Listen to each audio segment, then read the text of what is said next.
All right. We are live and ready and raring to go. So, this time for real. Now, there's one thing I'm gonna have to look up here. Shouldn't take me but just a couple seconds. I need to know.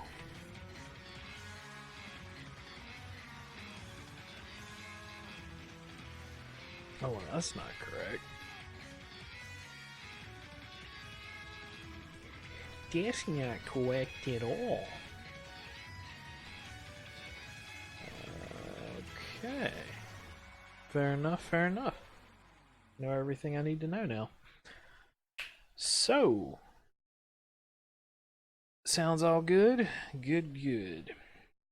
Alright, well, let's get her started up here. Alright, so before I do anything, the Pokemon we're looking for today is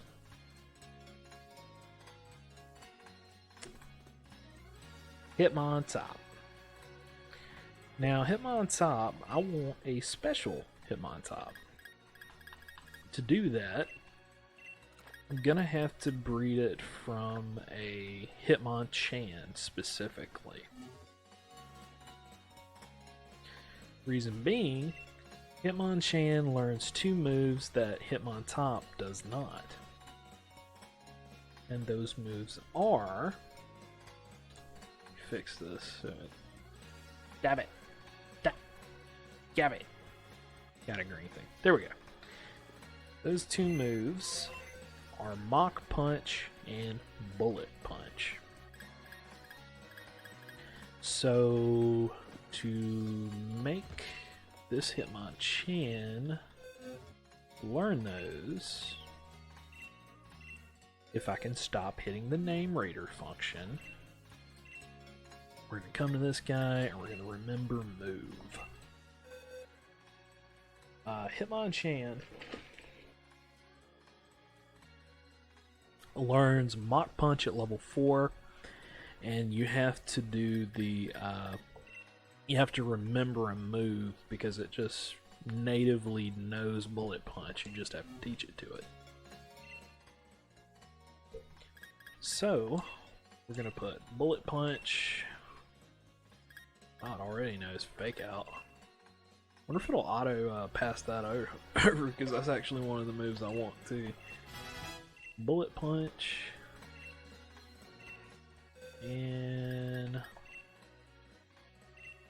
we want Mach Punch.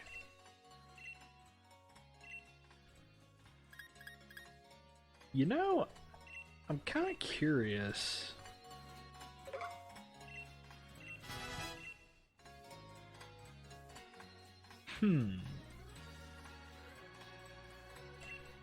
Yeah.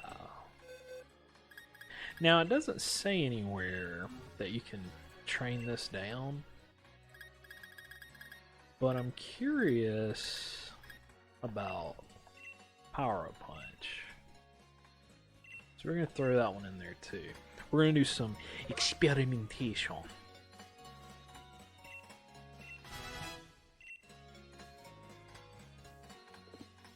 Alright.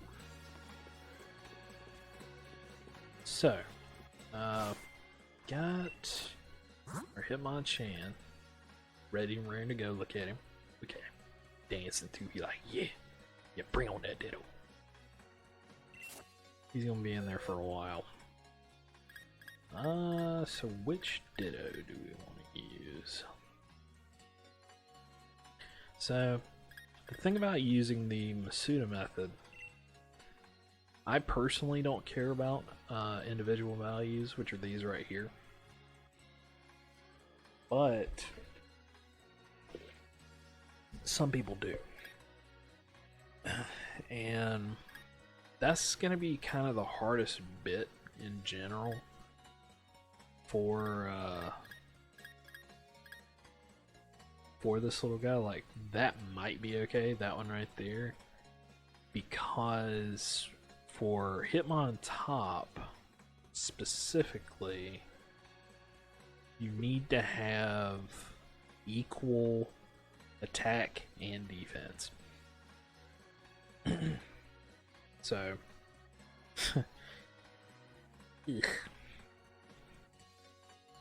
and I do not know why Blitz keeps popping up. Stop doing that, Blitz. I'm not playing League right now. Calm down, Blitz. Anyway, let's see. And I also need to get that wire out of the way. Here we go. Now, I thought I had another Ditto, but typically I keep all my Dittos in one box. Why the hell is this thing even in my box? I should kill it. I really should kill it.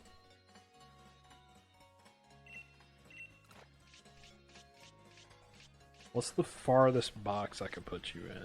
Oh, you are in the farthest box. Good. Let's put you on the bottom row of the farthest box. You little bastard. Alright. Moving right along.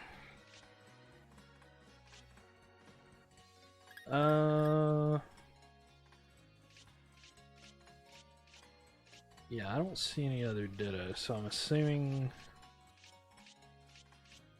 that's all we got to work with. That's all we got.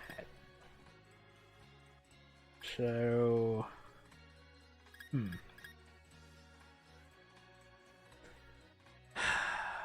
this is gonna suck. I'll tell you why.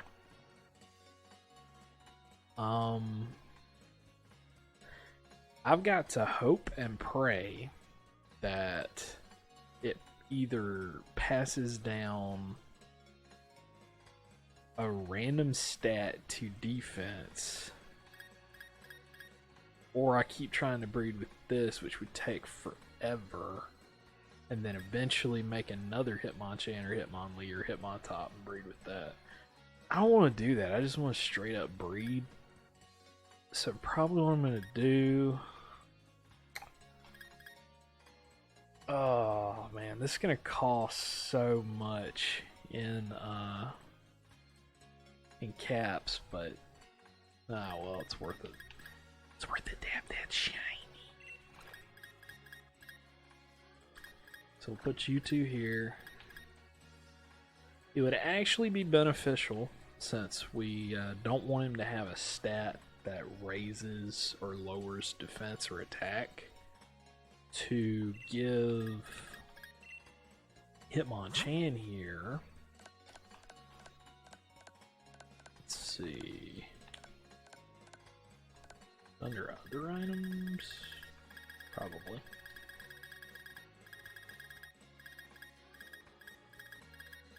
Boop boop boop boop boop boop boop boop boop boop boop. Everstone. There we go. Now what an Everstone does is when you breed with one Pokemon holding the Everstone, whichever Pokemon holds it, it passes down their nature, which means that all of our Tyrogues that we're going to be getting will have a jolly nature, because this thing's nature is, you can see here, jolly. He's a jolly little bastard. Now the other question is, where in the hell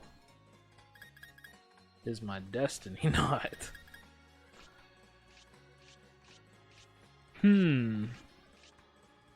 That's a problem.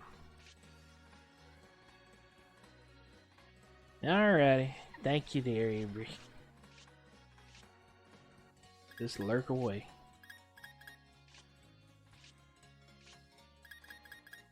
Oh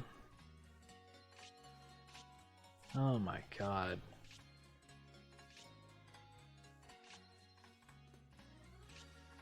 This actually has me a bit worried. Why would I not have my destiny knot?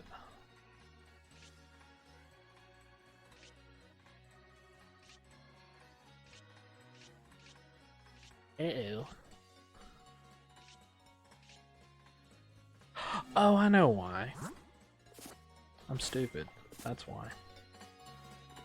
I'm an idiot.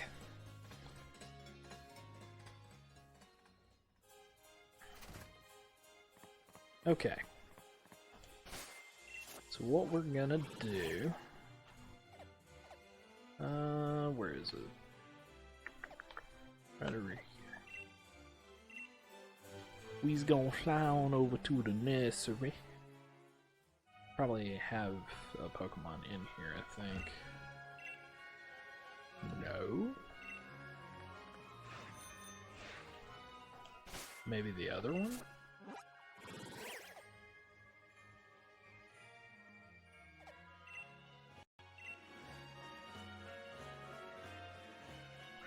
I'm gonna be really pissed if I accidentally traded away my Destiny Knot. I'm not gonna lie.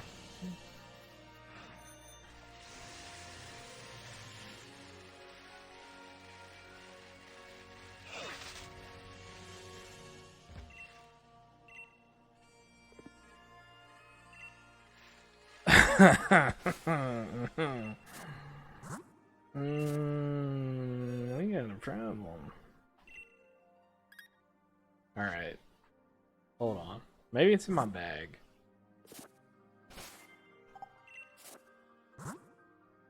See, the other day I actually gave somebody a Ditto. And it was a Ditto that I used a lot. Oh no, oh, thank God. How do I have 2 Destiny Knots? What? What? What? Yeah, whatever.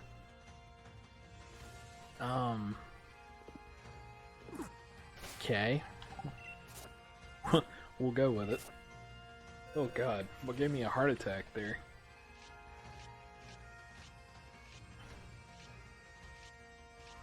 It's like, if I don't have my Destiny Knot, I'm gonna be really pissed. Okay. So, what we're gonna... You're not the correct one. Sadly. Wish you were. You are. So what we're hoping for is to get... I guess at best, maybe... I want to do this one, but here's the problem with it. Okay, I could do this one and hopefully get like some really decent stats out of that.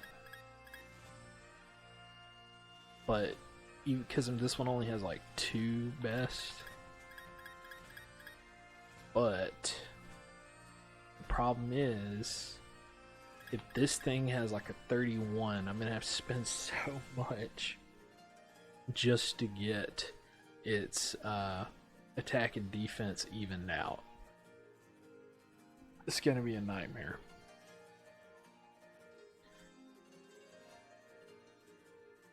So we're gonna go with this one, even though it has horrible stats, and ordinarily I wouldn't do this for a shiny Pokemon, or for any Pokemon for that matter.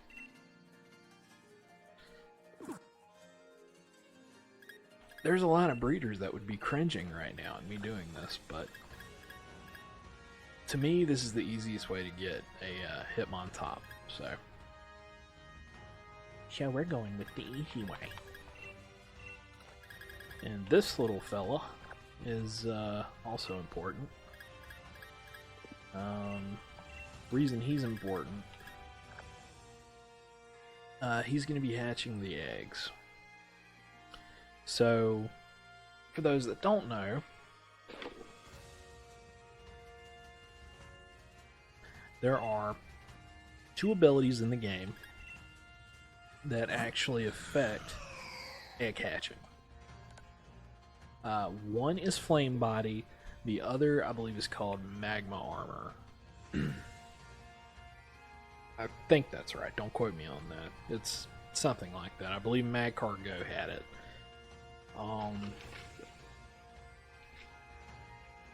And Slugma. But Flame Body is the more common one. I believe they stack if you have both Flame Body and Magma Armor, so you could have like two on the same team and it would make them hatch even quicker. Don't quote me on that. But it's something that I have done in the past and it seemed to work, so I don't know. Could be my brain playing tricks on me. But yeah. We have got everything we need here to start up our breeding. So what we're going to do is we've got 4 boxes lined up here, all marked with blue. What we're going to do is we're going to fill them up with eggs. And after that, try to hatch them. Then after we hatch them, we'll do a little bit of surprise trading, and we'll do some raids. Because I feel like every 4 boxes that I hatch, which is 120 of these things, trust me, I know, we will do some raids to kind of break up the monotony. So, first off, unless you hate yourself, tip number 1 for breeding: don't use this nursery ever. I'm gonna show you why you never use the wild nursery. Let's connect to the internet. I'm gonna show you. I'm gonna explain to you why this is a terrible idea. So, first of all, the game does lag from weather. I mean, this is misty weather, I believe. And as you can see, it lags a little bit, and plus shit like that happens. A random Pokemon will just come out of nowhere and just be like, hey, how's it going? You want to play? I'm like, no, I'm trying to breed. Leave me alone. Let me hatch my fucking eggs in peace, you little bastard. But no, they won't leave you alone. They never leave you alone. So, tip number 1. Never come to this nursery. This nursery is a trap. Because there are Pokemon everywhere. There's dumb shit trainers everywhere that are trying to do the same thing as you, but you see their character. And sometimes they'll be in the way, and you'll click on them, and it'll be like, hey, you want some of my moo moo milk? It's like, no, bitch, I don't want your moo moo milk. I want my egg.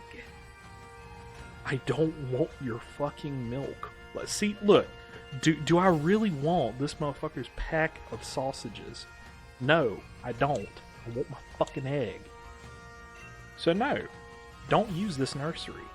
It is a complete trap. Even outside, if you just do local communications, do you think these little zigzagoons give a shit that you're trying to hatch an egg? No, they don't. They're going to run at you. They're going to fuck with you. Don't use this nursery. Terrible idea. We're going to the only nursery in the game, in my opinion. Route 5. Now, Route 5 actually has another really good reason to use it. And I'm going to show you why that is. So, first, much nicer lady. Very appealing, if I do say so myself. Doesn't have the weird fucking waders on, looking like she's out hunting and shit. Probably doesn't poach your Pokemon. Let's see. So we're gonna make sure you've got the Everstone, Power Punch, Bullet Punch, Fake Out, Mach Punch. Got it, good. Wait a minute. Actually,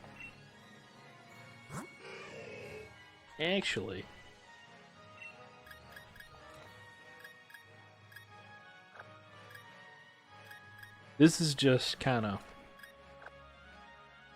making sure.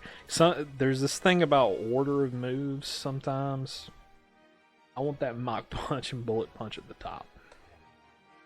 Very, very important. Fake Out's important too. That I can just give to him. So, less important. And Power Up Punch, I'm just testing to see if you can actually do that. Okay, and we want you. Wait, you... yeah. Okay. Making sure. Yes. Alrighty. So now, what we're going to do is go to our box here. We're going to set our box to 24. Now, some people, and it's perfectly, you know, logical to do it, some people like to hatch as they go along. Good, they seem to get along alright. Here's another thing before I say what I was going to say before. Sometimes your Ditto and the Pokemon you're trying to breed will actually not get along all that great. So it's good when you see they seem to get along alright. So I think it has something to do with natures, but no one has ever made a guide about it because I don't think anybody cares enough to actually test it. But, you know, whatever. Anyway, the reasons why we use this place. Nicer person, as I said. There's also this bridge. Now, this bridge is actually pretty good for getting these little feathers. So you could kind of roll over here a little bit and check to see if a feather spawn. Come back to her, grab an egg. If you're hatching eggs, you could just like run all the way down that bridge and the feathers are everywhere. And those feathers are actually going to be useful for what we're doing anyway.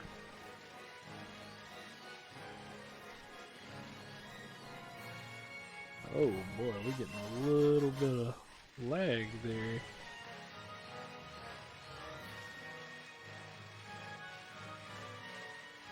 I will say this game can be a little choppy at times. I know sometimes around this bridge in particular, it will kind of start dropping frames.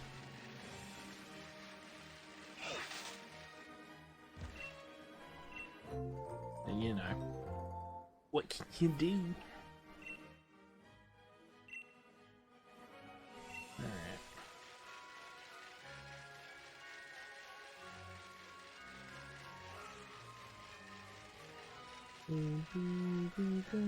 Oh. So basically what we're looking for is, I believe, would it be equal to around 120 eggs we're gonna pick up from this woman? She got all the eggs. She the egg bearer. Let me check something here.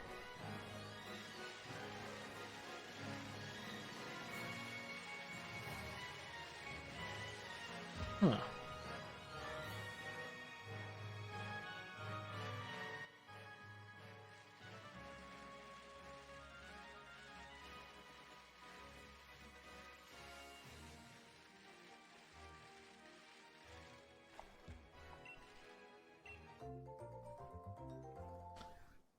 All right.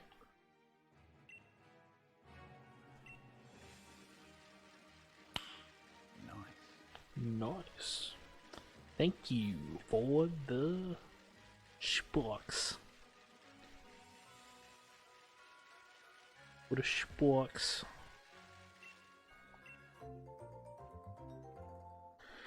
Alrighty. I gotta pull up my program again. I was checking to see, it's actually less choppy than this other program.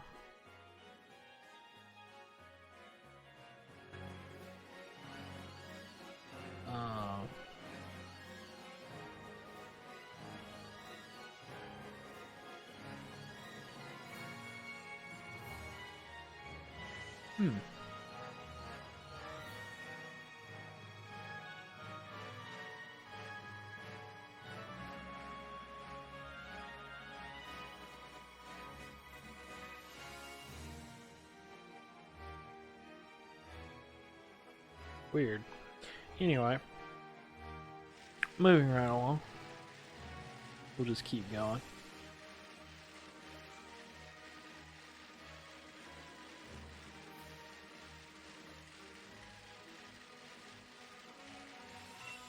And as you can see, you can tell when she has an egg because she holds her hand to her chin.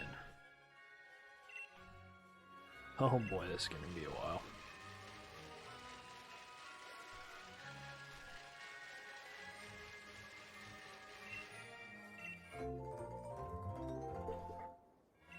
The reason you want to do this as opposed to hatching while you're doing this is it tends to take less time, at least in my opinion, because having to sort through the menu every time you hatch a Pokemon tends to eat up at your time just a little bit. Yeah, they could be.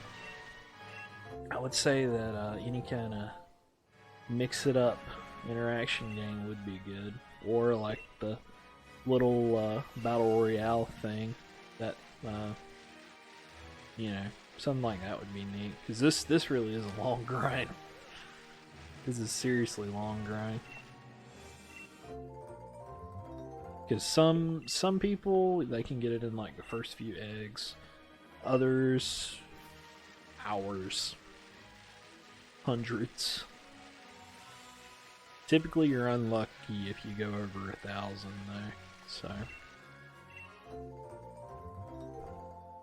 but we'll see. We'll see if we'll get it in the first 120. That'd be nice. Because then what we'll do is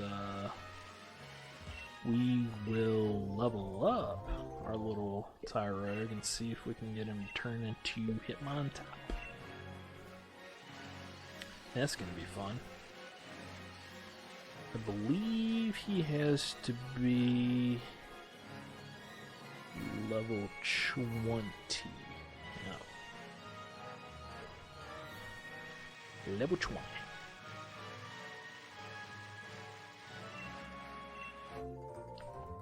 Level 20 with equal amounts attack and defense.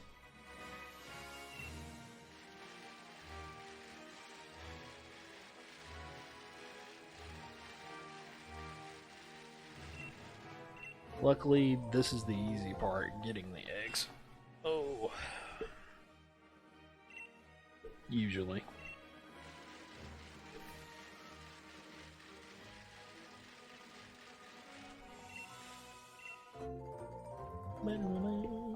Oh shit! Oh shit! Oh my god. You sent embers. Well, thank you. I appreciate that. That's my first embers. Oh my lord. And you got sounds, you can hear me say oh my lord and hear the oh shit.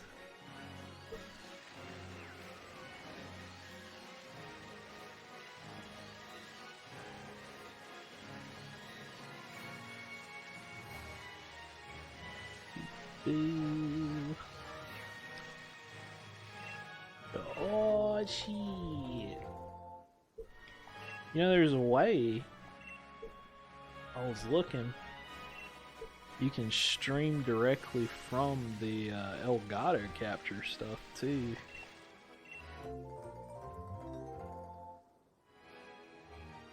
Not really sure how it works.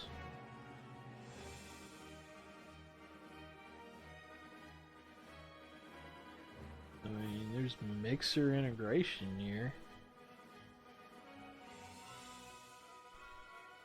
I'll have to try that out sometime. Because I'm noticing that it's actually even smoother on the on that than it is on here. Oh, there's scenes. There's like there's even a webcam integration thing too.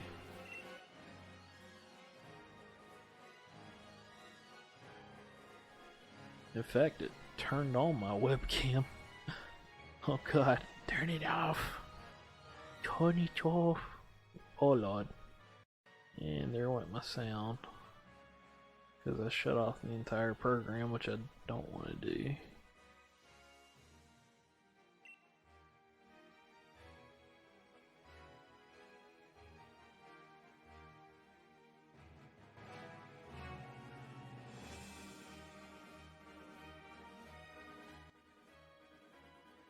But yeah, that's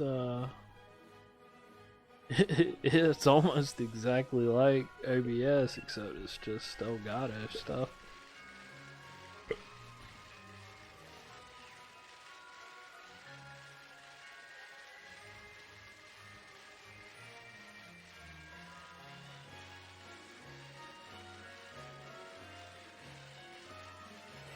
You just sitting there sleeving magic cards like a nerd.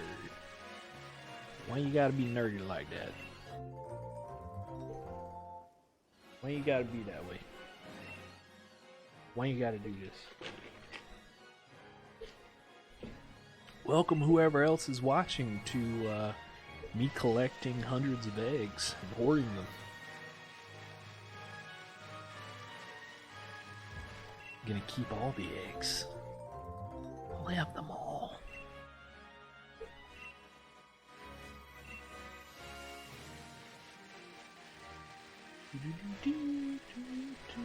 In a minute I need to check, see how many we've got. And I scared whoever that was away. Cool.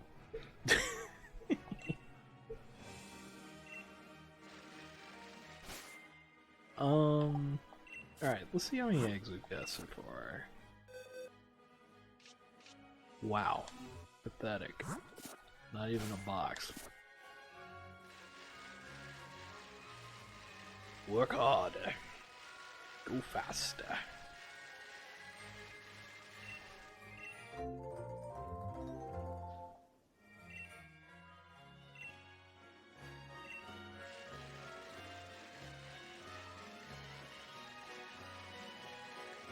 This is the prep for the gacha game of hatching eggs.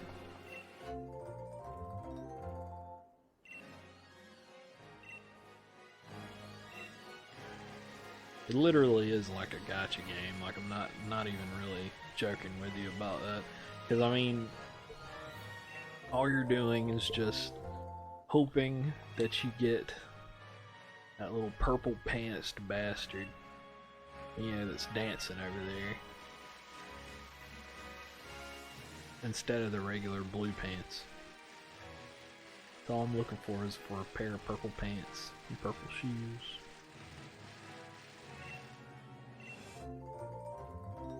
I'm very tempted to call him Y, by the way. Just Y. Because he's Waluigi. Y.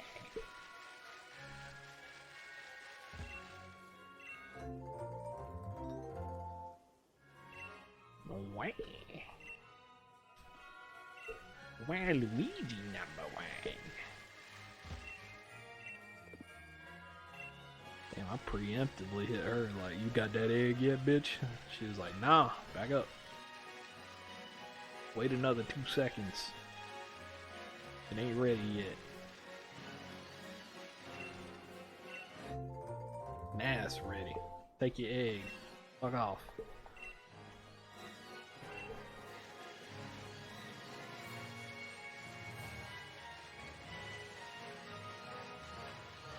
He just a dancing over there. He dancing.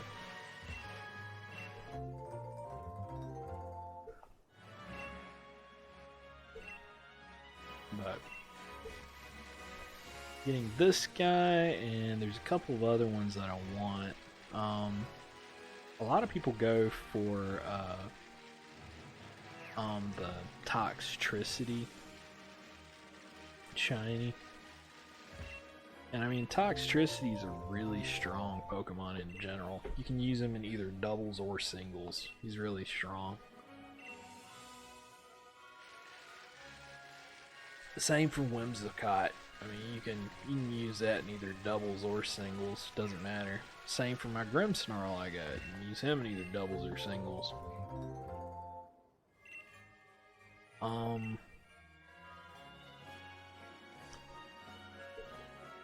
How do I ban people from my chat? No, I'm fucking with you. No. Am I gonna get a shiny Cloyster? Chances are that's a no. That's a no, Hoss.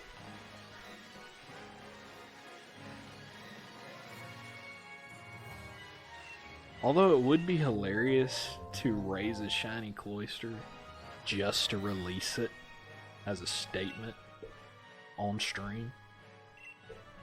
Get enough people to watch.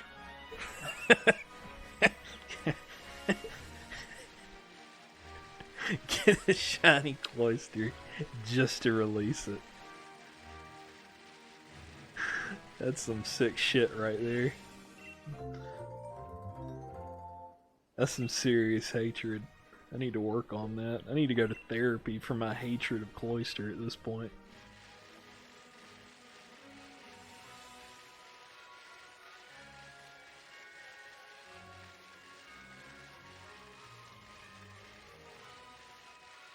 But I swear to God, everybody uses one. It used to be a big thing a long time ago. And now here it is, all over again. It's just this shit starting all over again. Oh my God, there's that little fucking Cloyster. Yep. Thanks for the sparks, you bastard.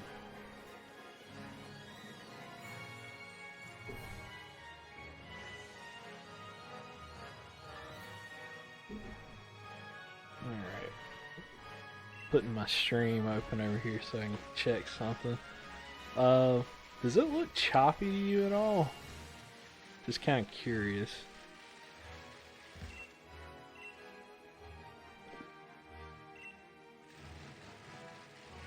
Yeah, it doesn't, does it? Huh.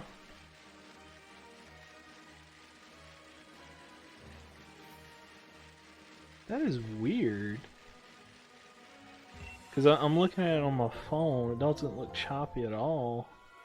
But the way I'm having to watch it through OBS, it makes it look choppy.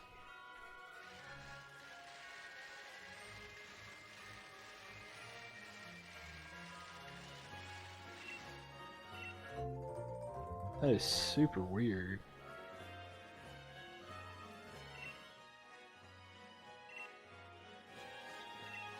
I'm glad it's not on the stream though. I was worried about that. That's why I started talking about the other software. I was like, I might start looking at this Elgato stuff. This Elgato stuff looks pretty cool.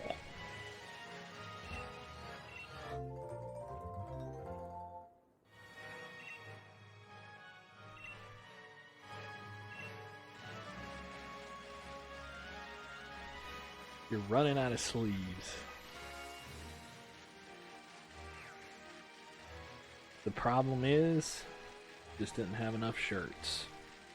But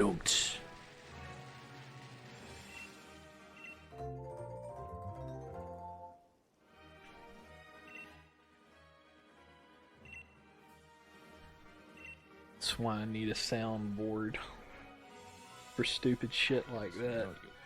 Hey! Welcome to watching me collect eggs for however long here. Thank you for following.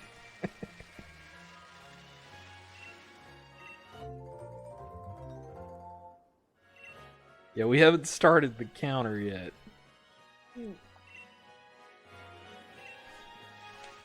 So let's see where we're at now.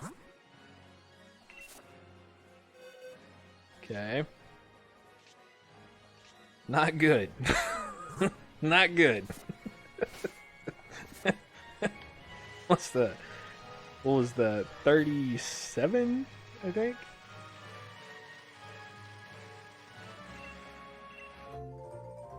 I'm one of those weirdos that runs the basically collects them all in the boxes and then hatches them. It seems easier. Especially with that new, like, multi-select thing in here. So much easier to do that.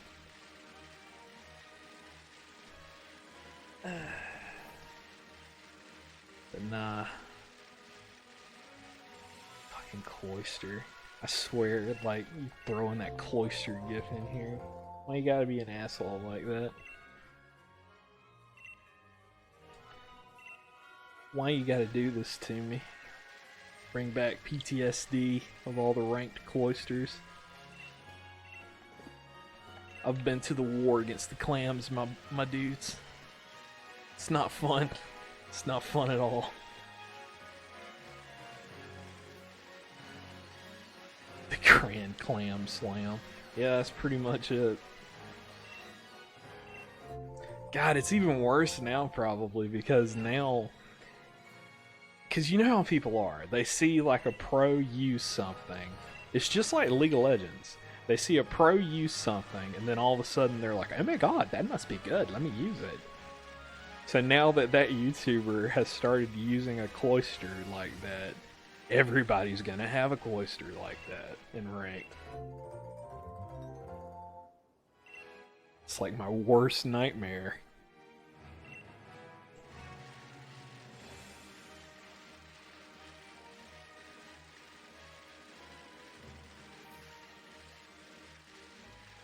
Speaking of... Wait a minute. Wait a minute. Just remembered. I didn't say... Okay, good. He is. Yeah, you stay there at the very end of the box where you belong. Wait, actually, that's a hidden ability one. Huh. Neat. You might actually get to live. I might not release you out of anger. Set my box back. I'm doing my stupid shit. Where is it? Okay, here we go.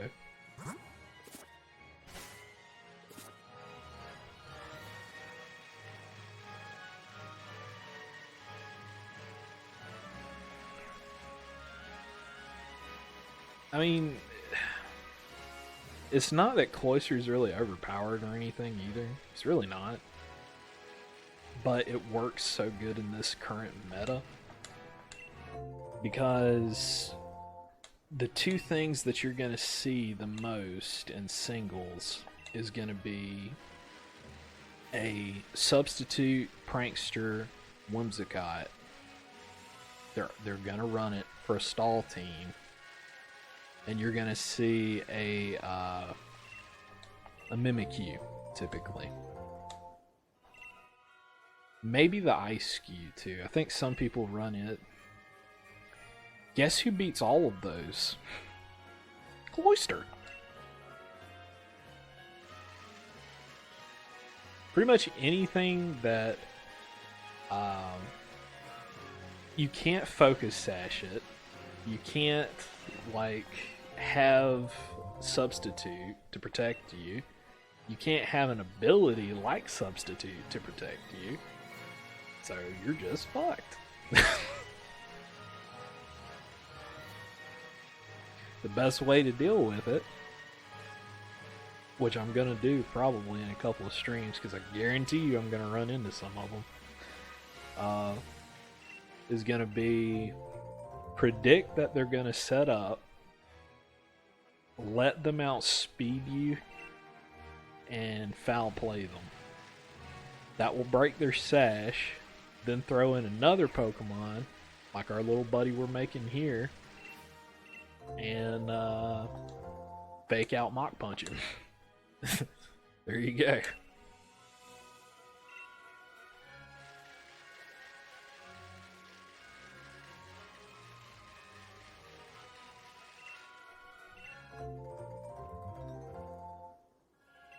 Because I did the math. I went on like a calculator just to even like see how much damage that thing does even burned, since he's a physical attacker. He still fucking 2 KOs people. Like, what the hell?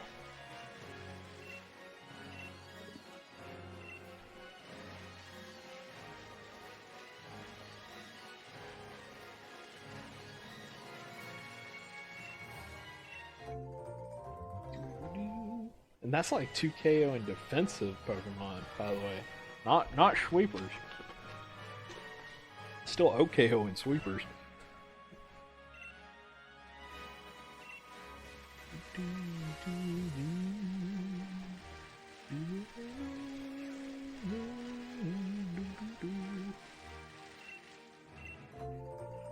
Oh man. When we get to hatching, we'll get some better scenery. Because I'm a pretty big fan of where we're going to be hatching at.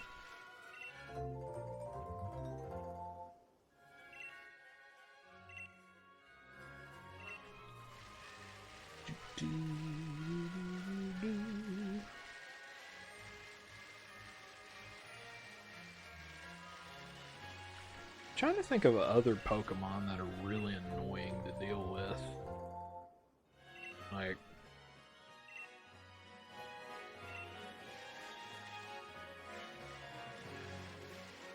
there must be something wrong with me. You know, I say that to myself every time I try to do what I'm doing right now. I enjoy sitting here tediously double sleeving cards.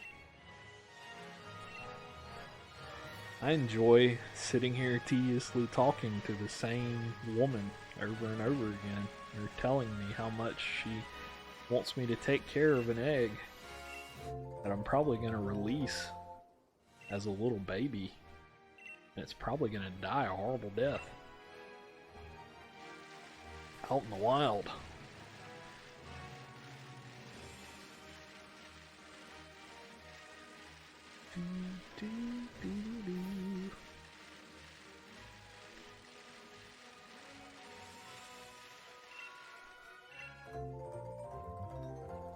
How many cards have you sleeved, by the way, Avery? Just curious. About 300. Good lord.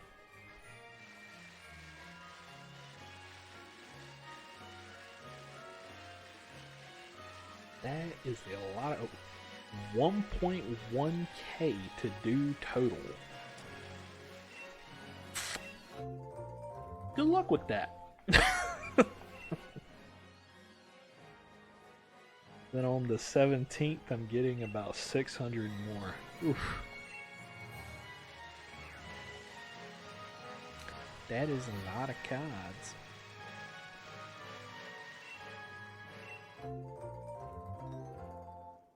You're a special case, though.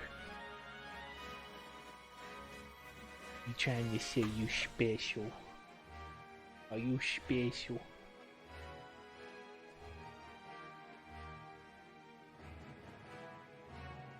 I see value in all my cards, even the lands and shit, so I double sleeve them all. Yeah.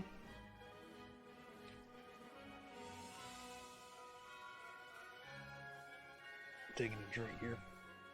Yeah, I don't think most people would double sleeve lands in particular. Yeah, most people only double sleeve the valuable cards. Yeah, pretty much.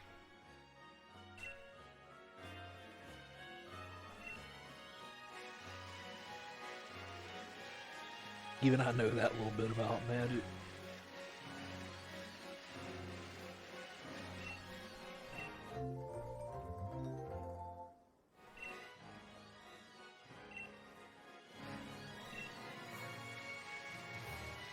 Take good care of it and raise it well. Yeah, I'm not gonna do that. It's gonna live a horrible life. Filled with clams and misery.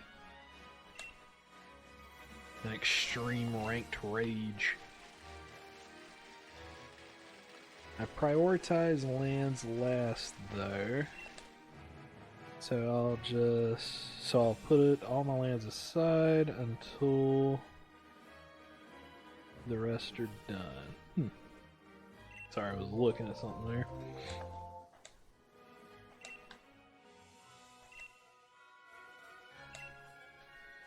Yeah.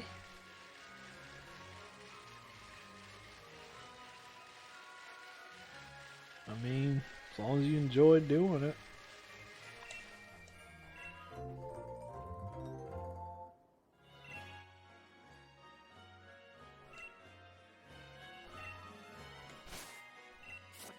Where are we at, though? Oh, okay. We're at 60. Halfway there. Ooh, we halfway there. Wow, living on a prayer.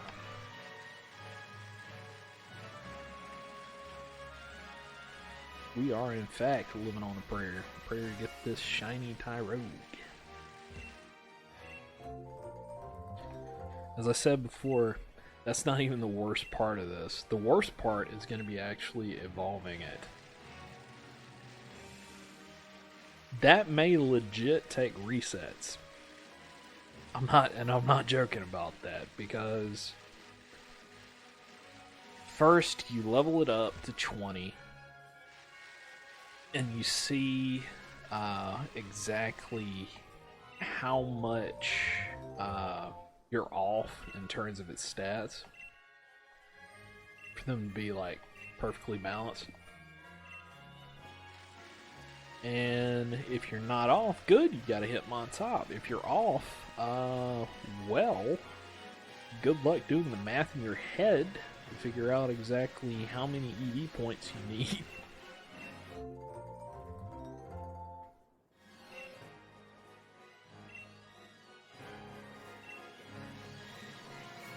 I hate math, yet I play a video game that involves a lot of fucking math. Kill me.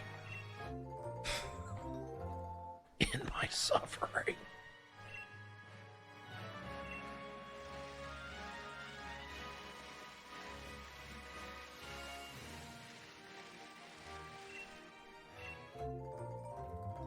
At least it isn't calculus.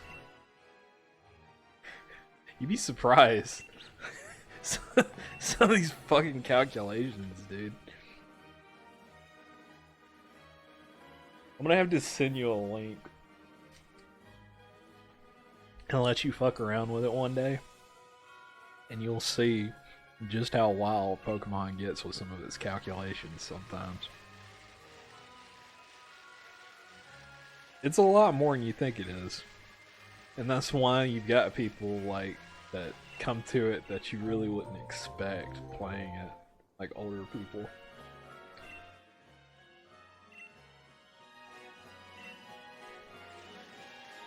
You've got these motherfuckers that literally could tell you the exact amount of damage something is gonna do just based off of like its set and how much damage it took or something like that. You know, like it's weird.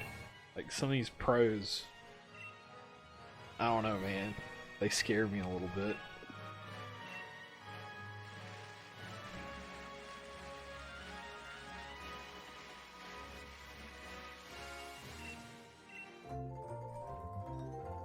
It's like, how do you know this shit?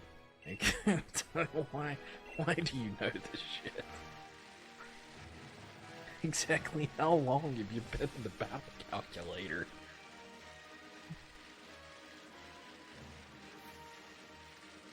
Three years I spent in the battle calculator, checking every Pokemon against one another.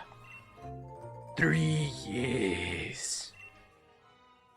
3 long fucking years.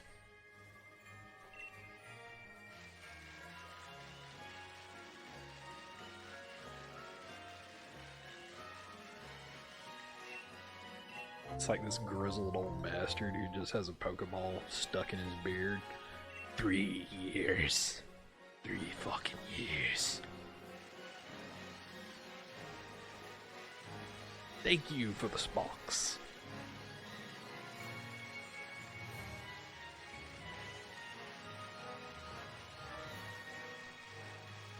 And I don't know what that is actually looking at it. Although it distracted me enough that I didn't notice she had the egg there for a second.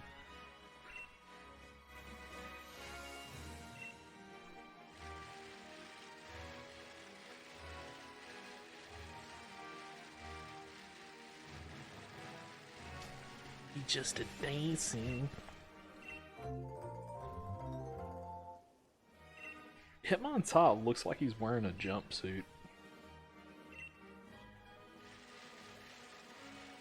Like, am I wrong in that assessment? He looks... Actually, no. He looks like... He looks kind of like those, what is it? Those aerobics instructors, you know? Like, what was his name back in the day on the shows? Rick something? Alright, today, guys, we're gonna be stretching them glutes. It's like, what?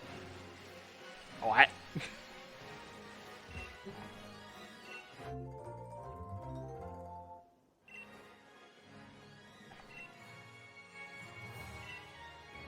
Yeah, he's getting warmed up already. He's getting his workout in. Getting the glutes.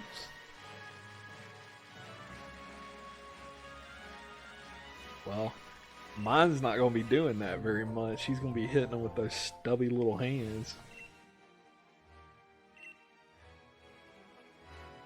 Although they look like they would hurt. Imagine getting hit by one of those hands. Those hands look hard as fuck.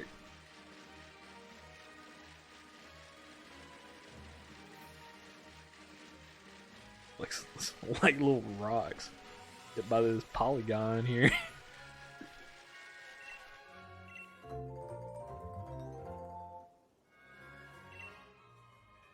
I ain't gonna lie though, I actually like Hitmontop a lot. He's a cool Pokemon. I've got a lot of nostalgia for him from Pokemon Stadium 2. Because there was a mini game with Hitmontops in Pokemon Stadium 2.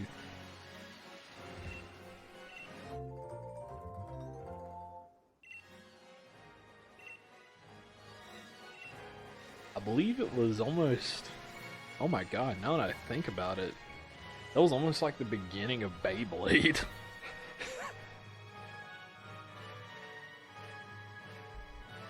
Because you literally were in an arena as a bunch of Hitmontops trying to knock each other out of the arena, spinning around. All it needed was somebody to scream, "Let it rip!"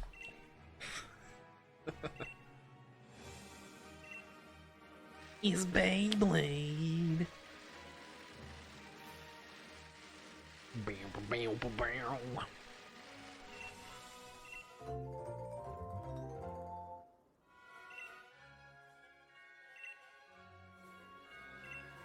Let's see.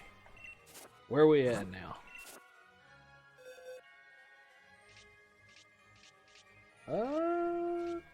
Okay.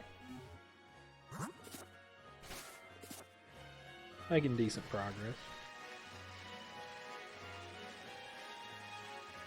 After we hatch these 4 boxes that I'm going to do, we'll go around, do a couple raids, maybe see what random raids are going on. Something weird that I saw that I will not take part in, if I see, is some hackers have actually hacked the game and are throwing in like these really weird raids for Pokemon that you couldn't legally get. So I'm not taking part in that. I'm not screwing over my game for that.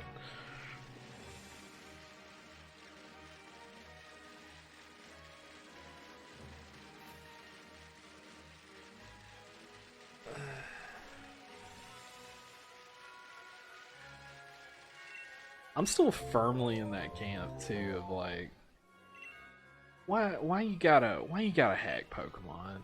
It's like, really? This Game Freak's done all it can do to try and make it like the easiest it's ever been to make competitive Pokemon. Like I can even make a shiny competitive, which is really hard to do, or it used to be. And yet still motherfuckers want to hack, you know? It's like, really? Really? Just imagine Game Freak sitting there like, okay, we gave them hyper training, we gave them mints, we gave them all these things. They can make competitive Pokemon at the drop of a hat. And then a guy just runs in. They're hacking the game again, sir. It's like, damn it! Shit!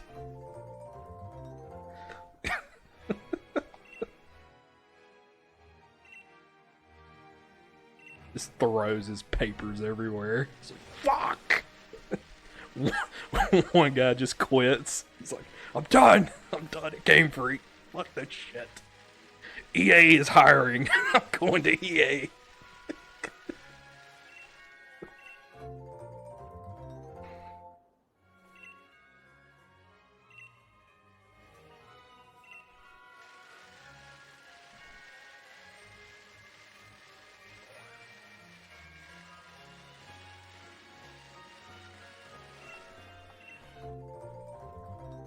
But yeah, it is an odd one. It's a really weird way they're doing it. Like, they're modding the game so that you can do like a basically the one I saw was like for Squirtle and Bulbasaur on Twitter. So we very well could see some weird shit in some online matches even, because they're out there. Pokemon that aren't released yet are already here because of some assholes hacking the game.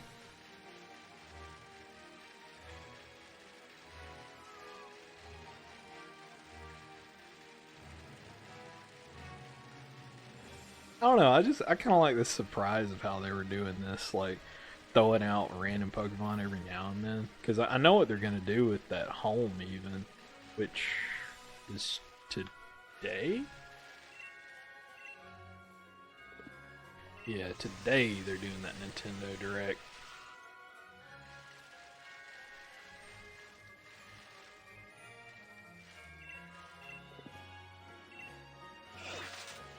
Oh yeah. Yeah, I mean that means that all the Pokemon assets are already hard-coded into the game.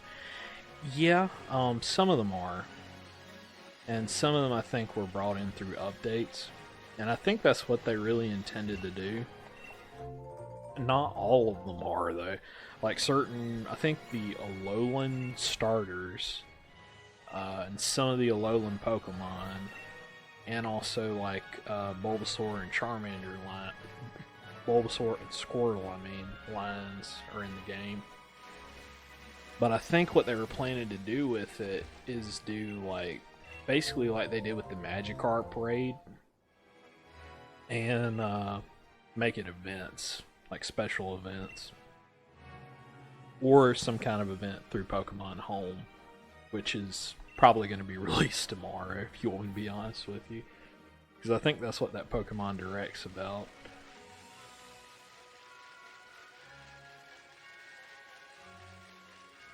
I see all these like things about people talking about, man, I hope it means the Sinnoh remake. They're going to talk about that tomorrow. It's like, they're probably not going to talk about a fucking Sinnoh remake. Hate to tell you.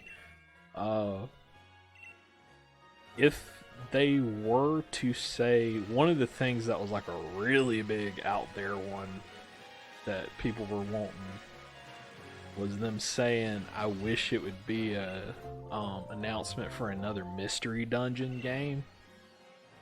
Now that, ooh boy, that I would like. Is it gonna happen? Hell no. That game series is dead as fuck. But would I like it to happen? Yes, I would. I would play the shit out of that game. No joke. Because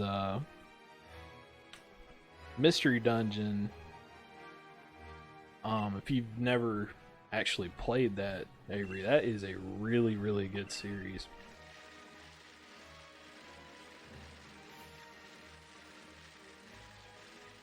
They tend to have really good stories, along with it's completely different gameplay. Nope, never even heard of it. Hoo boy, you missed out. There is one you can play on the Switch, although I don't know how good it is. It's the Final Fantasy version. It's called Chocobo's Mystery Dungeon. And basically, the Mystery Dungeon games work where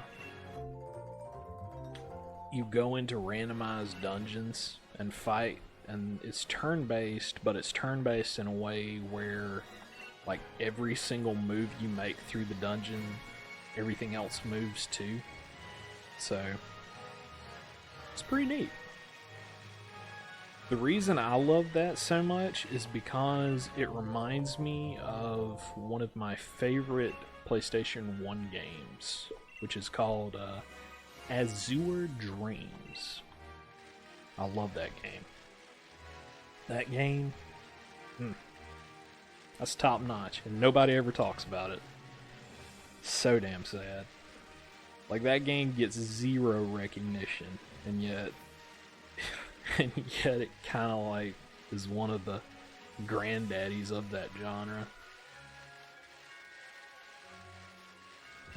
One of them. I mean, there were ones before it. Like, it's called a roguelike because of I believe a game actually called Rogue, which was kind of like the start of it.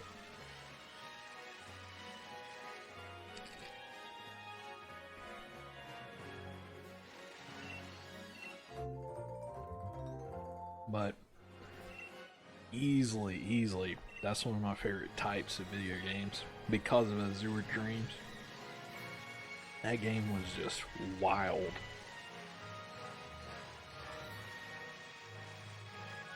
Like, in Azure Dreams,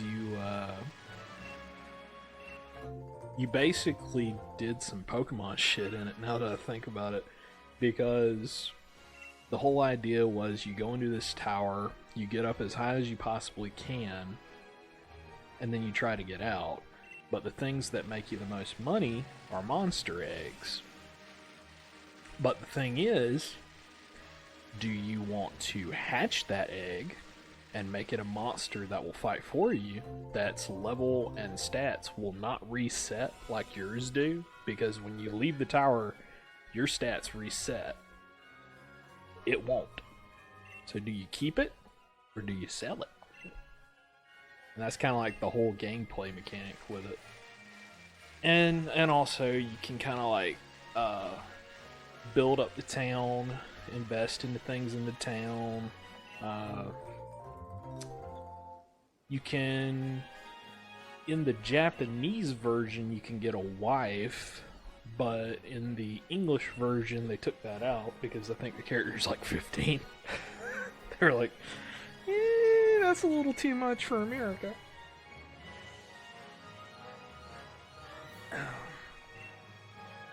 But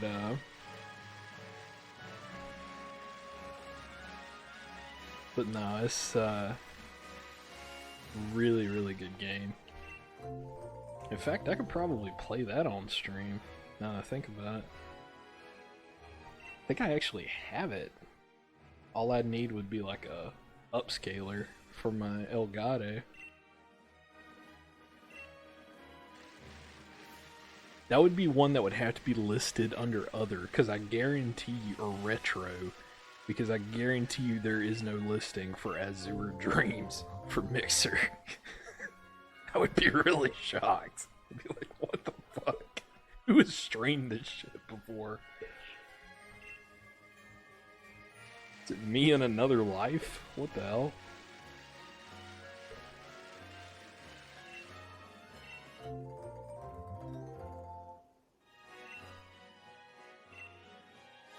Alright, where are we at now? Because we're gonna have to start counting how many eggs we collect here in a second. Alright, so... okay, so we're halfway done with the last box. Alright. It's down to the wire.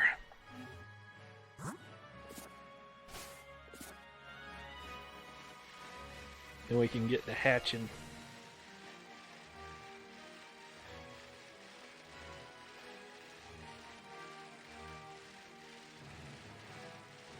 Azure Dreams. Yep, that's it.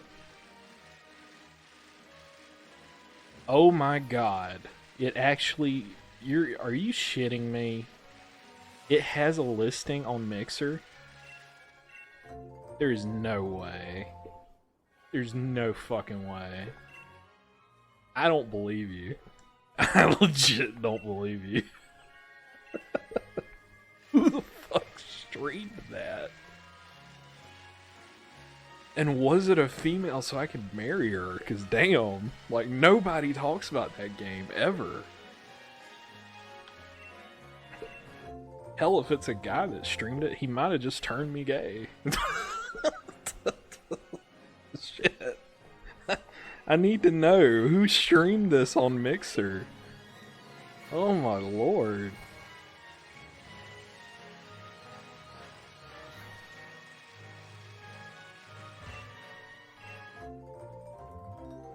Like that, honestly. That's surprising.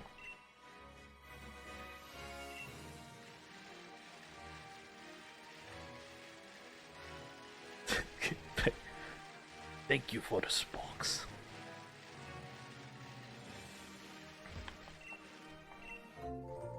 So that's on my list of things I have to stream now because it has a listing.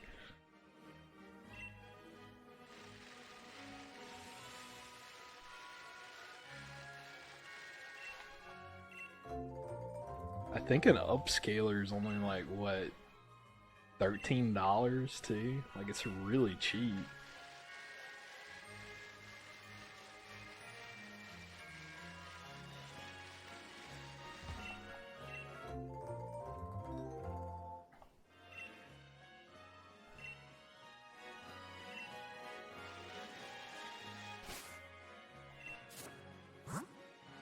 Because here's the thing about Azure Dreams with me too, like I always harp on that game. Like anytime I get the chance to, when people talk about like old games that nobody's heard of, I've never beaten it. And the reason I've never beaten it is because it's so fucking hard. Oh my god, that game's hard. Like you... it's got like that old school game kind of hard to it, you know?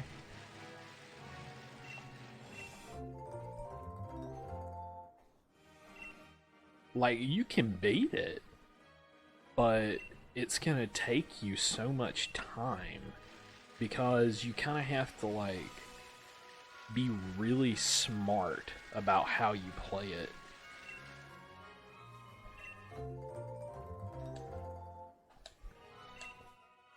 I actually found out in one of my classes why old games tend to be harder. Why is that? You talking about like the old coin pusher ones? Because those, I mean, those are pretty obvious, but...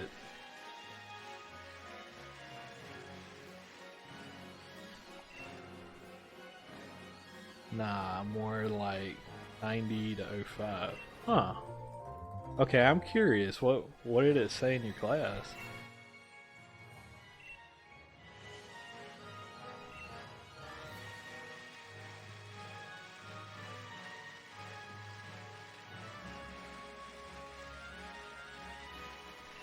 Alright, let's see. Are we good on eggs yet?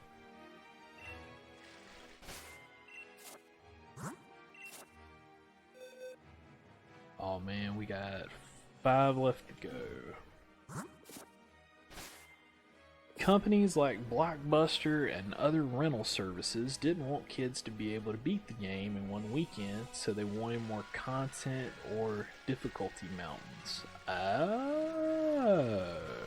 So they catered to like the rental companies. That's smart. Yeah, that's smart. That 100% explains Ninja Gaiden in a whole. Because Jesus Christ. I've seen people play that game, like any of those games from that game series, and beat it, but I just look at them like, how do I make my hands do what your hands do? Like, explain to me your controller magic. What kind of sorcery did you put on your controller or hands to do this?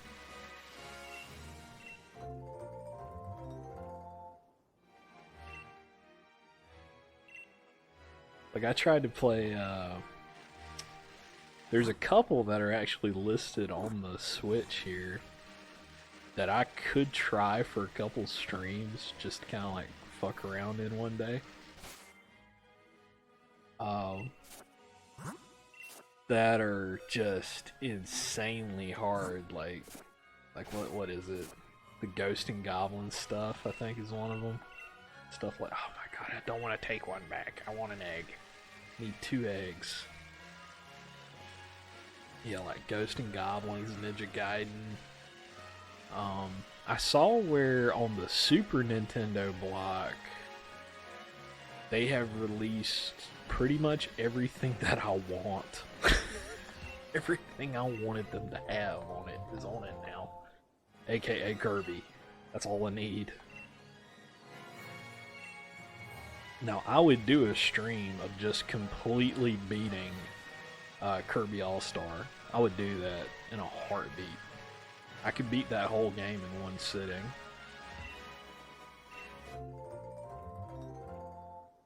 I mean everything. Every part of that game.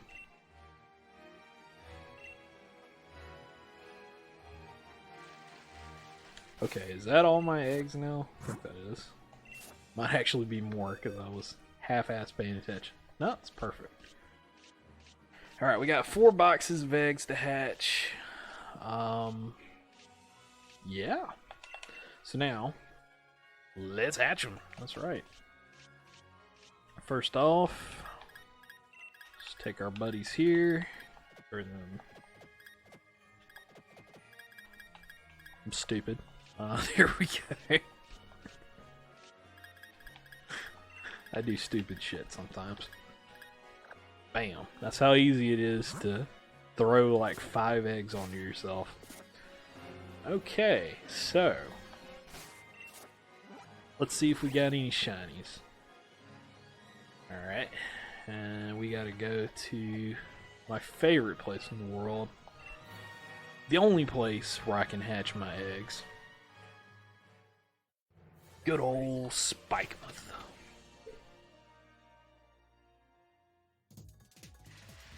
So you haven't seen much of this, right, Avery? Like, you saw like a little bit of Haley playing this.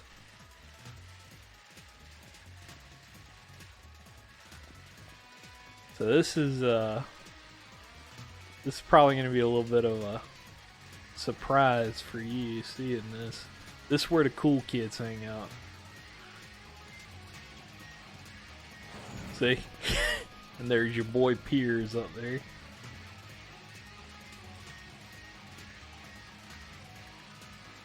I mean, really, it's not a terrible spot to hatch at either, because you can just go around and around and around right here.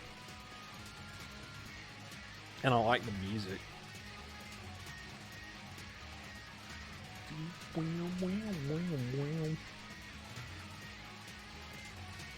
But yep, this is old Spikemuth. Yeah, he's just watching me like, yeah, that's exactly what he's doing. This fucker again. That one dude's just watching you like, this fucker again. Yep, that is exactly what he's doing, because I have been here before many times. I think it took me around 6 boxes for the Impidimp. Oh, here we go. First one. First one. Are we getting a shiny first hatch? Looks like that's a no. Now here's the funny thing. Every little step's gonna be a hatch because of my method. Let's Sorry. Number 2.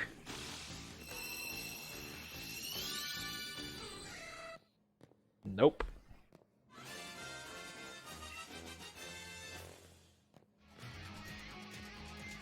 You go. Number 3.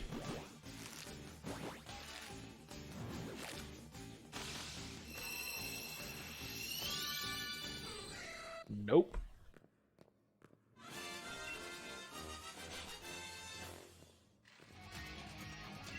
Oh man.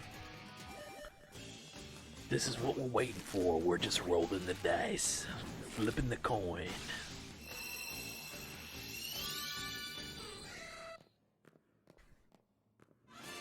That's a no.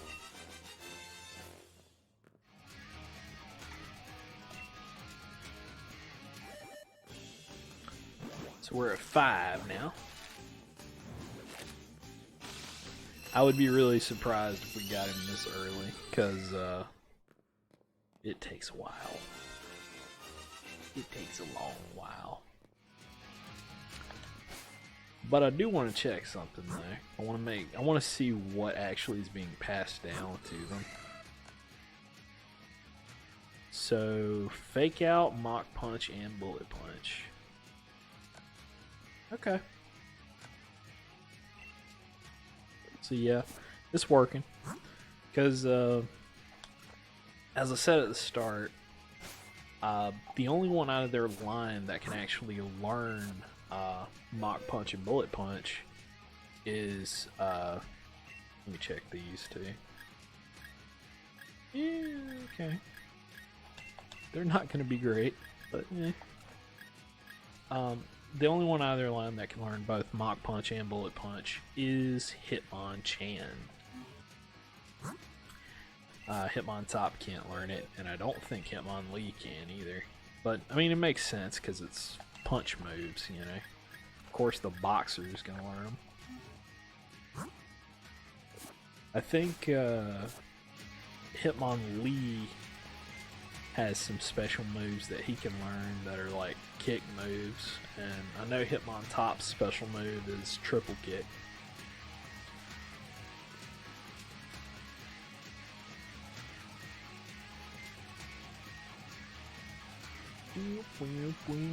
Somebody doing a random battle there.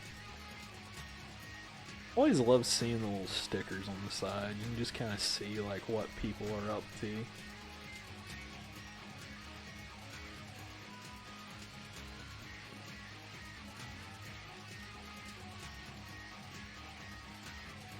But yeah, the funny thing about Azure Dreams, going back to that, I want to say that's one of the games that I actually bought like for probably like 20 bucks on a Walmart back in the day, back when games were like dirt cheap, you know. I wish I could find the case for it. I actually don't have the case, which really annoys me because it actually had a really pretty jewel case too. Had some nice art in it.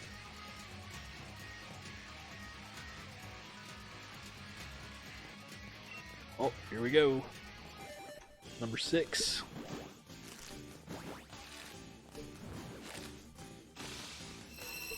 I wonder. Nope.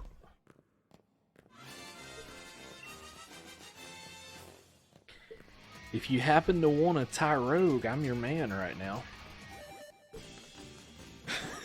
I've got plenty to hand out.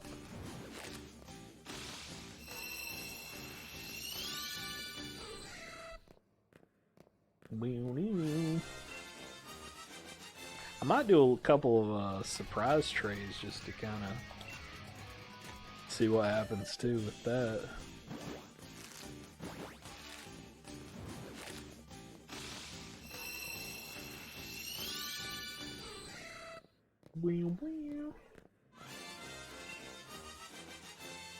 He's such a cute little shit. Such a cute little shitter.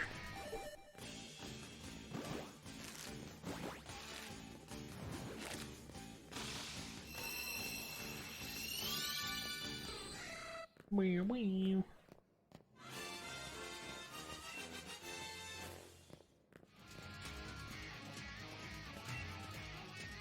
And number 10.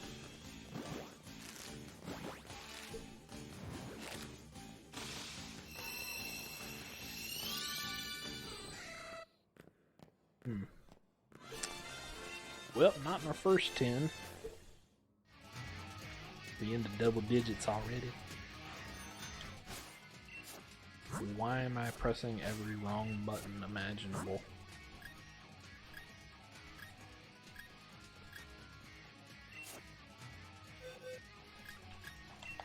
Alright. Grab all these. Throw them right here. Grab all these. Throw them right here. Quadruple digits. Don't put that on me. Please, for the love of God, don't put that on me. Yeah, I'm gonna need a lot of that coffee. Holy shit.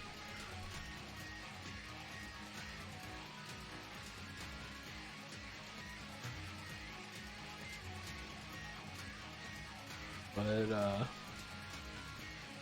I just can't wait to use some of these in battle. I've kind of been thinking, too, about that. I sort of want to make a counter, like, for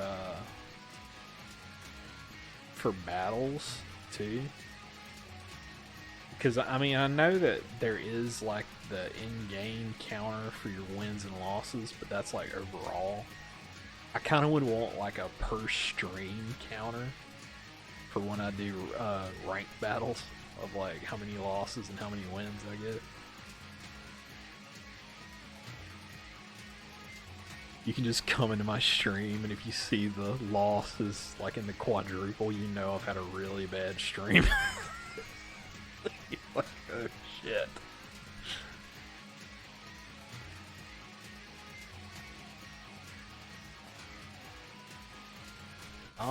Am I retarded? Okay, never mind. I was like, for a second there, do I not have eggs? Okay. Either bring more people in or scare people off. I'm not sure, to be honest.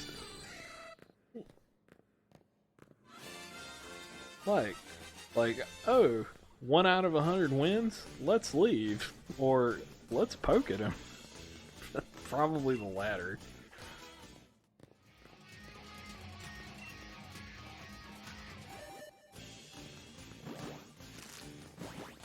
People just spam cloistered gifs in the chat. Yeah. Shit.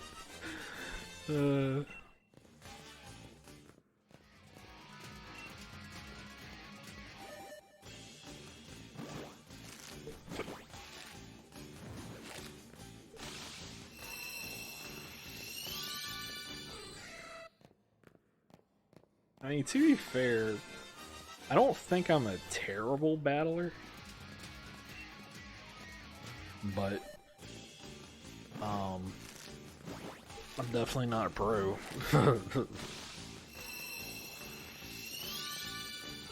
Mostly my problem is, like, I don't have enough Pokemon to work with at the moment.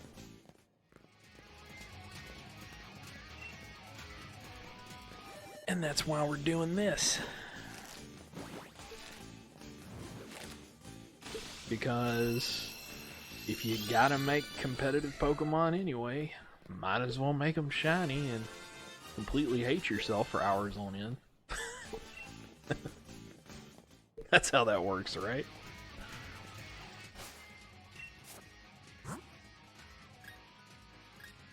And make sure I didn't skip over one here. Nope. They're not shiny. None of them are shiny.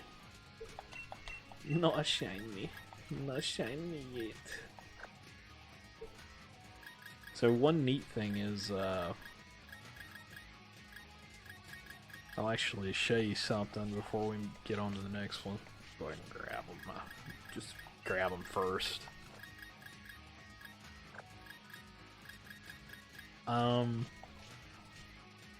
So a shiny Pokemon will actually have a little mark next to his name, like next to his typing right there, as you can see. Let's pop a Furball there, which let me show him off because he's part of the team. He's a special boy. He has it. He has that little sparkling mark, and he's a shiny. Yep, he's shiny.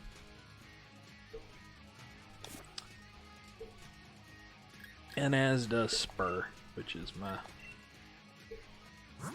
shiny Ferrothorn. Yeah. Which Rocky Helmet is not a good item for him, really, but you know what? I really don't care. Only time I ever use him is in league battles anyway, to set up Stealth Rocks, because if you have to go up against Leon, just set up Stealth Rocks. It screws him up. Like his whole... As soon as he gets to Charizard, there goes half of Charizard's health to Stealth Rocks.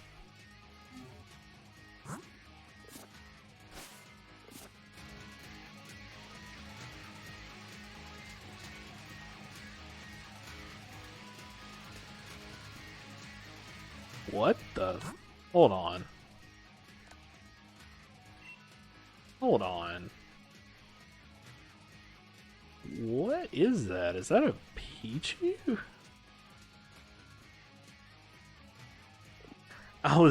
For a second there, I was like, oh god, is that a hacked raid for a second? I was like, I was just talking about that. Had to look at it for a second. But no, I think it's just a Pichu. Probably somebody just starting out got a Pichu raid. I love going into those raids just for the hell of it sometimes though, because it's kind of funny to me that you'll see like somebody who's got like, you know, a 2-star, 3-star raid. You walk in with a Eternatus and just vaporize it in one hit. Is that evil? I need a morality check. Is that evil?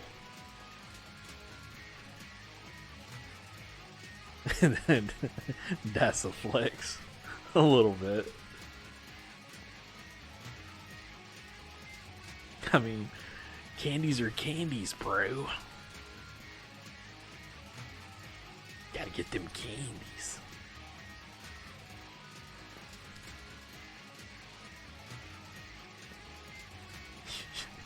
You walk in like you do in the gym. Dude, bruh, I gotta get these candies, bruh. Check out my Eternatus, bruh. Gotta get these candies with my Eternatus, bruh.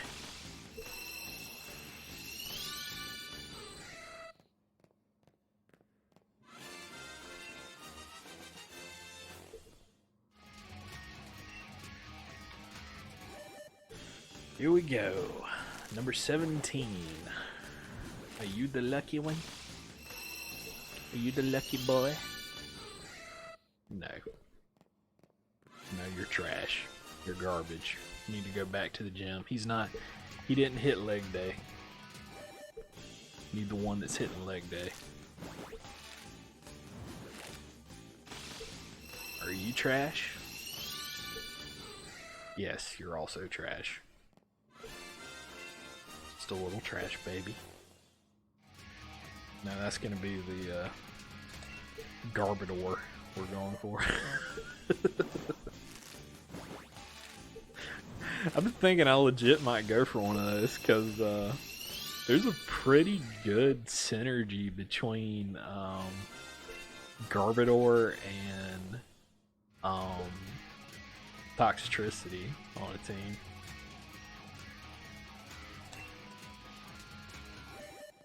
Because what you can do is you can run Venoshock on your Toxtricity and throw down Toxic Spikes with your Garbodor.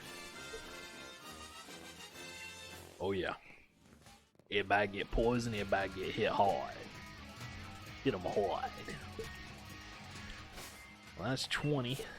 No shiny yet.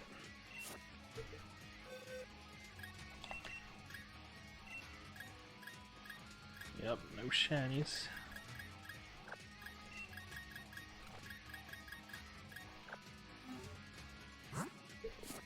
Moving on to the next ones.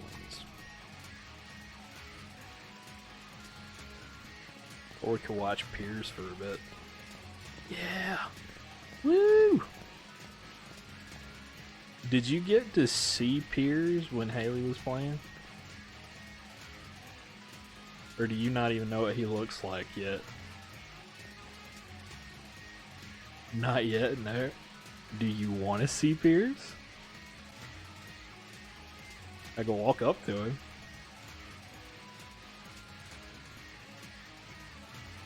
Alright, let's walk up to Piers. So that's Piers up there on stage. Yep. I love Piers. Piers is awesome.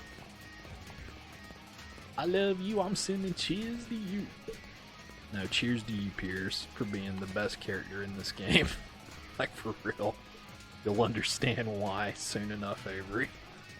You will understand.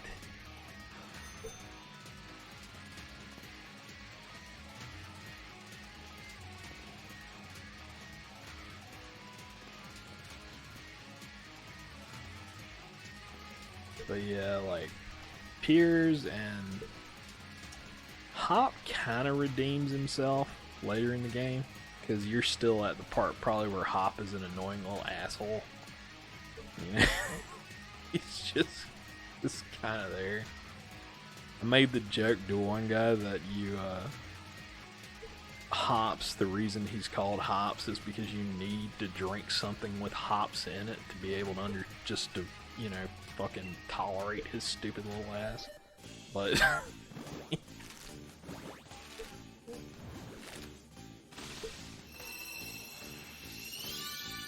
but he gets better. And Piers helps with that.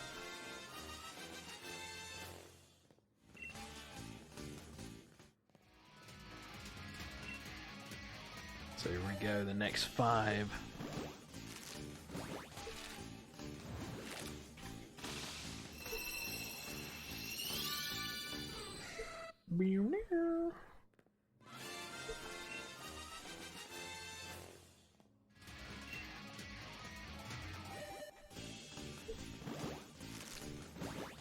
Alright.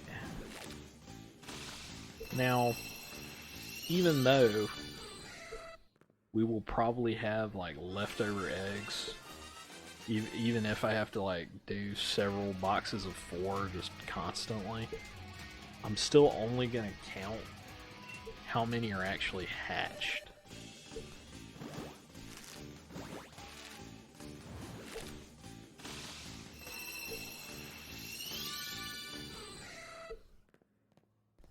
It sucks that you can't release eggs. So that means I'm still gonna have to hatch the excess eggs, which is gonna really suck. But, you know.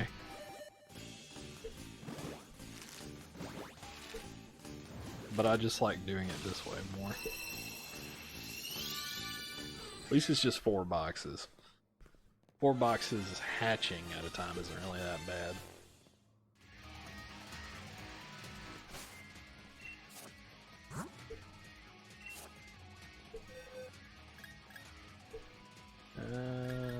Yep.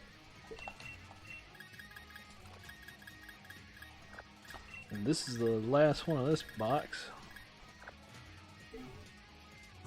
Will we get them in the first box?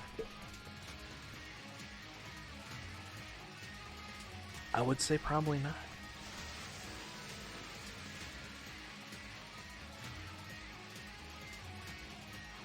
Wow, wow, wow, wow, wow.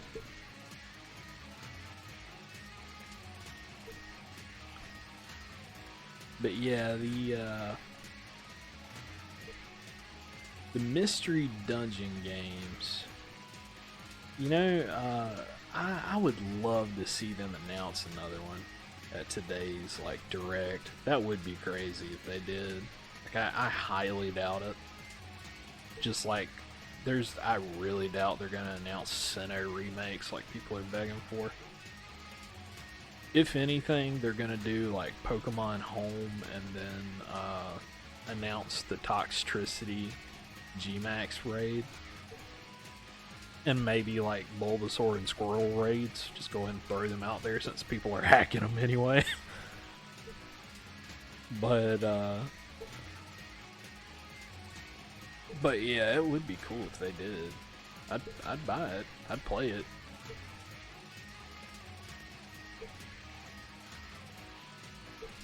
Because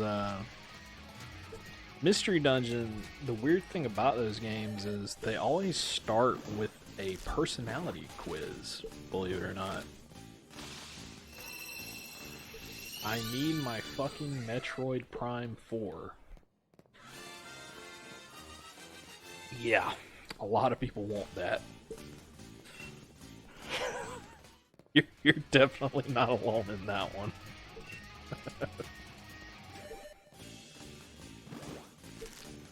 That's the camp most people bought a Switch for, probably.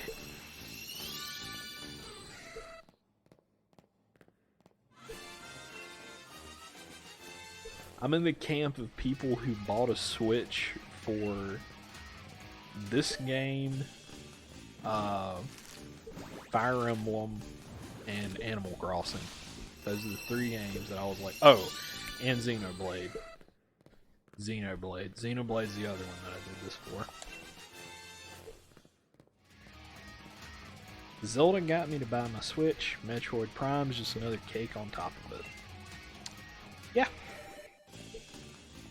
I mean, Breath of the Wild does look good. I honestly haven't played it. I'm a bad Switch owner. I do not have Breath of the Wild. Yeah, I haven't. Yeah. Have you not played it? What? Yeah. I'm a terrible Switch owner. I'm disowned. Oh god. Oh no.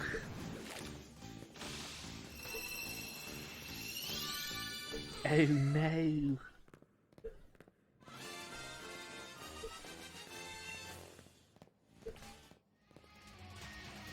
I haven't played it or Super Mario Odyssey. Neither one of them. Like the 2 biggest names for the Switch, I have not played. Like, let me show you something, alright? And I don't even care if people can see my name, my friends list. I don't give a shit. Let's look at my profile here. That's what my Switch was used for a while. YouTube.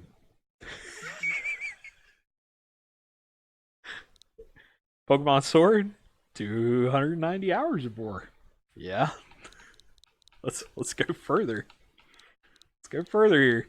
25 hours into Paladins. Yeah. 15 hours into Smite.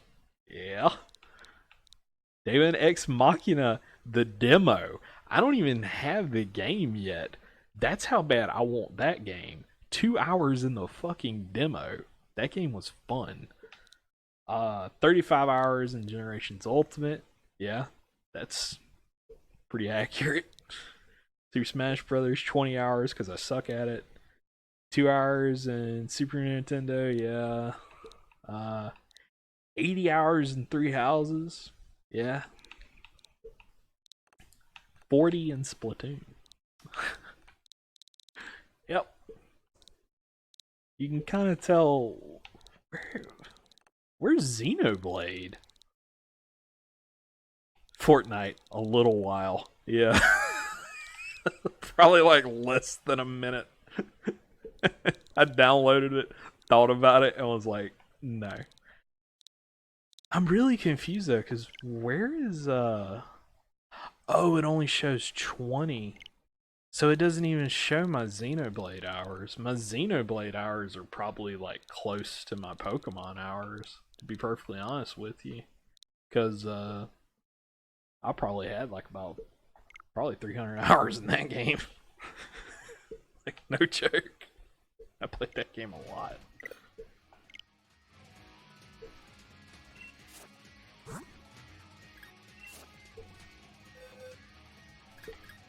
Alright, first box complete. But I should not have as many hours as I do on YouTube through my Switch, but for a while there, I just didn't feel like playing games, period. I felt so damn bad. So, that's about all I... And since the Switch was always plugged in, I was just like, well, so I'll use this.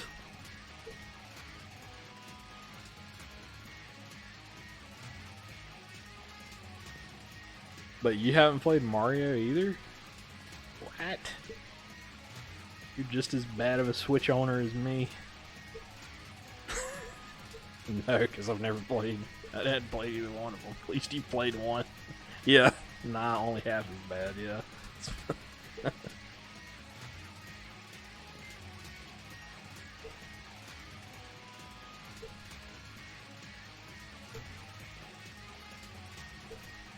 People love Piers, and they love Spikemuth.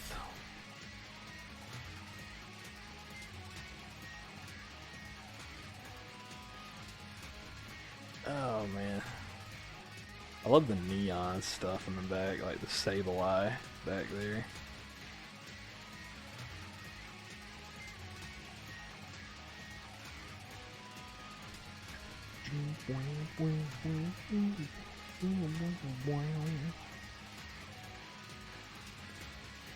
I'm gonna hope that I can at least get the Hitmontop tonight. We'll see though.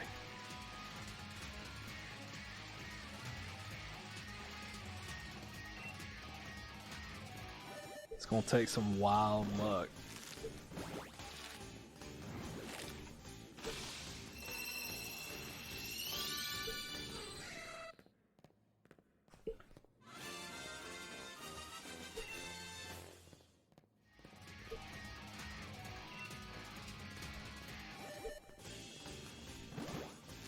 But, oh man.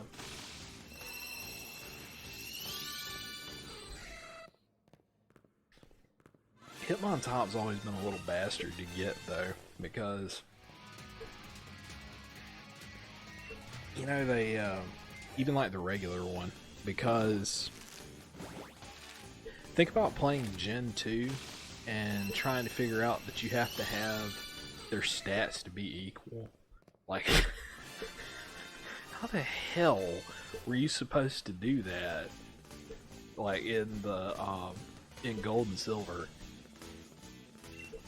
because I think you could catch Tyrogue at a certain point in Gold and Silver, but it would always be like a Hitmonchan or Hitmonlee because you had to be like incredibly lucky to get a Hitmontop.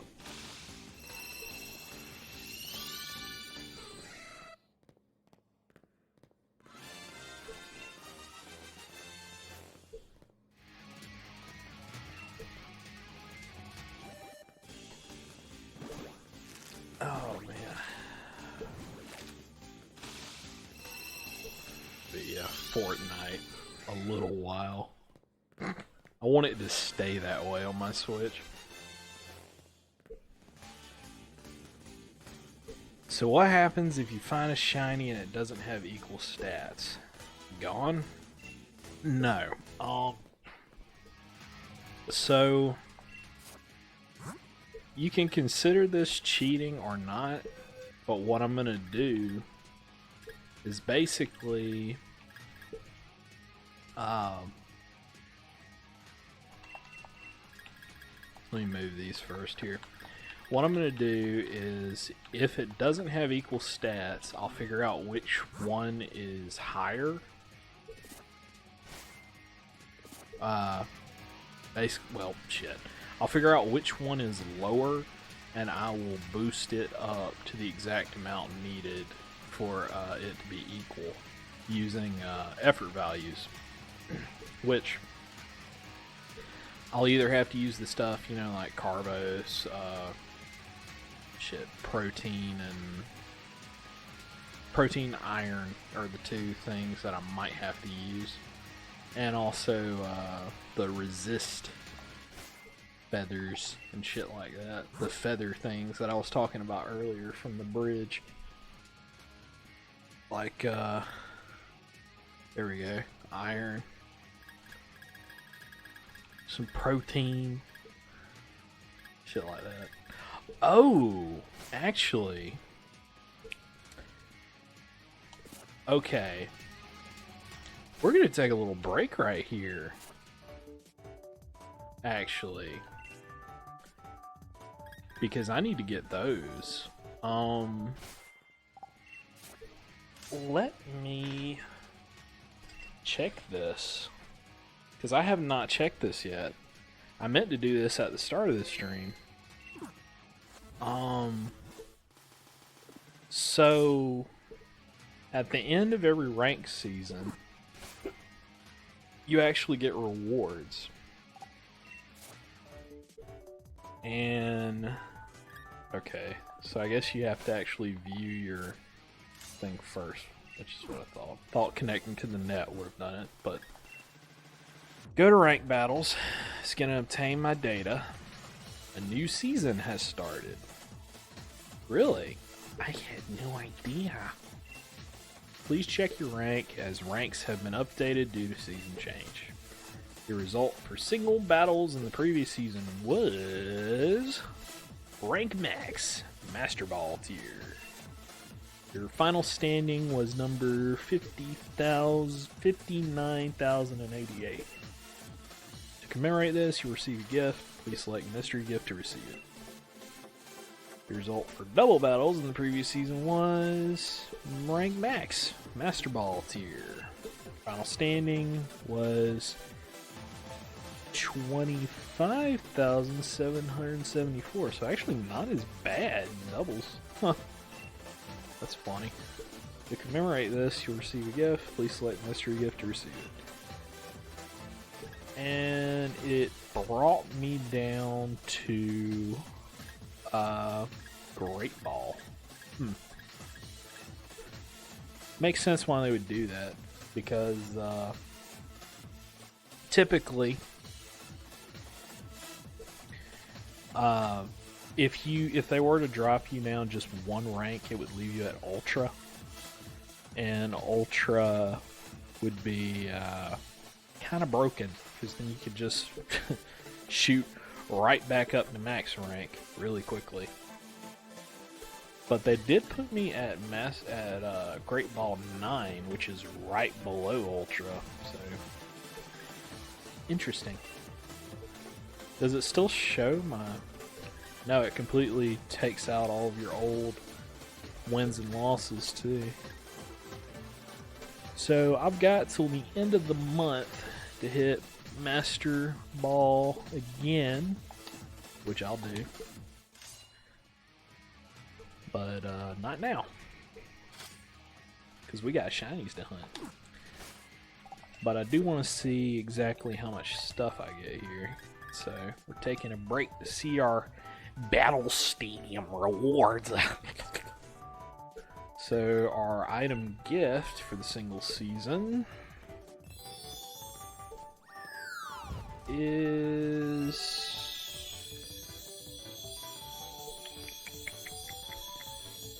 Come on. 3 bottle caps. Gold bottle caps. Those are nice. And the BP we get... So it doesn't give you all of the tiers, I see. It only gives you like the top tier. But the top tier is pretty good, because as you'll see here, you get 600 BP, which is a lot of BP. Holy shit. The item gift, of course, yet again, for doubles, will be 3 more gold bottle caps.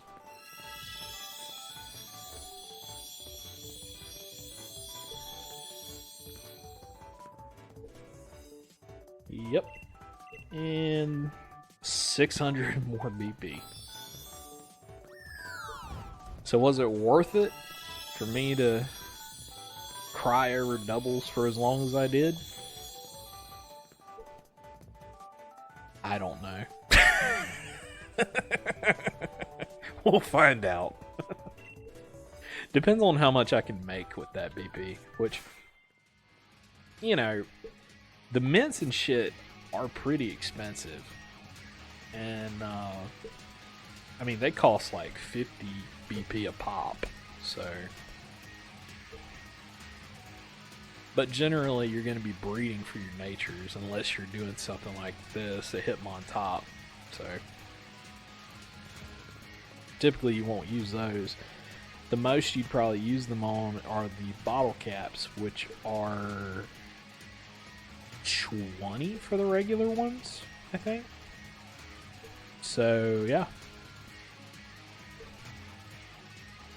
Oh, do I have all my... Okay, yeah. Making sure we're back at the egg runs. Figured I'd take a break to see those, because I wanted to claim those, because it's important to have. I mean, I did work for them.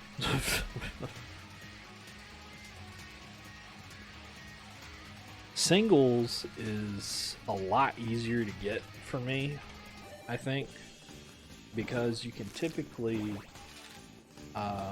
yeah, it's some cool reward sounds like, yeah, I mean,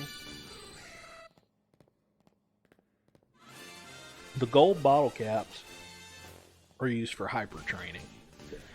Basically, one of those you can use and it will hyper train all of the stats of a Pokemon. All of them.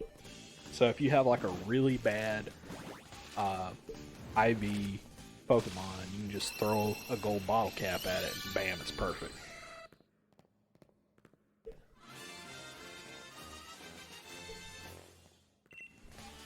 And the BP you can basically use to just buy all kinds of different stuff from the battle tower and the vendors for stuff like that.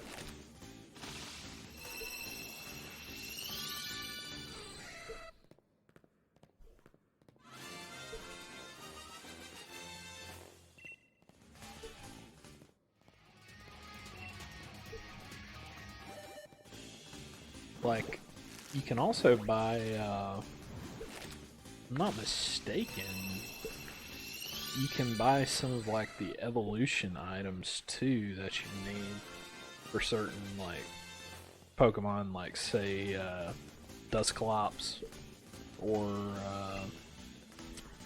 shit, Rhydon, stuff like that.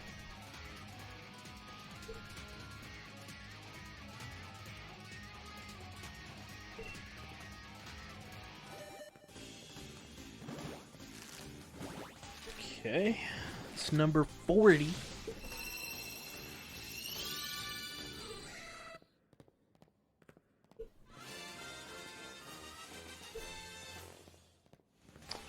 Good lord. All these little Tyros. So many of them.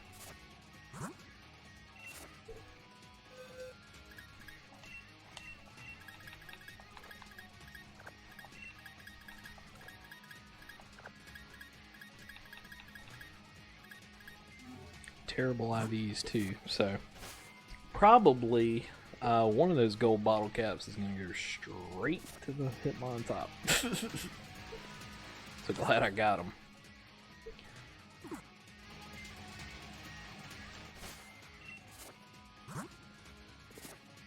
I kind of want to, I don't know what I'd use it for, but I kind of want a shiny Chandelure, too.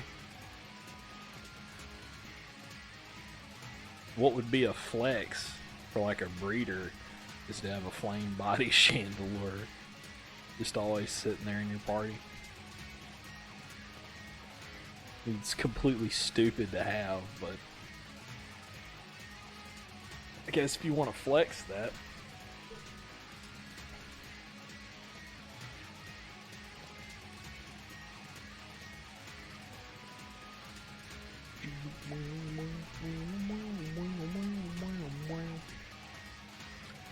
But yeah, also like you can get certain battle items too that are really useful.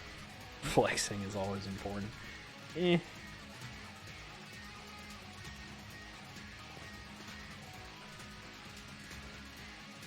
You get some wild battle items with the BP, like the blunder policy, weakness policy, eject button, eject pack. If you want to use those, they're kind of neat. Red card.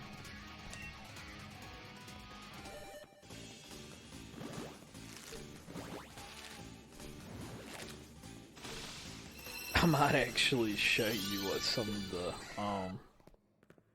of the stuff you can buy is.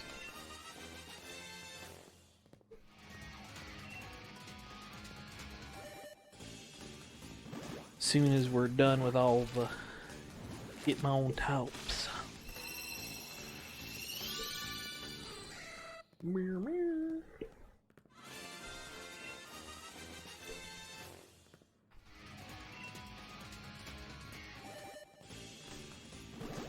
I was watching a video earlier, watched a couple actually, about Pokemon, and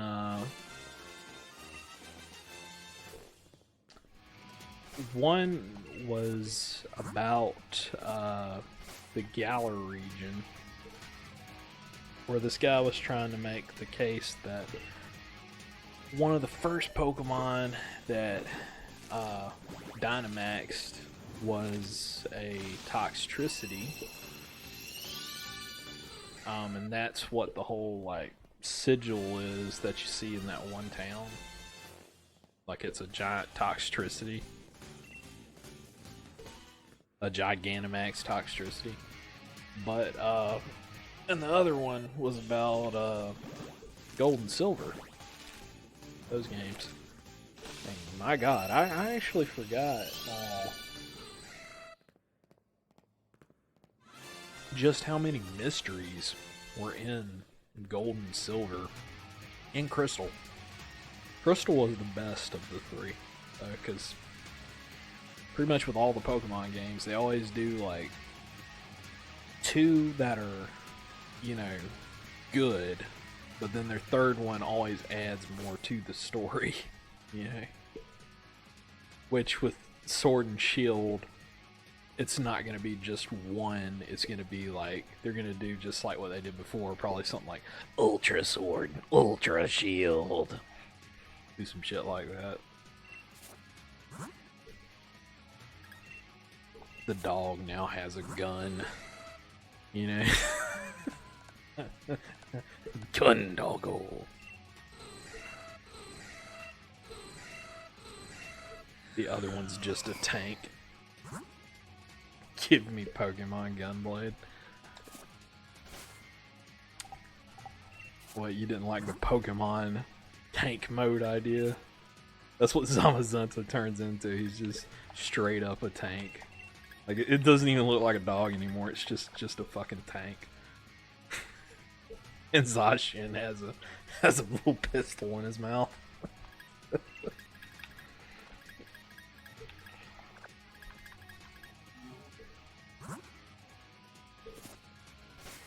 Oh man.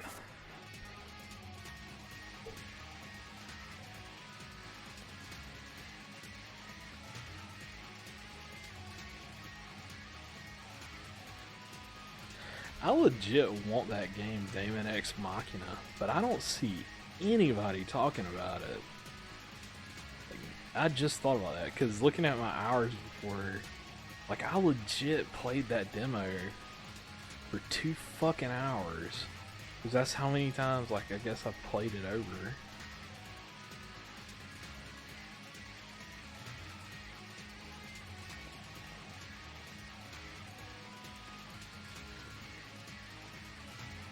Because that's the game that's made by the Armored Core people.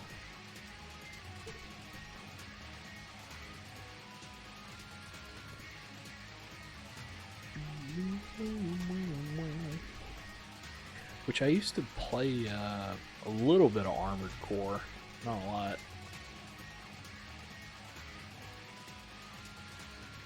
Sadly, I never had really good internet back in those days, so I didn't get to like experience the awesomeness of playing the online modes for those, because they were like full-on war zones, some of them, I think. War zones of mix. I like the little posy strikes. Looks like such a little badass.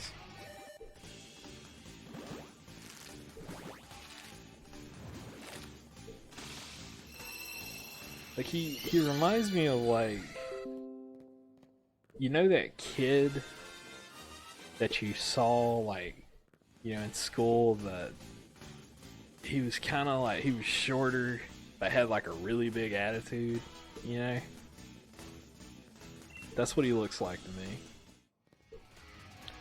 Like that one kid that would try to bully bigger kids just because he had such a big attitude. Yeah, he looks like a Tyler. He actually does. He's fucking Tyler 1, dude. It's Tyler 1 as a Pokemon. Holy shit.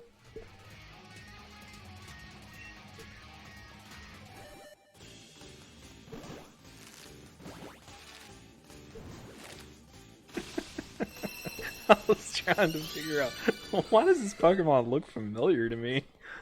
It's like, it's fucking Tyler 1. Tyrogue, Tyler 1. Holy shit.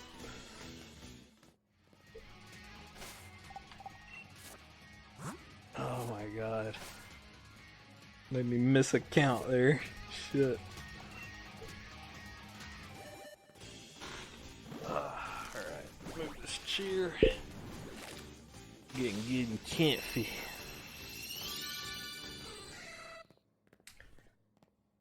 Oh man. Howdy.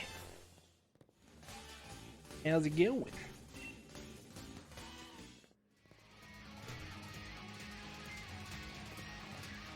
We're just hatching eggs.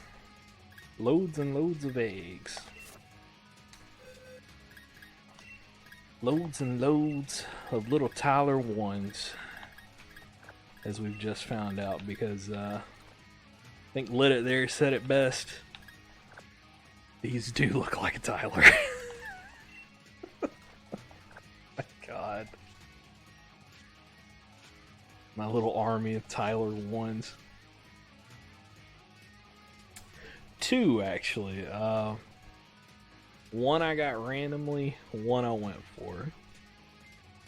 And this one will be the third if I get it. Or when I get it, because I'm just going to keep going.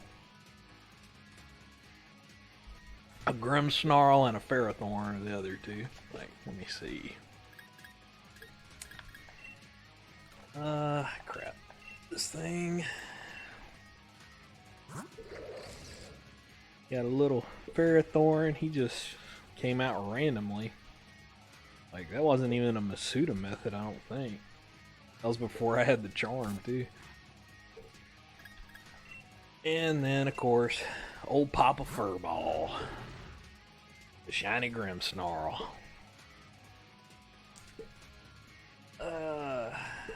He's my boy. That's my boy right there, Papa Furball. Grimmsnarl, in general, I think, is one of the better Pokemon for this gen, just because, I mean, you can use him in either doubles or singles. And thank you.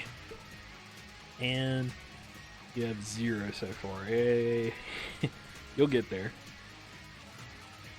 You'll get there.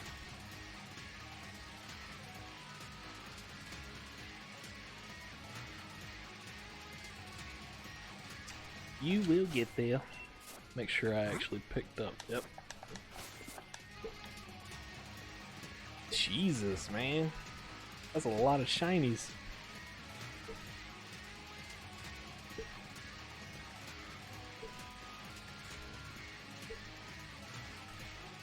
I will admit though, I hadn't really been working on it, and I was waiting to get my Elgato before I started. So this will be the first one I get on stream. If I get it on, hopefully I'll get it tonight. That'd be great. If I got that lucky. We'll see. You gotta throw me your shiny luck there for getting 26 of them.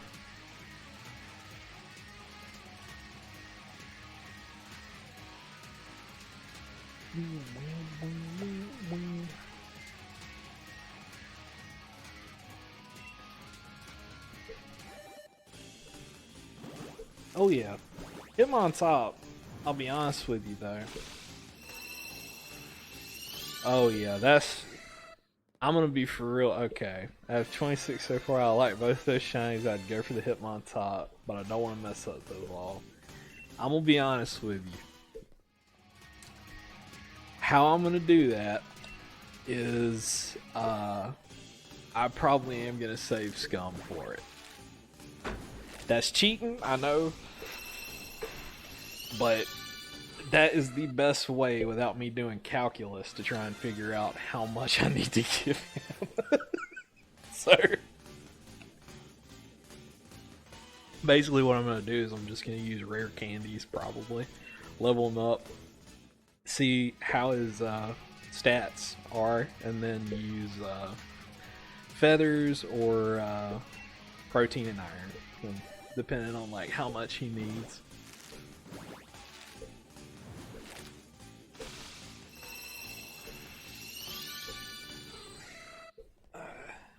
But the main reason I want to hit Hitmontop, not gonna lie, is because I hate Cloyster. And everyone uses a Cloyster in ranked. And I'm sick of it. I'm really sick of it. And Hitmontop, in my opinion, is going to be one of the best counters for that stupid little clam. Oh man, you got a shiny one? You know what? I'll be honest with you. I like the shiny of it, but I've come to dislike Cloyster so much that just off of principle, I don't think I can ever go for it. just off of principle alone. From all the times I have dealt with a Cloyster.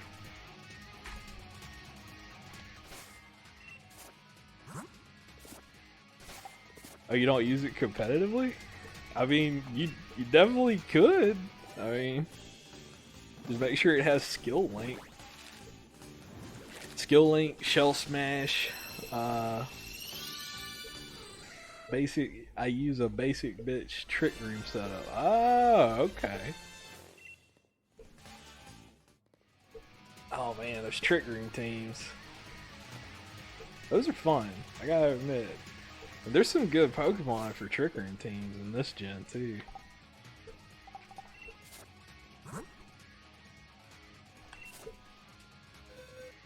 But nah, most people,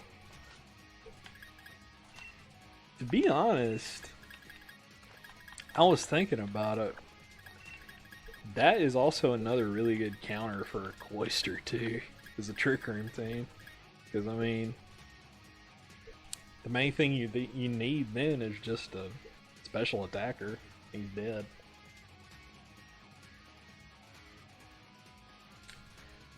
Yeah, I need to replace Copperjaw though.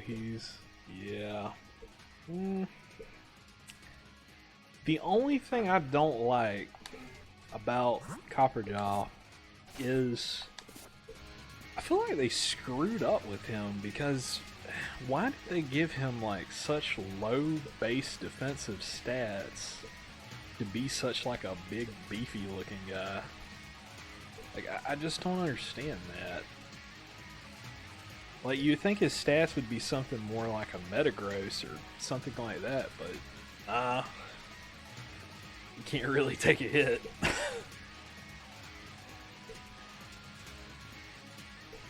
Yeah, That, yep, he gets one shot all the time. Yep, that's exactly why, like, like, even the basic Trick Room rental team, I tried using him in that, and that's exactly what happens. He literally never survives a hit when I've used him. Yep, I know. It makes no sense. It's like, why would you make a Pokemon that's an elephant? A thing that's like, and it's steel. Steel has good defenses. But yet, make it flimsy as fucking paper. Like, why? Why? It's so stupid. Like, I think his, what was it? His base defense was like 60? I think? For both special defense and defense? Like, it was really low. And I kind of want Bronzong, but he doesn't hit very hard, I don't think. Yeah, he doesn't, but on a Trick Room team, Bronzong, I think he learns a lot of like more supportive moves that are pretty good for a Trick Room team. Plus, you throw people off because they have to decide, are you a Levitate Bronzong or are you a Heatproof Bronzong?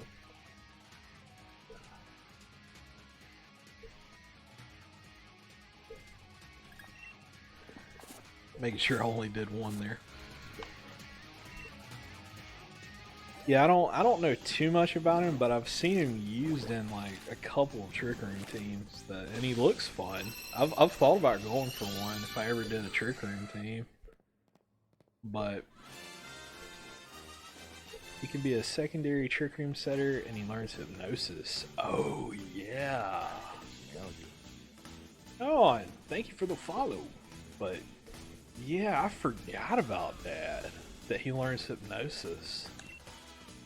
I was trying to remember like what he did to me in ranked, because I know I saw some Trick Room teams with him in ranked, and that's what it was. He was trying to Hypnosis me.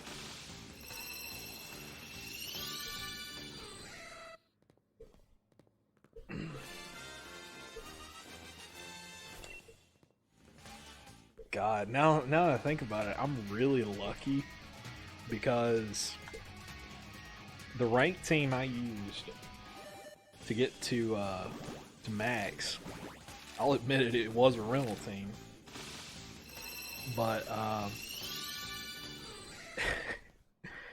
don't know how I got past all those Trick Room teams with Bronzong. I guess all of them had like Levitate, because if one of them had had Heat Proof, they really could have screwed me up. Now that I think about it. Could just give him Shadow Ball and Psychic or Gyro Ball. Ooh, yeah, that's true. Like, let me show you here. So, I had a couple of teams that I tried because I did not have the time to make a doubles team.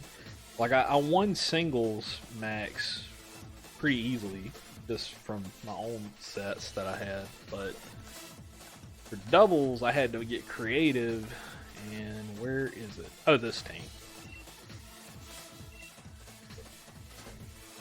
Now, that Trick Room team, if it had been a Heat-Proof Bronzong, would have screwed me up, because all I ever used out of this set was Torkoal, Vileplume lead, Indeedee, Hawlucha in reserve, and won most of the games.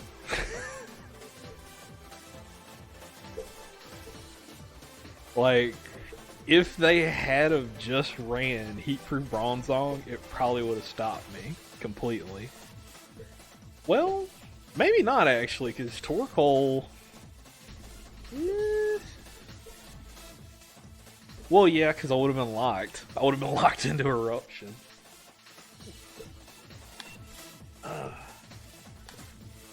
My god, doubles was horrible. It took me forever to do that. Like, not having your own team just really sucks for that.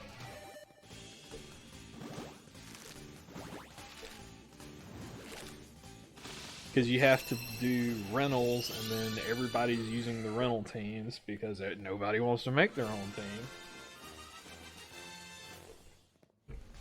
The plus to that, though, was you learned what team does what really quickly.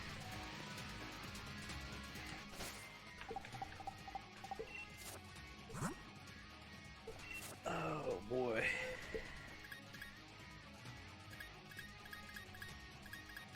I'm gonna laugh if I just like miss this shiny.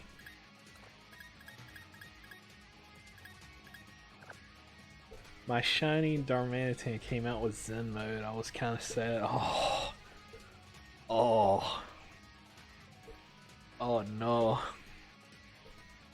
Oh no. Yeah. Would it let you actually use the ability capsule on it? I've always wondered that. Like, if you have a hidden ability Pokemon, could you capsule out of it?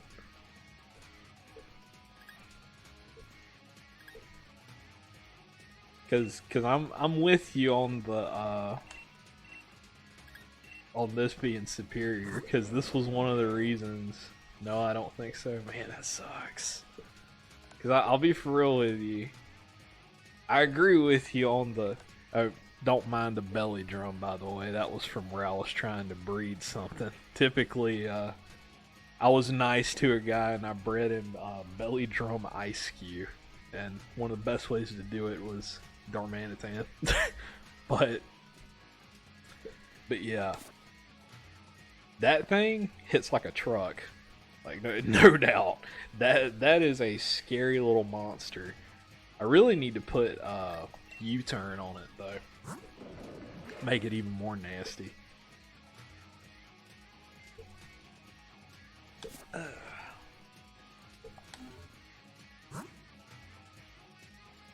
The only thing I don't like about that particular one, though, is Icicle Crash. It's good, and when it hits, it hurts, no matter. But that 90% accuracy screws me over more times than I can count. To the point where I'm thinking about doing Ice Punch on him instead. Because I hate RNG. I really do. It drives me nuts. Oh, we're already into the third box.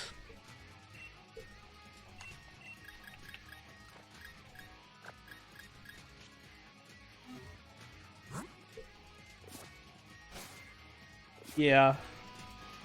Yeah, that's probably what the meta would be. Flare Blitz, oof. The only reason I wouldn't do that is with Flare Blitz is the recoil damage. Because usually, but then again, I guess it don't matter, because if he hits you, if something hits you, you're probably fucked anyway. He's kind of meant to be a literal glass cannon.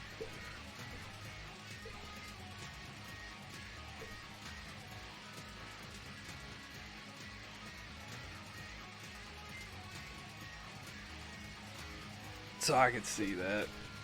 Earthquake, oof.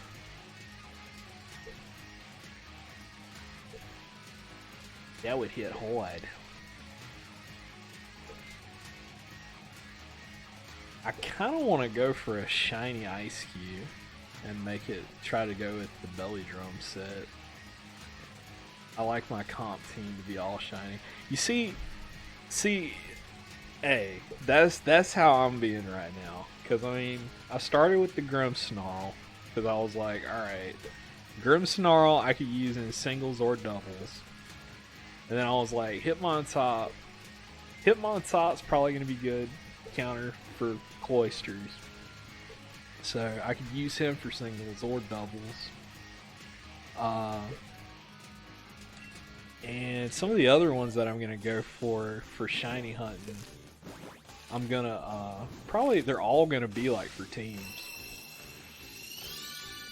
I think I finally finished putting all these magic cards in their double sleeves. Yay for tonight. Well, good on you. Good on you. So how many was that again? What'd you say? Like you did what?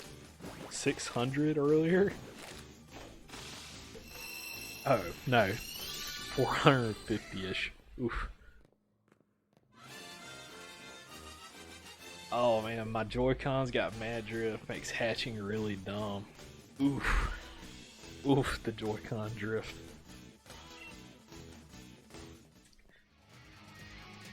Yeah, I use a really cheap Power A controller. So luckily I haven't dealt with the drift too much, but even those drift sometimes a little bit. And I think I hit 450-ish tonight, so I was really off. I thought you were like at 600 or something. Gotta get new ones Friday. Well, I'm trying to think. Haven't they released like some new colors and stuff you can even get? They got some really cool colored ones on there. I was so tempted to buy the Power A wireless controllers, even though they're cheaper and probably not as good. My god, some of them have some of the coolest designs on them. And I want to use my Dracovish, and as long as they work, I don't care. You should look into those like Power A controllers, and for real, because like, if you're like that about them, that's really the better way to go. Because they are a lot cheaper typically. I know, like on Amazon for a while there, I think you could get like a wireless one for like $20. They were doing a sale for them for certain ones. One actually had like a Pokeball design that looked pretty cool. Oh, I play handheld mostly though. That's the issue. Ugh. Yeah.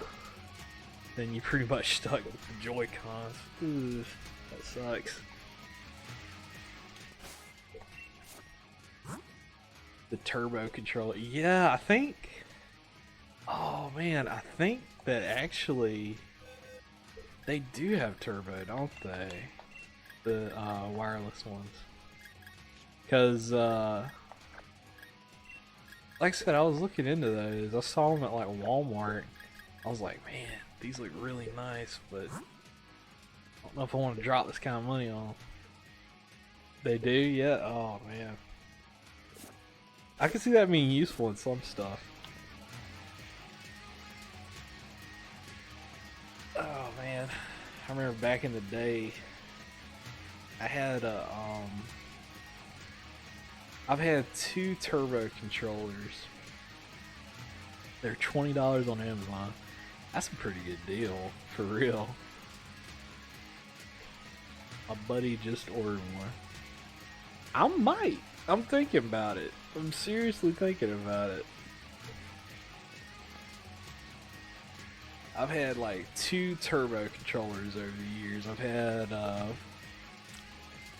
one for the GameCube, and it was like it was a weird clear GameStop exclusive one. It was really weird. I probably still have it somewhere.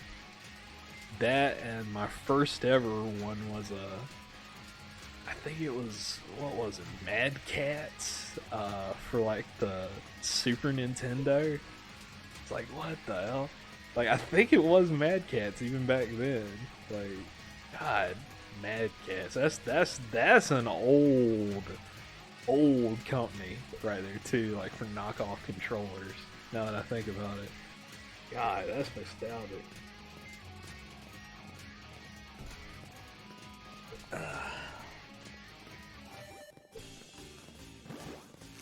Hey, thank you for the Spox. You're making the Hitmontop dance, boy. Making him dance.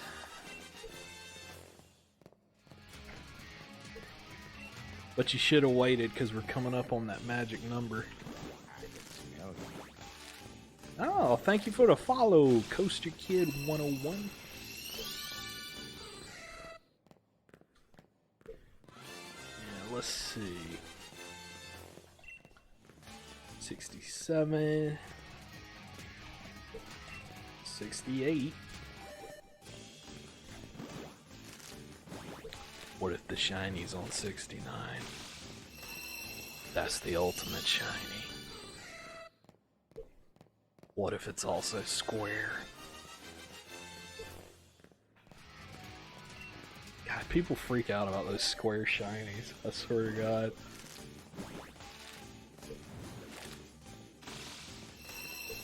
Is it? Is the 69 special? No, he's not. Of course it wouldn't be. But what if it had been? What's a square shiny? My boy. My boy. Let me explain to you about the square shinies. So apparently a popular YouTuber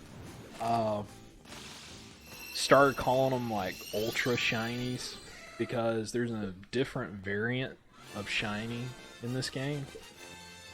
You get two variants. You either have the regular star shiny or you have one, the square shinies. And the square shinies, it's basically just squares pop up around it when it comes out. And the other one is stars come up around it when it pops out. That's the only difference. But the square shinies technically are more rare, but not really. The only reason they're more rare is because you tend to see them more from wild Pokemon than you do from bred Pokemon. So usually people who do stuff like what I'm doing right here, you know, the Masuda method, you're typically not going to get a square shiny. Like, there's a less probability of you getting one. Even though, funny enough, Papa Furball actually has the square shinies. So explain that one to me. But sadly, you can't really show it off though unless you're in a battle. So, but it's literally like clear looking little squares that are sparkly that pop out.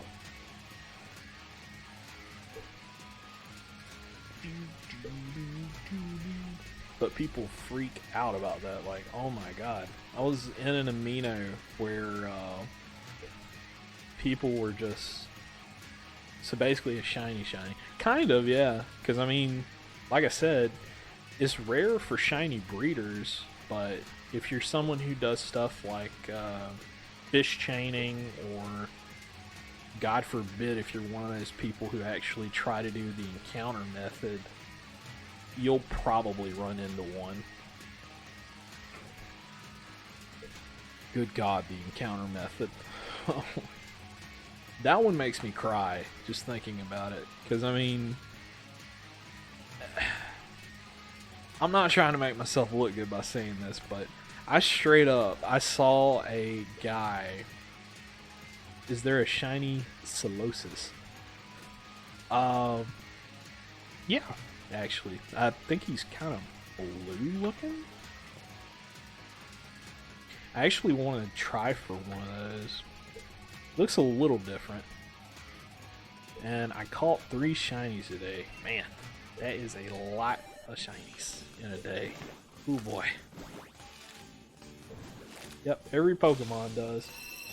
Except, well, they do, but they're locked right now, except for Zacian, Zamazenta, and Eternatus.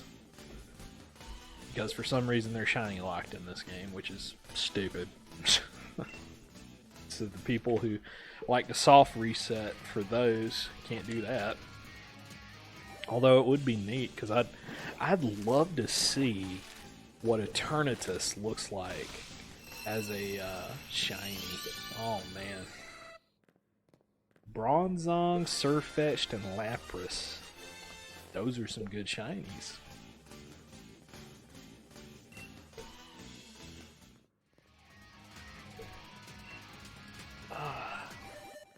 They are raid shinies, so don't have much value.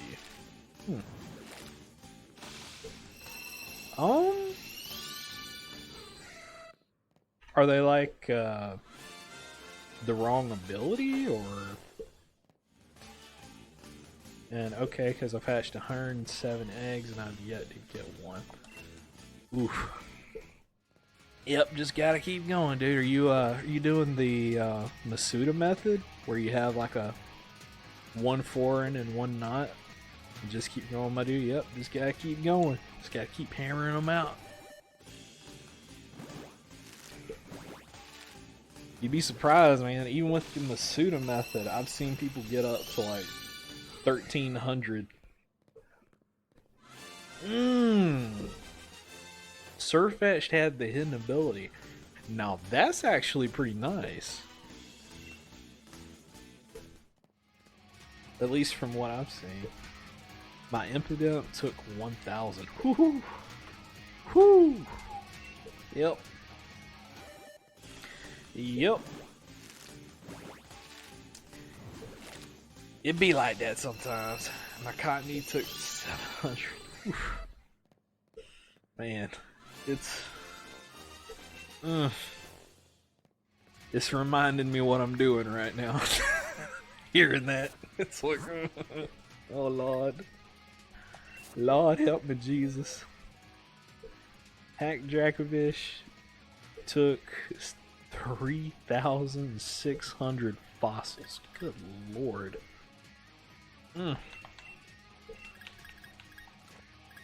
I gotta admit though, that one in particular, pretty worth it.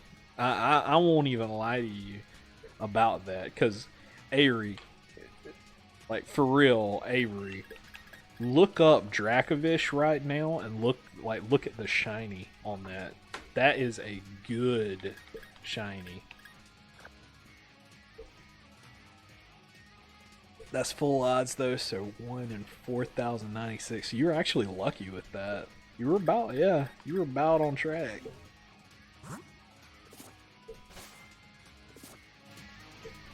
Man, that's tempting though. I'm not gonna lie, because Dracovish, like the whole fossil line looks so cool when they're shiny. Because I really dig the whole like grayish, aesthetic. Yeah, see, like, ooh, that's neat. Yeah.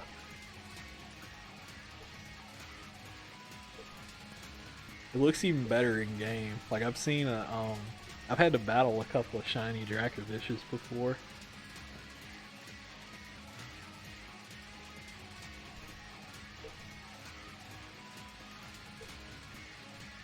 People love the Dracovish.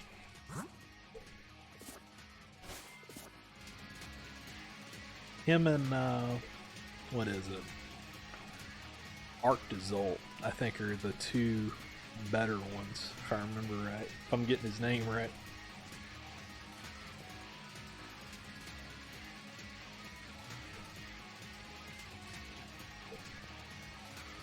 That's something I could actually try for, thinking about it, a shiny Dracovish. Very tempting.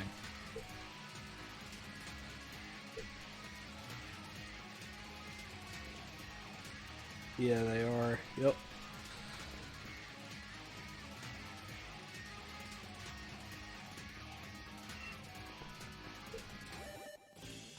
For some reason, shiny Grimmsnarl looks weird. He's just like, he's the improved furry.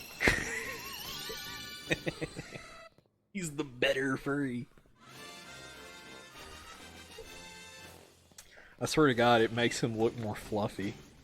Like, it really does to me. Like, he legit looks more fluffy. Right now, I am hunting in HG. So, what you looking for?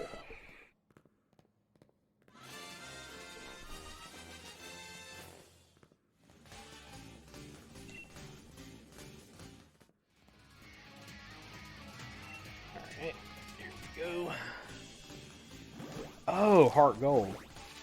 Oh.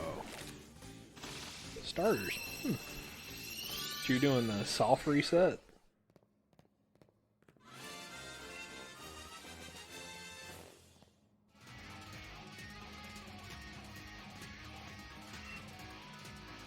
And thank you for the Spocks. The soft reset, yeah.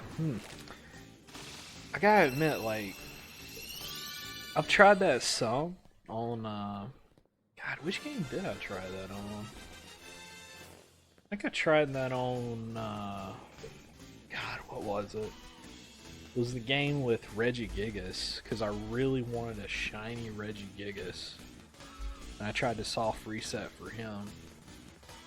But yeah, I'm at 4K, but the odds are so low in this game. For like soft resets in general, I swear it seems like it's just so low, so hard. You gotta have like some intense patience for that.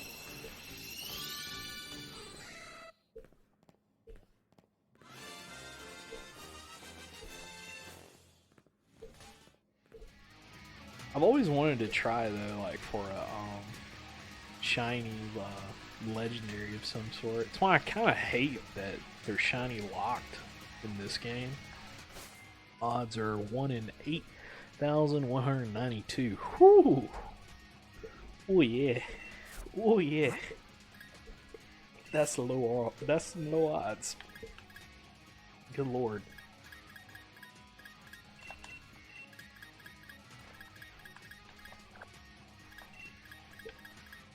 Yeah, I've always wanted like to try for something like that, but soft resetting. You get really tired, I bet, of that start screen, don't you? You're like, I'm gonna kill this ho-oh. Where's my shotgun? Shiny is going to be 107. You think mine is or yours? Because if you're like right on the dot, I'm gonna be like, okay, you got some spooky, like, you know, extra sensory stuff. I don't even look at the screen till the Pokemon pop up. Yeah, that's how I would be, probably. Oh boy. Get super sick of it. For mine, oh, we'll see. I mean, that would be for yours. Yeah, I mean, maybe. We're getting close to that number. Someone on Twitch, someone I watch on Twitch got a Twitch. God, I can't read for shit. Someone I watch on Twitch got a Ralts at 68k encounters. Damn. 68,000. Good lord.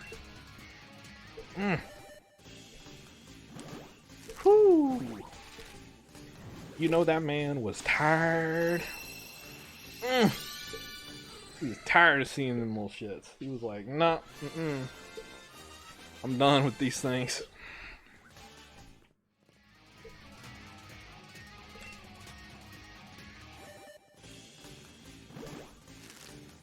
Like, that's why, this is me bragging on myself, but I saw a guy trying to get a, shiny Choodle.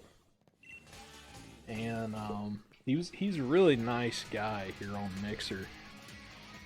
And he was doing the encounter method. And the reason why is because he didn't have a Ditto. I was like, I can't watch this anymore, because the man said he had been doing it for like 3 or 4 days straight. I was just like, I can't watch this man do this. It's like, I can't. I had to, I didn't even have, yeah, I dislike the encounter method, me too. Because, I mean, for it to even be worth anything, you gotta get up to like, what, 500? Like, God, by that point, you could have already, like, hatched that many, you know? and you had better odds. So when I heard that the only reason he wasn't doing Masuda was because of he didn't have a Ditto for it, I went and I was like, yo, I can't let this man do this anymore. I went and I had to find like a Ditto using the 448. 4448 link code. Took me like 45 minutes to hunt for that thing. But I finally got that man, his shiny, his foreign Ditto, so he could stop, torturing himself for days on end. Like, good God. I was like, how in the hell are you doing this? No. Just no, my dude. Like, it needs to end.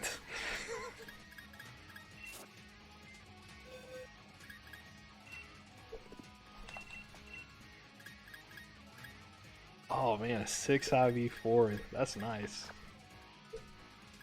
Yeah, I hadn't been that lucky. I did have a I think it was a 4 IV one. I accidentally gave him my 4 IV one, but I was fine with it at that point. I was like, fuck it. I'll get a better one later. But and I got like I think a 3 or 4 that's okay now. I'm not using it for this though. I had 2, one was hacked, and one I traded with a guy from 6 IV Ditto Raid. The only thing I don't like about like the hacked ones is it because then it basically makes the data, like, they can tell it's a hacked Pokemon then at that point, like it came from one. That's the only reason why I hope that I never, like, accidentally get one. Because I'd be like, oh shit. Not like I would ever get to a tournament level, but hey, you never know. Not like I'm worried about, Nintendo busting down my door. Nintendo, open up! And, gonna fucking take my game away from me. Snapping in half. Says I have hacked Pokemon, Your game is hacked. Here goes all of your mons. Watch as we break it.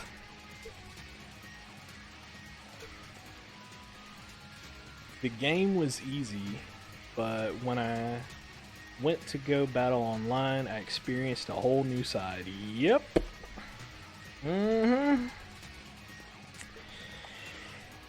I joined that club real quick. So let me tell you the story of how that went for me, because I had the exact same experience. Yes, online is much different.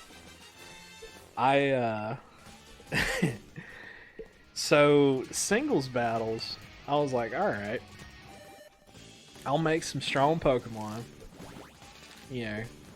Probably breeze through this, get up to max. I got up to around Great Ball, and then I experienced the joys of what are called stall teams. And yeah, that was not fun. I think it took 2 matches of me running into Whimsicott, Toxapex stall teams for me to say, okay, I'm making a Corviknight. And literally that's all it took. I went like from like around, I think it was Great Ball something, to max just from making a Corviknight. Because I was like, all I'm seeing are these stupid stall teams.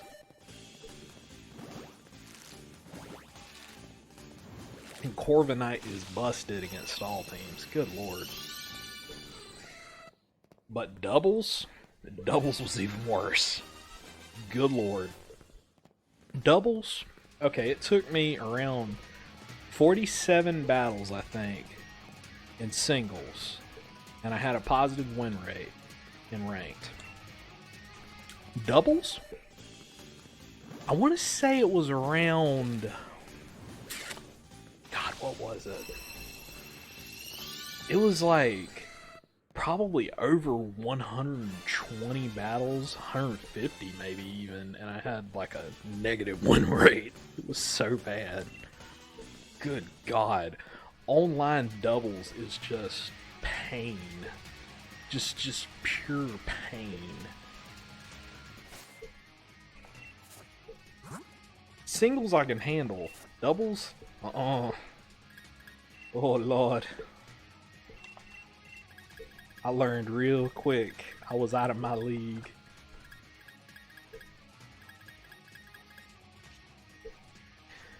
But I'll actually show you if I... Where is he? What? The hell you doing over here? Back in your spot. Alright. This thing, if you run into stall teams, Coaster Kid, and you want to know how to get rid of them,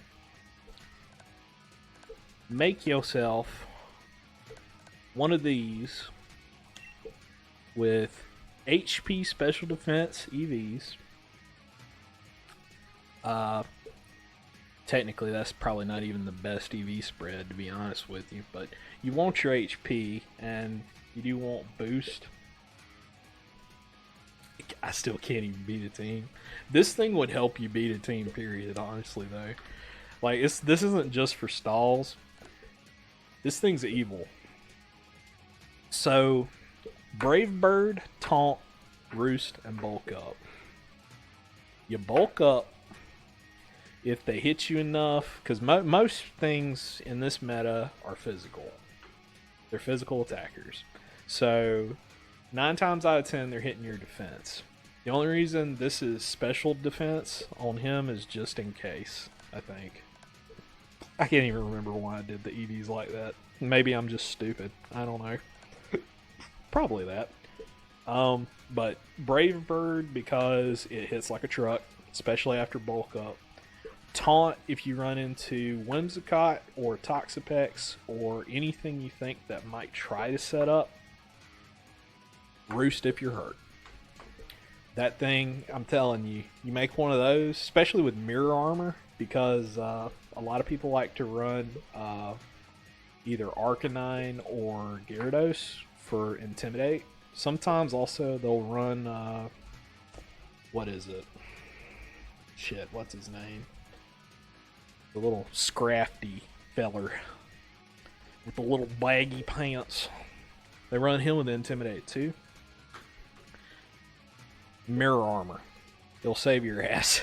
It basically makes them worthless. Because usually they lead with the Intimidate Pokemon. So you just lead with this guy, set up on them, and yeah. Then Brave Bird and Roost. Brave Bird and Roost your way to victory.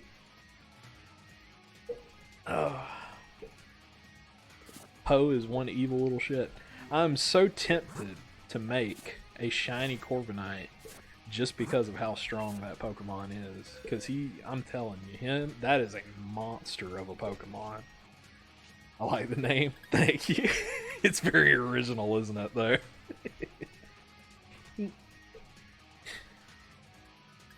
Oh, man. And I've got Edgar Allan Poe, yep. And I got Samara over here for the ghost reference. Oh, man.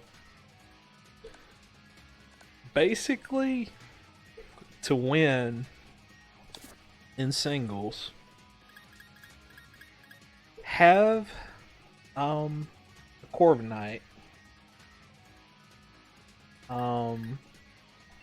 This thing can help a lot too. A weakness policy Togekiss is a monster. And have like, this one has special attack and speed investment, but I've been thinking about changing them around. Maybe, honestly, I've been thinking about doing a shiny Togekiss because of how good he is. but I would actually probably invest more into his defenses somehow. I'm not sure which. Probably the HP.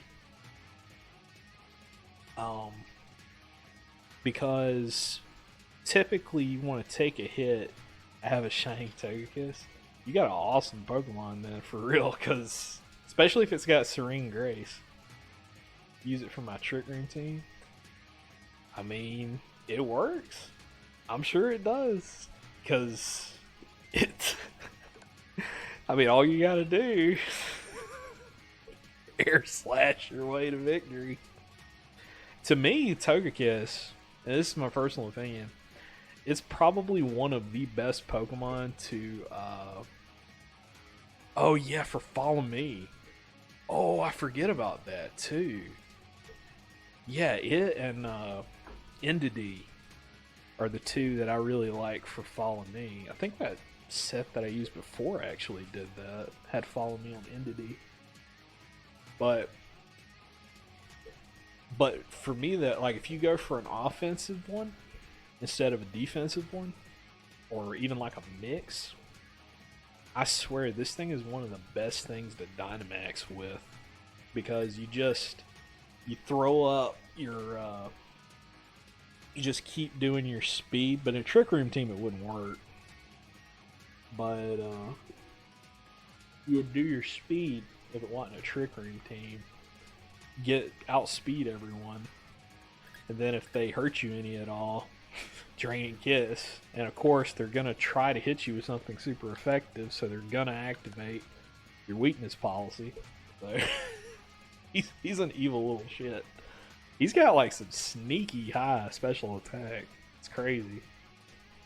Indeedee, I ended up getting a male, and you need female. Oh, for Follow Me. Oh, I didn't know that. I wondered what the differences were. I knew there was some kind of difference there, but I never did look and see what it was.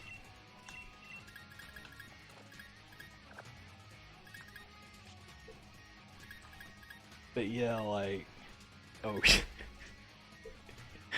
so for raid bonds, I don't use these. Of course, in battles. He's actually only hyper trained in special attack?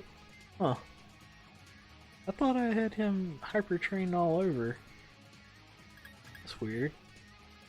And I haven't hyper trained you at all? What? I need to fix that. Anyway, these two I typically use for just raids. That's why he's called Artillery. Because he's because he has choice specs too. So literally all he does is Dynamax Cannon, Dynamax Cannon. I feel bad for the people who are sitting on the opposite side of a Max Geyser or Max Flare in a gym. Oh dear God. Do you imagine if that was like a real, if this was all real, and like you were actually in that gym? It'd be like going to SeaWorld with the Max Geyser, but the Max Flare. Come out, your hair's all singed and shit. No, I'm caught up in the mosh pit. Good God. I love Piers, but I didn't want to be in his mosh pit. He loves fighting with. Oh man. I'm not gonna lie though, I love doing the ranked battles. I thought they were fun.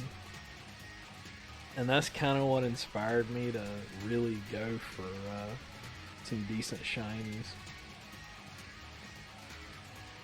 Because, I mean, like I said, I started with the Grimmsnarl because I was like, I need a Grimmsnarl because that thing's just nasty. Now I'm going for this because I've learned it's better when you start getting into like the ranked and competitive stuff. It's not really, you can theory craft like your full on strategy and everything, but another way to do it is what are you getting beat by the most? You know? Think about it that way. And then think up like, okay, what's a mon that can beat what's beating my ass? And that's how I play. What's a Pokemon that can beat the Pokemon that's beating my ass? And then I go for it.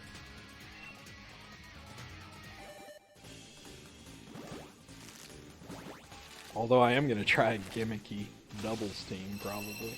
That probably won't work at all.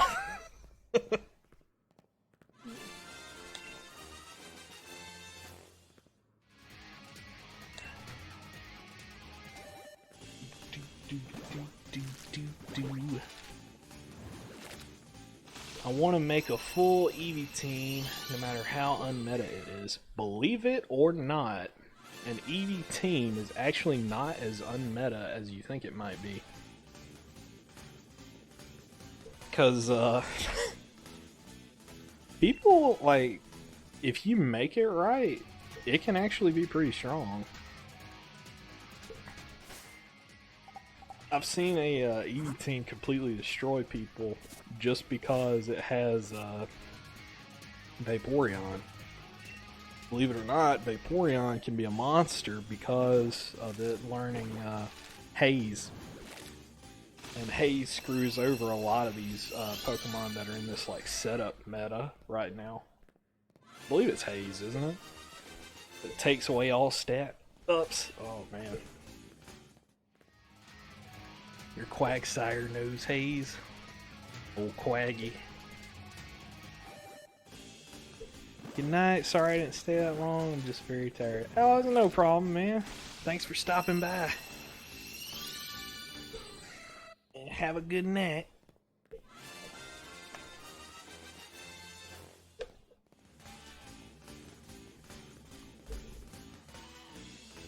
We'll see if Coaster Kid's prediction is correct.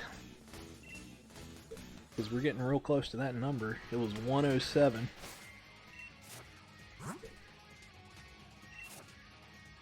That would be nice. I would take a 107.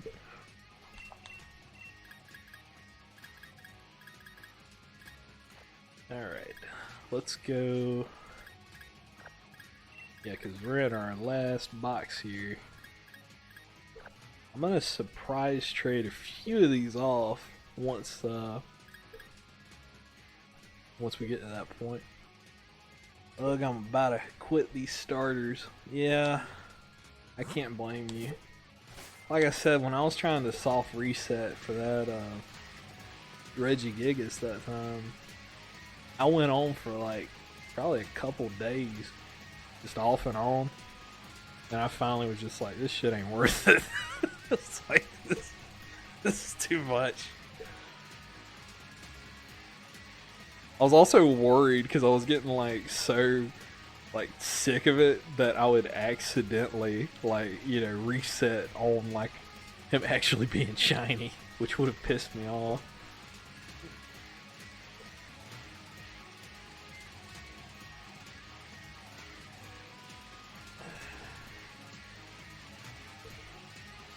What kind of team are you thinking about, Lit? Like, other than the Eevee team. Because I know you're thinking about some teams here. Sometimes I get self-conscious I miss the shiny. You see me checking every now and then on this. I mean, that's what I'm doing. I'm like, did I miss it? I do that too. I start freaking out like, wait. Did I miss this? Have I lost my mind yet? Oh, here we go. About to be 100 in.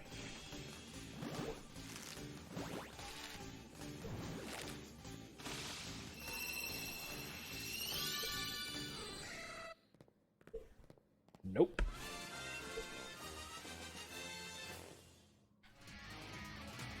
I don't know. For types of Pokemon, I like the looks of water types and flying types. I'll probably start crafting teams more when I get more Pokemon. Still haven't gotten my Rock Gym badge.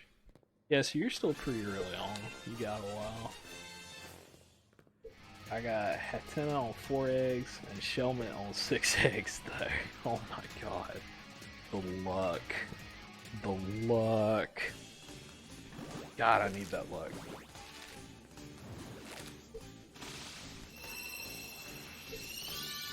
I ain't gonna lie though, I got pretty lucky with the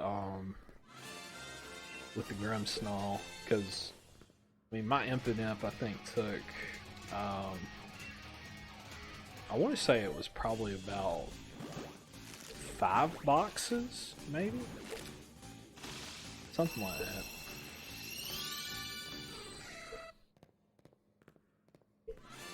Oranguru was like 90 eggs. That's still lucky. Good lord. Good lord, you got some shiny luck.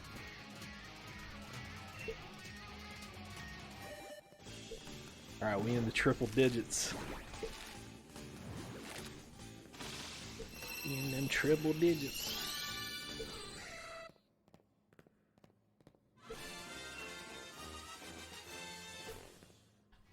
Nope. No shiny yet. All these garbage little Pokemans. My army of Tyler 1s is growing.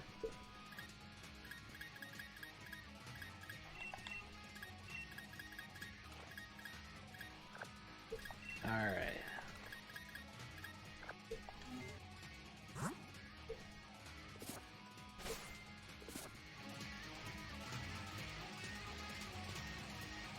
Applin was another longer one. Corviknight was my first ever at like 800 encounters. Oof.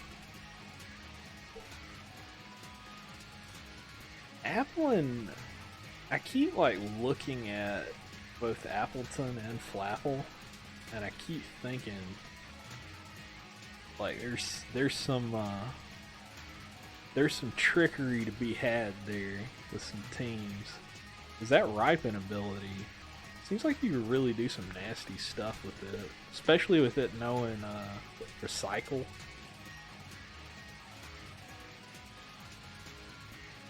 Appleton is pretty beefy. Yeah, he is pretty beefy. He looks like it too. I mean, at least with him, you know, unlike Copperjaw, you know, he actually looks as beefy as he is too.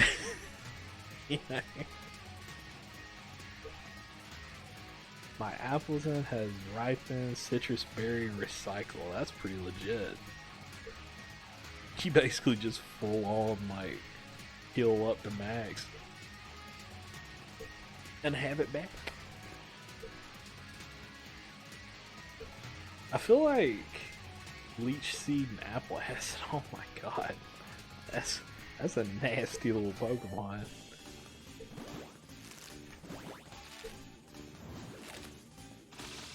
I feel like you could,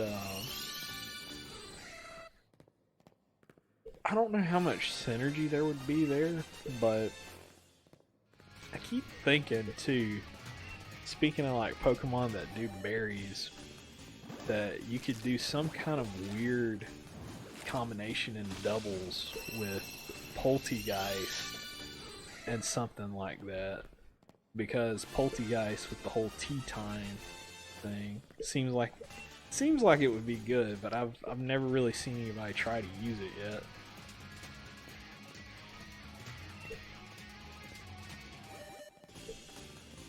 Because most of the time people use Poltegeist for Shell Smash. I entered a streamers tournament here on Mixer and I wrecked all of them. He came in as the wild card. Like, they'll never expect me. I'm not gonna lie, like, then him and his chat proceeded to call me a hacker and trash player because my Pokemon were OU. Oh my god, really? Oh, that's just stupid. They're really gonna spout that OU shit? Oh my god. Should've just told him go back to Smogon. Go back to Showdown. Go back to playing Showdown. He asked me to join, but the only rule was no legendaries. I mean, you didn't bring any legendaries, right? So fuck. I don't see the problem, you know? I mean, it's his fault if he didn't want to bring something that he considers overused. My Ferrothorn. You swept them with a Ferrothorn? Oh my god. Jesus Christ. That is hilarious. Oh my god. I want to, like... Oh man. Alright, I'm not going to say his name for the VOD here. But can you type which streamer this was? Because I want to see the VOD of this if he has it. Like, for real. Because this sounds funny as shit. Like, I'm not even gonna lie, that sounds funny as shit.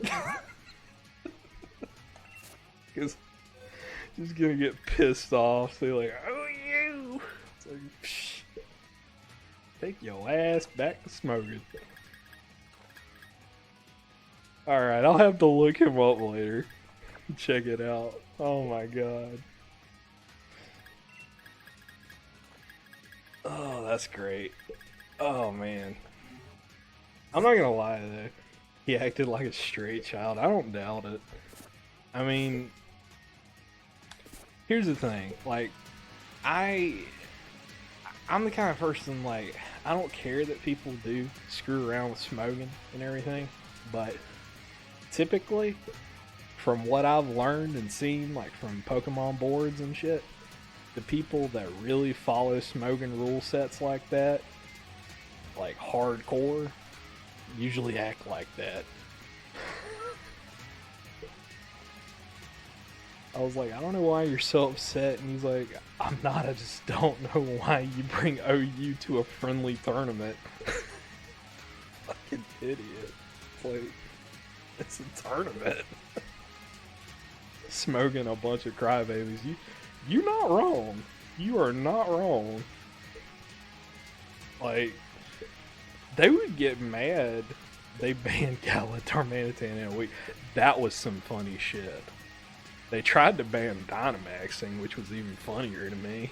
Like, cause then there were people crying, like, trying to say in battles, like, don't use Dynamax, it's banned. It's like, I can still click this button, bitch. It's not banned. There's this big glowing button on my screen. Doesn't seem banned to me. Oh, shit.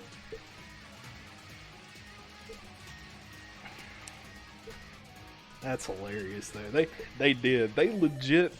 The funniest thing about that is they banned a Pokemon that literally cannot change what move it uses. That's how stupid they are. Like, if you can't play around a Pokemon that literally cannot change what move it uses, you're an idiot. I mean, seriously. Dynamax is a combo Mega Evolve and Z moves. Yep. Oh, man. I mean, it's funny to me because, like, Dynamax more balanced than Mega Evos, in my opinion. I think it is too, to be honest, because some of the Z moves and the Mega Evolutions were pretty broken. Like, depending on, like, what you use them for. But Dynamax, you can kind of play around it, because you tend to know which Pokemon they're probably going to Dynamax, so you know, like, for instance, not to fake out the one you think is going to Dynamax, or, you know, or just shit like that. And if you think they're going to speed boost on you, then, you know, beat the shit out of it. I don't know. Kill it. Kill it quick. Find something that can wall it. Or, even better, Stall it out. It's fucking easy to do. I mean, literally all you have to do to stop somebody that Dynamaxes is stall it out. That is very true. Because Dragapult is a speedy little bastard. Like that, honestly, that's no joke. That was the one Pokemon that gave even mine problems.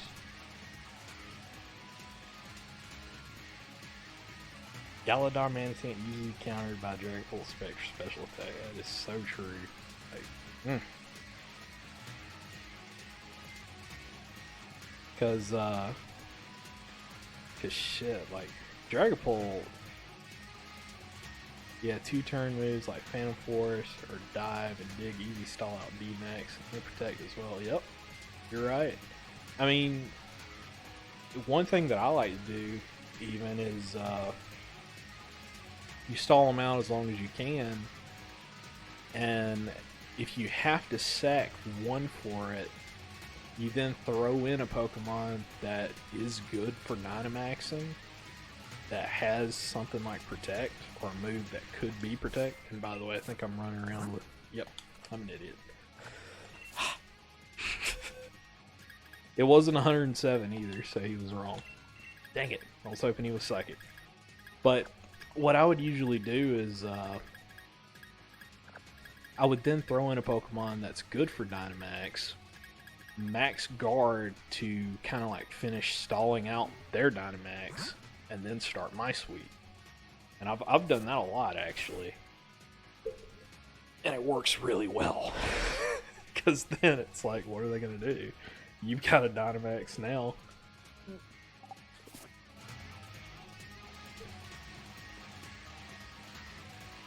Because I mean, the worst you have to worry about is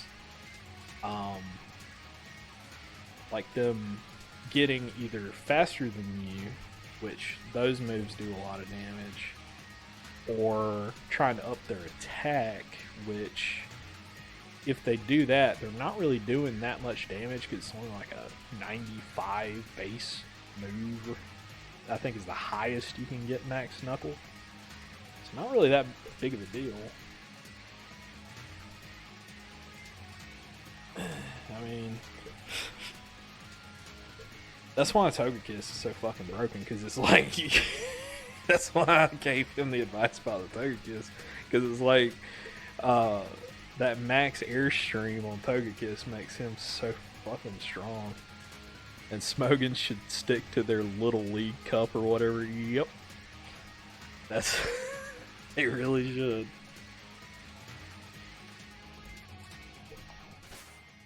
Oh my god.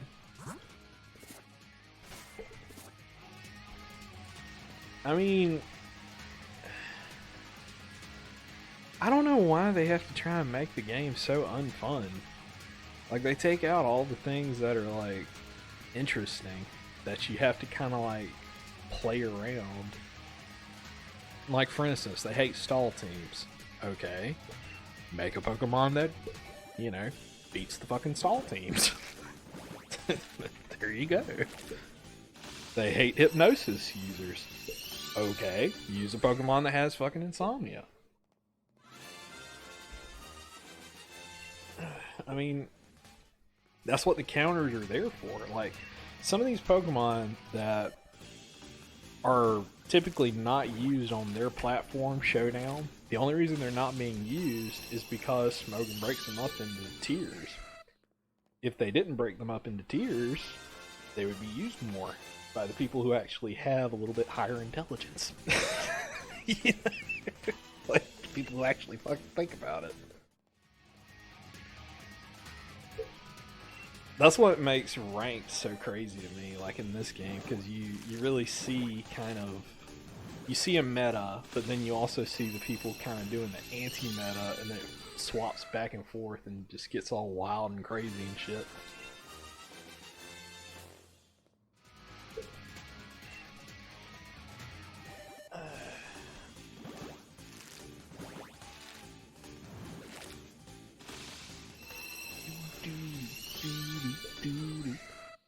And still no shiny at 114. How about that?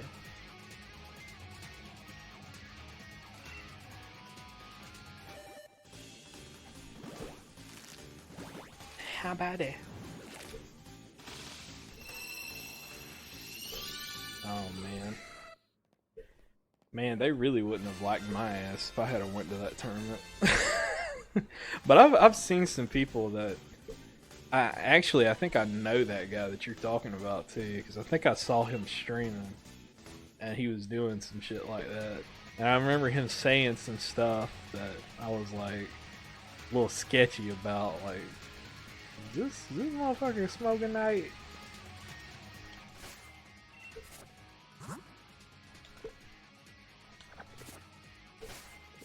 You will get yours before I get mine. We'll see. Because after this, I'm gonna have to go and it's looking like I'm gonna have to get some more eggs. He's a dickhead. I don't doubt it. I want to say he's one of the ones that has one of those bots that I don't like too for Mixer. Like, you will never see in this chat, and this, you know, like it says in my thing, I record bots, so this shit will get saved. You will never see in my chat a bot that like calls you out as a lurker. I think that shit is stupid. Like, I really hate that.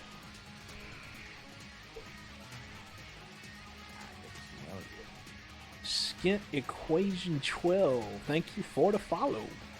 And he literally bashed some girl that bowed before me for using the team she beat Elite Four with. And yet he then is gonna talk shit when you beat them with an OU.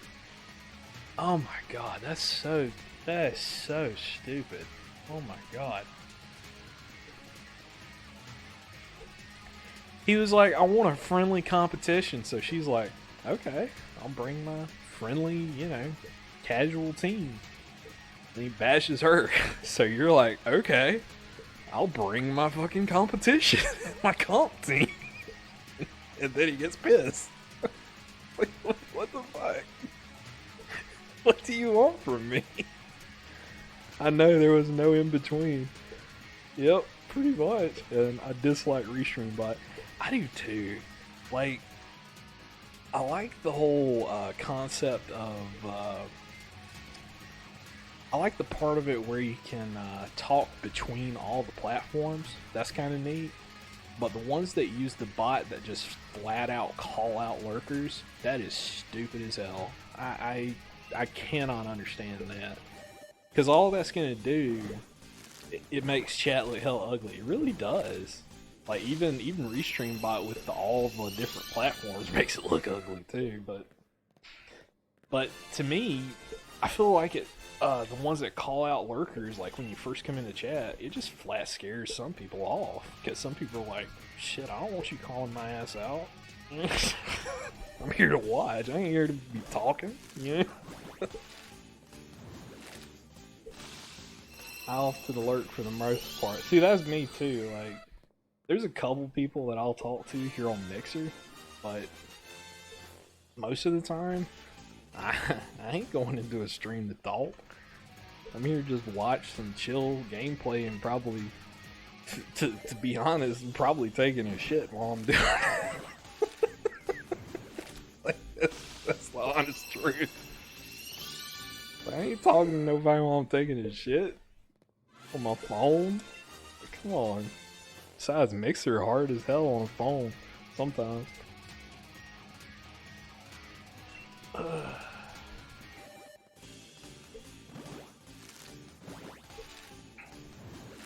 Only got 2 hands. I don't want to accidentally wipe my ass with my phone. Oh man. I don't think warranty covers that.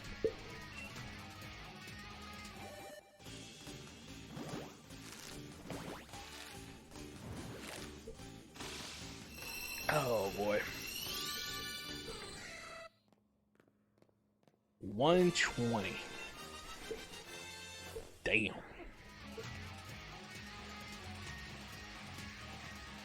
These SR make me so sleepy.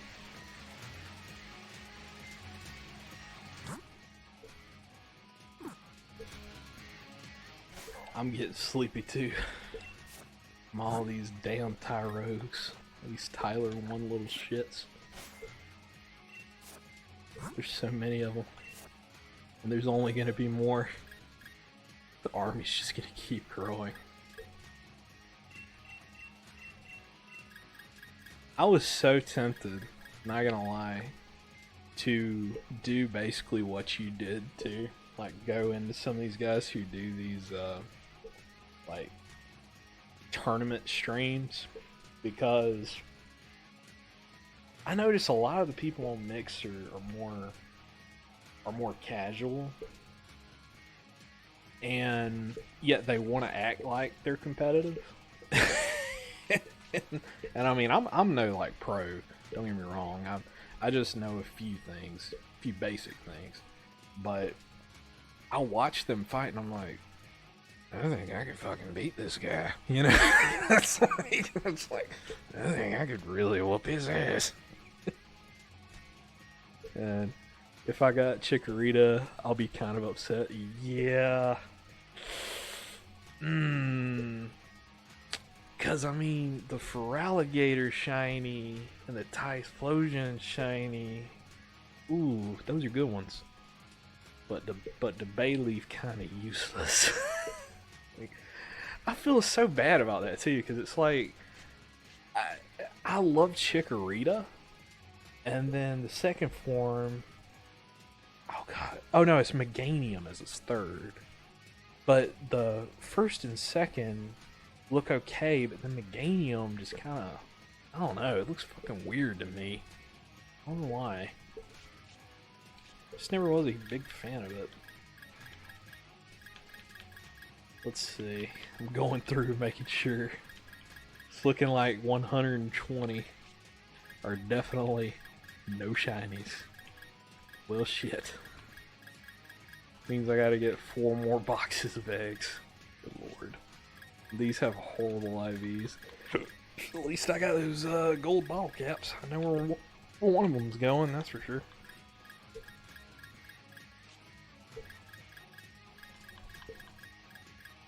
The reason I didn't try to like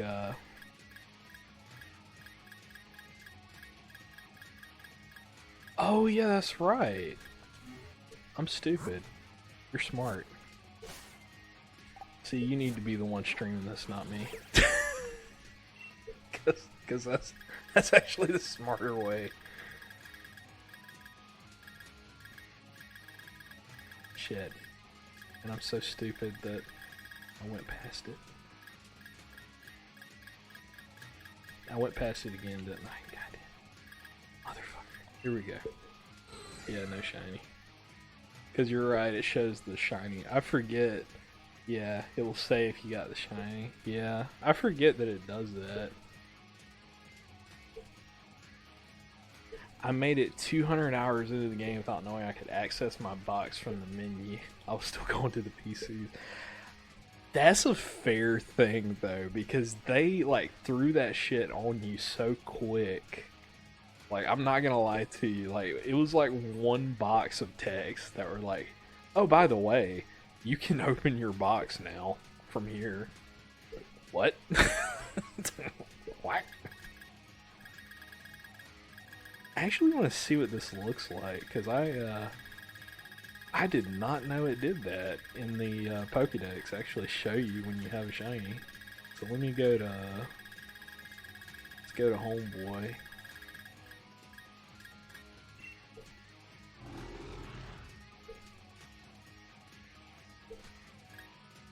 Oh yeah, look at that. That is neat. I don't read the text ever. I get annoyed how often they stop you. They stop you a lot in this game. Like, good god. Hop and Sonya. I saw someone say that they're like Zubats in this game. That's pretty fucking accurate how much they stop you. I think that bitch gives you enough, Sonya, gives you enough revives to revive an army. Like, like, Jesus Christ. She stops you so much.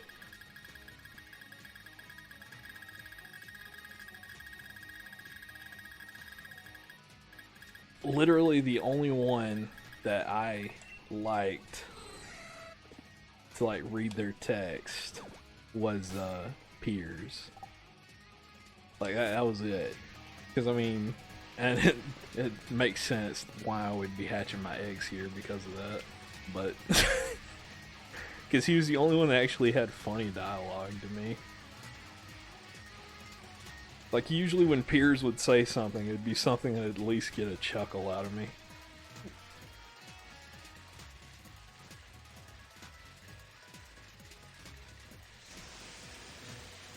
Alrighty. So now, let's see. First, I'm going to see what max raids are happening here. Might do one or two. Yeah, I don't see any. Hoping maybe some of the people that I'm headed to would do. I could do the reset. Let's go with the old reset and see what pops up.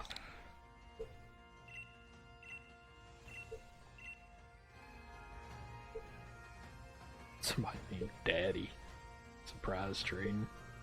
Good lord. Daddy got a surprise for you.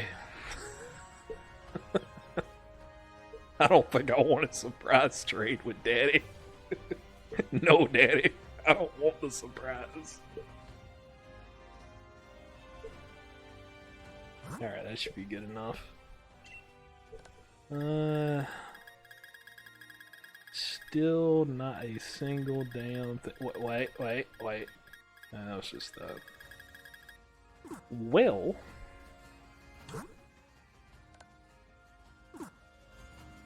That's 6. Ooh. That's 1. Here we go. 2 of them are locked. Yeah, why not? Go for the Cinescorch.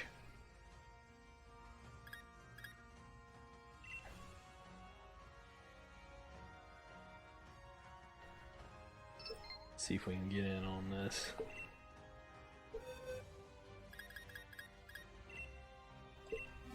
Get to break out the old artillery support.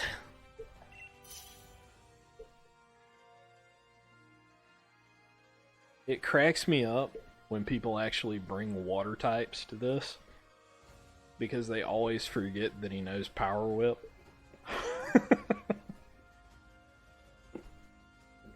So you just see the one guy that took a water type just get fucking wrecked. Like someone who brought a Dreadnought just gets fucking immediately taken out.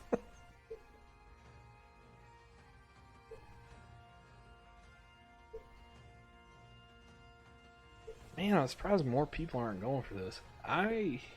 That's me. I mean, you would think that it would be a smart move, because it's like, it's Water Rock against Fire Bug, but then here comes that Power Whip. Whap! Oh, this one time I joined a G-Max Charizard raid. Oh god, here we go. The G-Max Charizard. Oh god, look at what they chose to. Yikes. And I was like, okay, I want to test my new shiny Gastrodon. Oh god. He overgrowth your ass immediately. First turn, I bet he was like, target locked.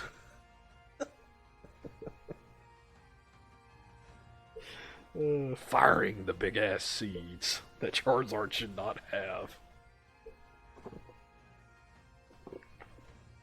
Forget about Storm Drain. The other 3 people took their choice card. Oh my god. Oh my god. Oh my god. I took all their attacks every time. Oh my god, that's so bad. But listen, I can't blame you. Cause I did something real fucking similar with my Gastrodon once. Cause I didn't even think about it. I did the same shit. It wasn't that bad. But oh my god, that would be horrible. Just, oh. Oh my god.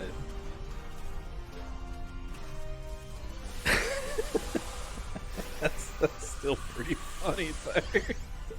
Locked into, I took all their attacks every time, locked into Vicious Grin the whole raid. I soloed it though.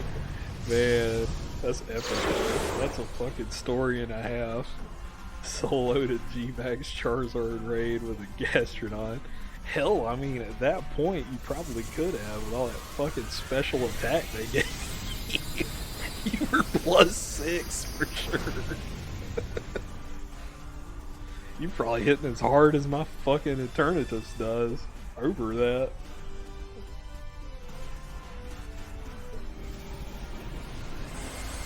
Oh shit.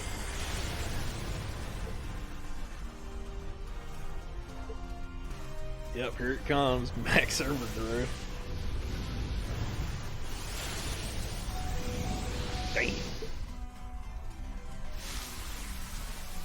The funniest part is they told me not to use Gastrodon like 4 times, but I wasn't looking at my phone. Oh my god.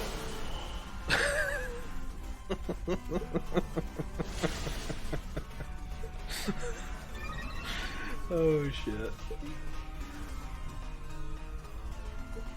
I bet you never heard the end of that shit either.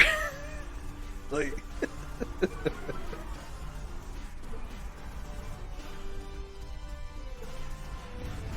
you got the most useless raid NPC. Yeah. Let's see.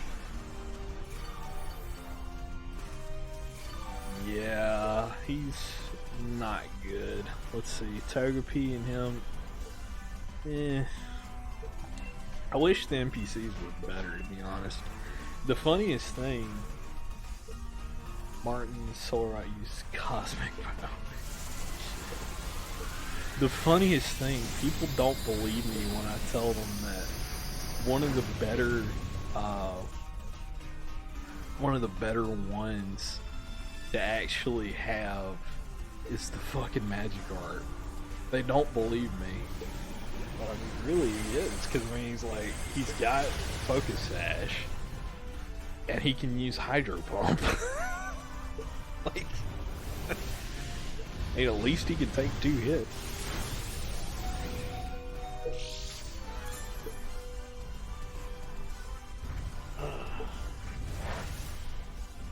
Soul Rock. Oh man, you're right. He is completely fucking useless. Well, hey, at least they're actually attacking.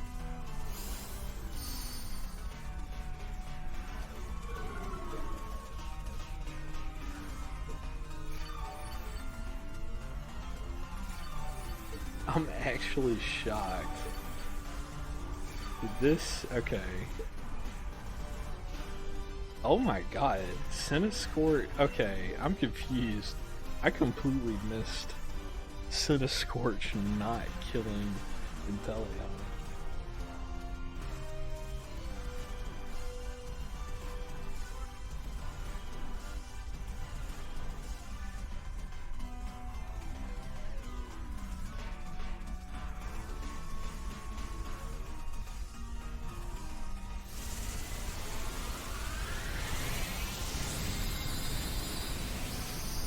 Well,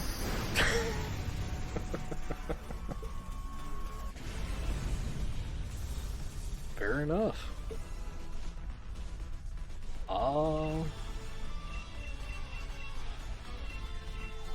Might as well.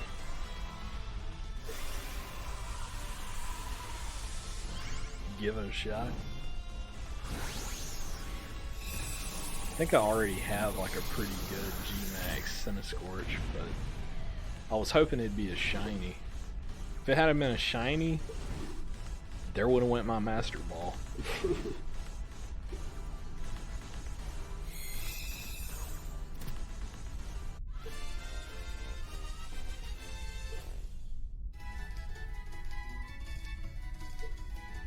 But we need these candies. I actually really like G-Max Cinescorch. I feel like he could be pretty good.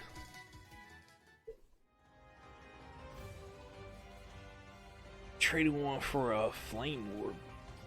Yeah, the flame. All the fucking orbs are so hard to get. Trade your Master Ball for a flame orb. I kind of can't blame you on that.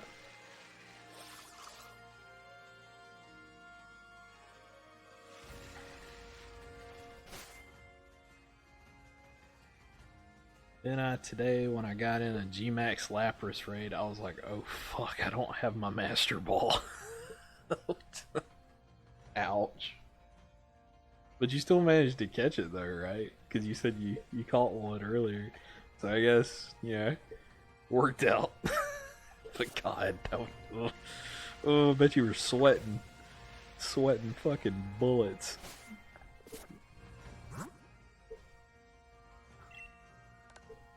Oh my god, a wishy-washy.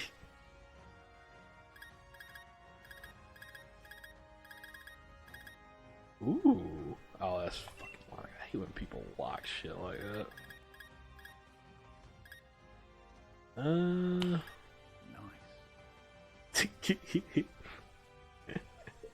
I like the gift. Thank you for the sparks. I made my girlfriend log on, add this guy on Switch, and made her use hers for me. I can't blame you. Like, listen, I need your fucking Master Ball now. Then I traded some guy a shiny Cloyster for a Master Ball in case that scenario ever happens again. I'm prepared. I can't blame you. It's like, you know, that, I was seeing where some people were talking about, like, that's a good reason to do the surprise trades.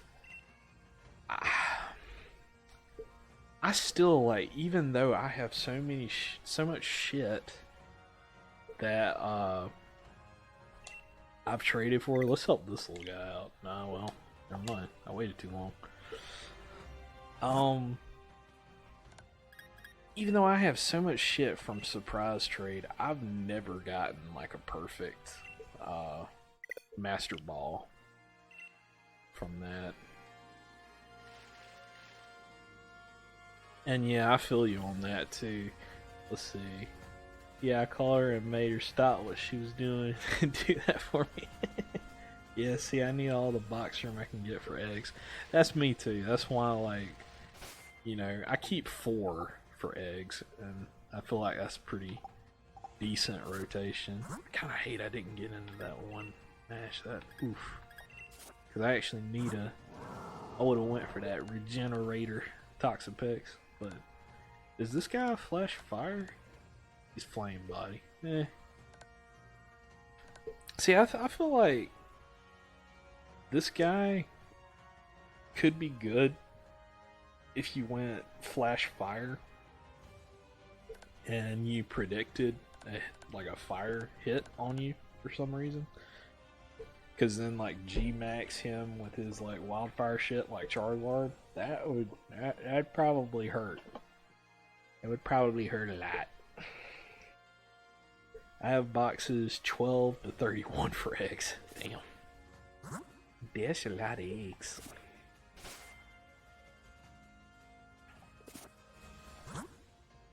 Alright. I will do one more raid, I think, and then I'm going to do a couple surprise trades. See if we get anything weird. And then I'll get back to the old Hitmontop grind.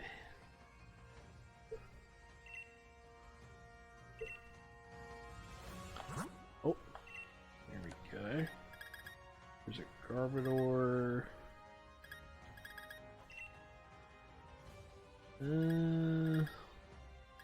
What the hell is that? Oh, it's locked. Eh.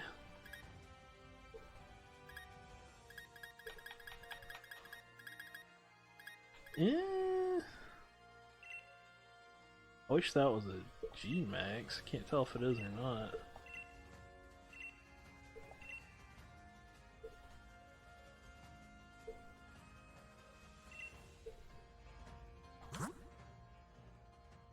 Let's see. I can hatch about 600 eggs in a day if I really try. Perks from working from home so I can breed while I take calls. Hey, you know, that definitely is a perk. I mean, it's pretty easy to, I'm gonna help this little guy out. I love doing these. Go in like a 3-star raid, just blow it up for fun. This will be funny.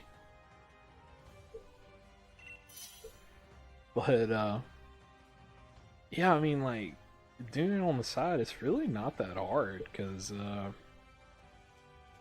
mean, all you gotta do is just swap out the eggs, especially in this gen, where you can just, like, mass, take them, like, 5 at a time from a box to your party.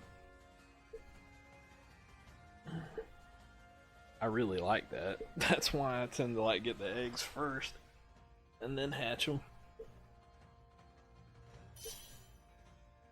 Oh, is that a G-Max Butterfree, maybe? Okay, you might as well start it up because this thing's about to get vaporized.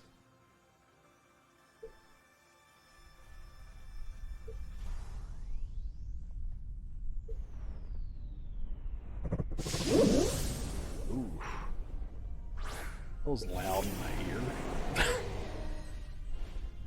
Probably wasn't on stream, but I think it was kind of loud. Jesus.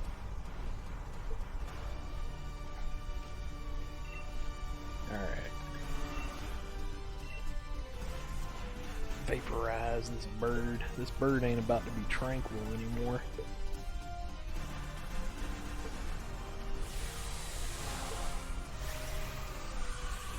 He's gonna be a train of quills all over the ground. Oh, it is a G-Max. That's cool.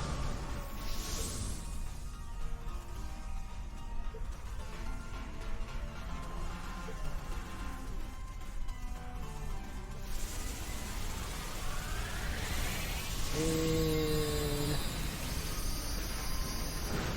there goes half its health.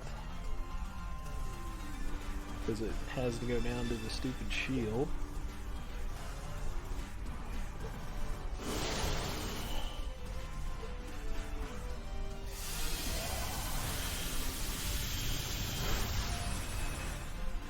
There goes its shield.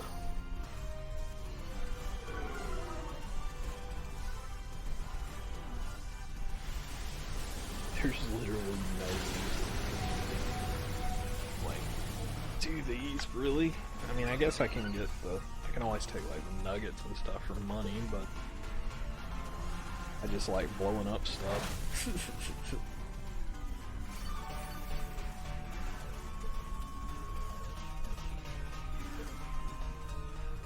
Oh, good.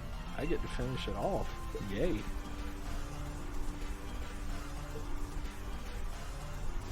Oh, no, I don't. Bastard stole it from me. The NPC took my kill. How dare you. I'm off to bed though, bruh. Have a good night.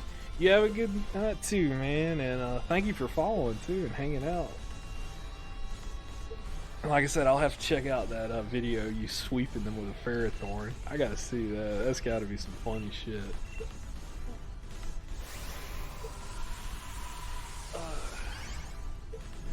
I can respect a good sweep like that on some assholes from smoking.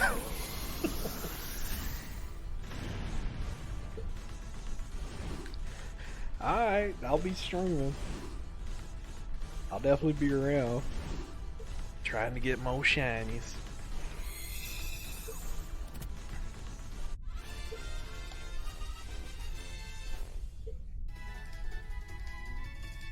And there's the panda. Thank you for the sparks.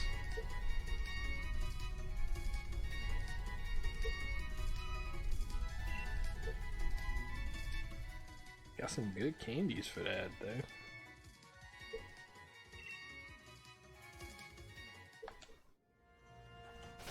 Alrighty. Yep, have a good night, man. Let's see. Tranquil. I don't even know what your hidden ability is. I have no idea.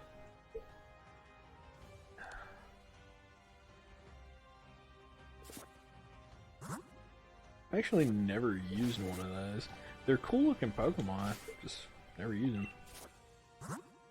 Alrighty, so let's go to our boxes here.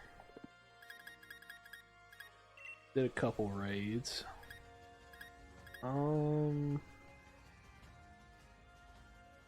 Yeah, I've got a whole row there. Let's do a row of surprise trades. That'll be like 6 of them. Let's see what we get. Alright. So my boy lit it. Lit. Have you done many surprise trades?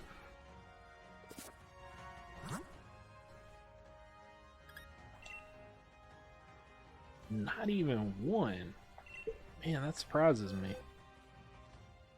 Alright, well. It's kind of like playing the Pokemon's Lotto. Because you might get something amazing.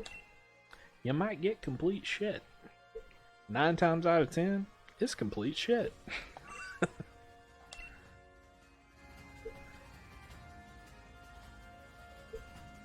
But hey, let's see what we can get. Might get something good. Let's see.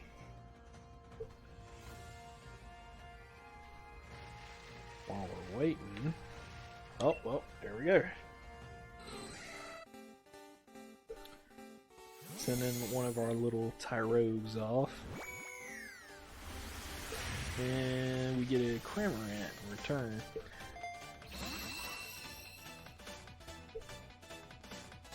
That's actually one of the Pokemon that I would like to get a shiny of eventually too. Spoiler alert.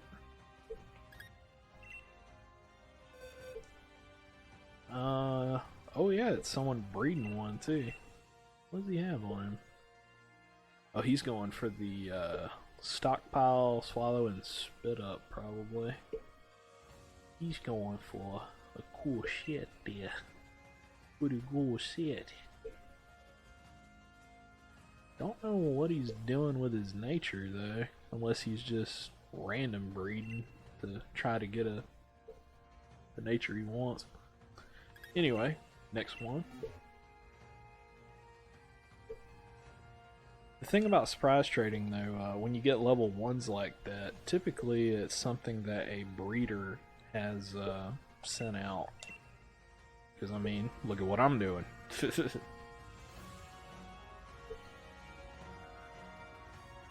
You might get something really cool. You might get something really shitty.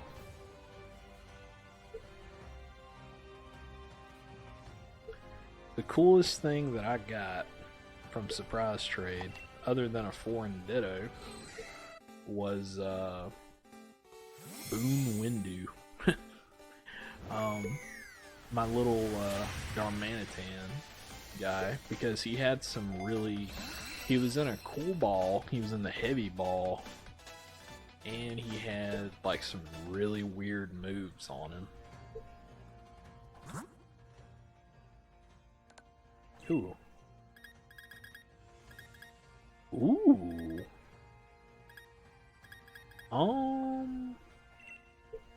Hang on.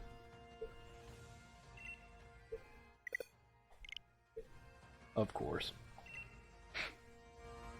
Of course. I see something that I would like to join in on. And it's like, communication with partner interrupted.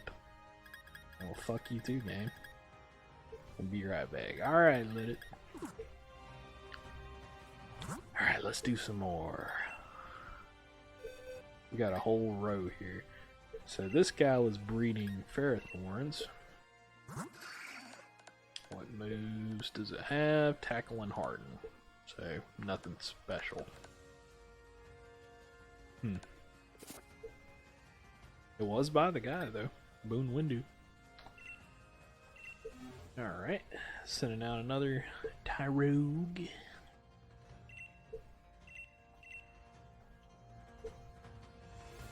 Surprise trading is also a good way to reset your stamps, I've noticed.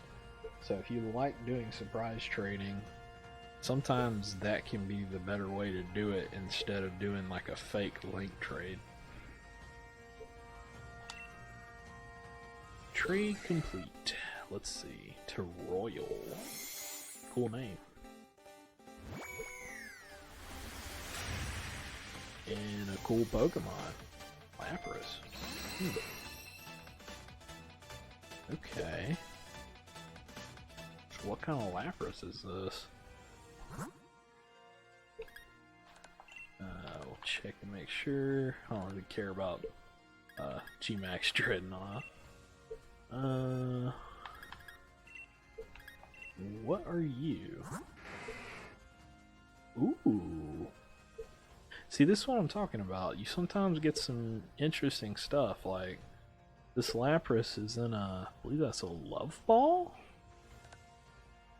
Huh.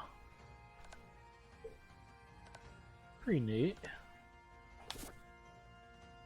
For people that care about balls, you know. Wait. Load new stamps. Quillfish, really? Ooh. See, this bothers me. It's always the cool ones, like these two, that are locked. It's like, you really, you're gonna be that kind of asshole, you know? Like, really? This one I might join in on, though.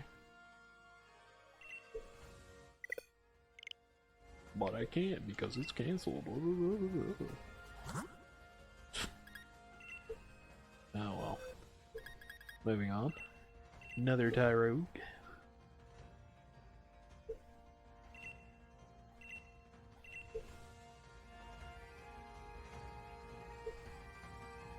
Alrighty. Searching. Probably gonna get it from Gus there, it looks like.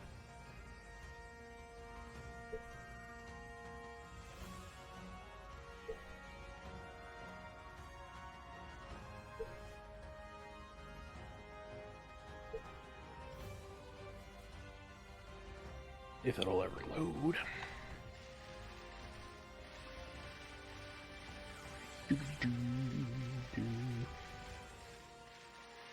That's an Arcanine too.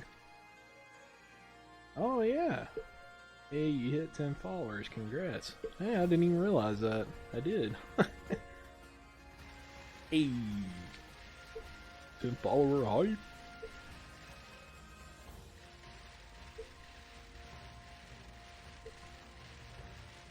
I'm officially in the double digits.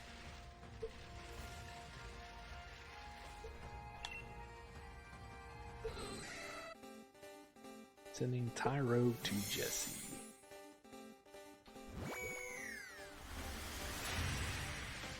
Ooh.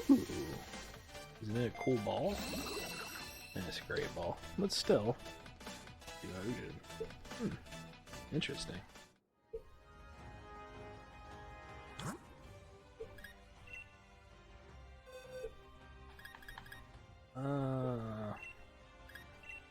Oh, 45.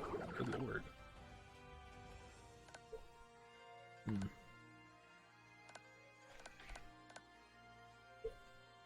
Yeah, sometimes people trade their raid stuff too.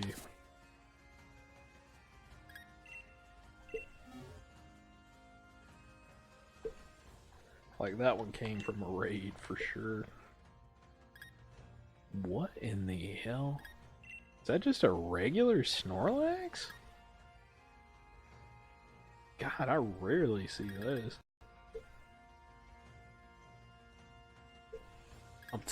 Oh my god, is that a Salazzle? Bro, I've got to go for it. Oh, I was hoping. If I see a Salazzle raid, I gotta go for it, because if it's shiny, I'm catching that. That's rare.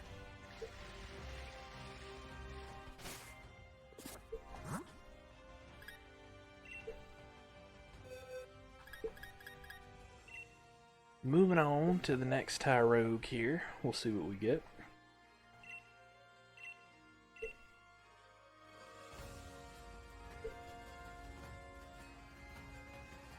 I think it would be neat to do a game where,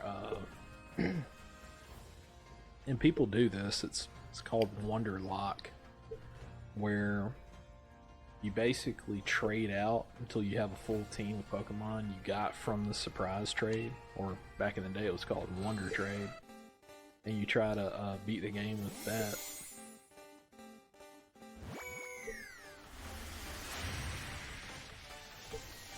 Ooh, Seeking. A Japanese one too. That's interesting.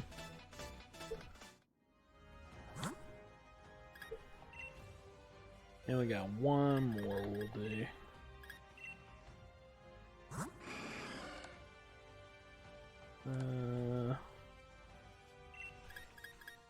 That's nasty.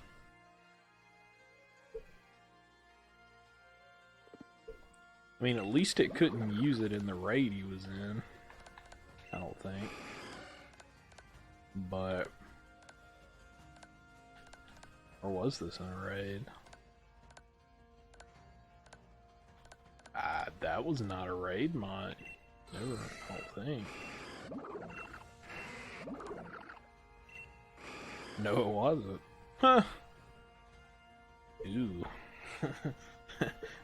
Imagine he had been trying to catch that and it hit him with the horn drill. Oof. Oof. Alright, this is the last one we're gonna do, and then we're gonna get back to making eggs. We got a lot of Tyrogues to release. Oh, good lord. So many. We gotta release all the Tylers out into the wild. Let them roam free to go back and play Draven.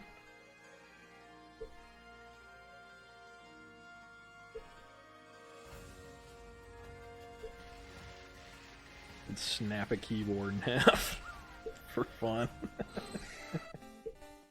and do some cooking streams. Oh man.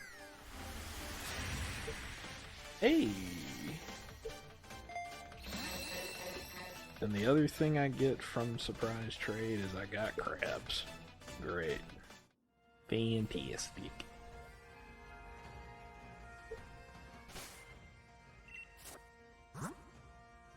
Alright.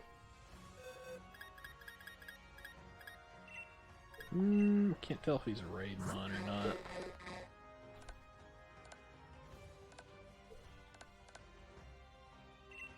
And he had guillotine. Good lord. All these freaking like OKO moves, dude. Alright, Cramorant and the whole crew. Send them over this box. There we go.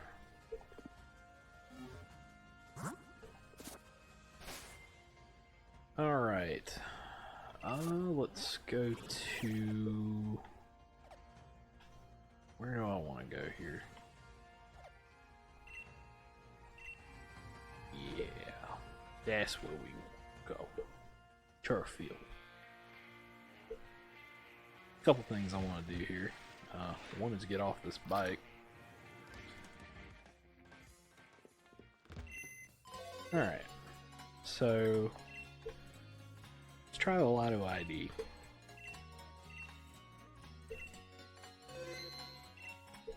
Pretty much the only reason you would do a lot of surprise trades like that is you get a lot of different trainer IDs, and if any of them match this entirely, you get a Master Ball.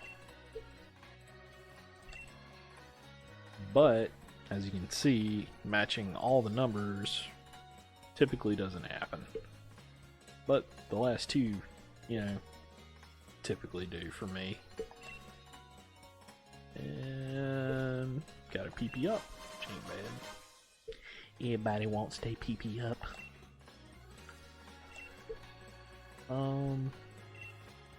Yep. And that's all I wanted to do there.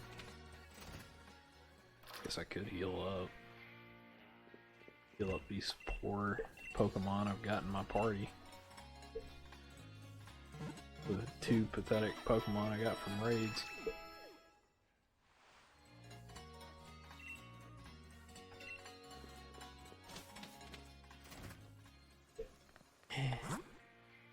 If only it had been amazing raids. What the hell is that? Oh, no, I don't want that. I'm always looking out for those raids that are particularly special. So earlier I was talking about like a video I'd watched about fan theories. This is what I was talking about. The guy was discussing how he believes what's pictured in this glyph is a G-Max toxicity as the big mon, and in the corner there, of course, the snake is Eternatus, but I don't know. I mean, he's probably right. Wouldn't surprise me, because I mean, all that really is depicting, from my understanding, is basically Eternatus and the meteorite that it came from caused all the Pokemon to grow big, and they just went on a rampage. And thank you for the tackle. Alright, now we're gonna go over here.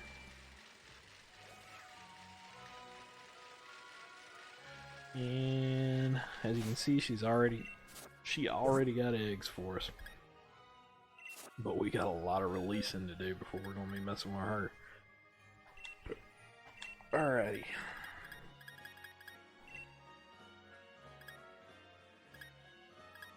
Look at that. 2 slots. Perfect. I wish you could just do this and release them all. Not so lucky. I do want to check, make sure none of these are like secretly amazing IVs or something. Nope, they're all garbage.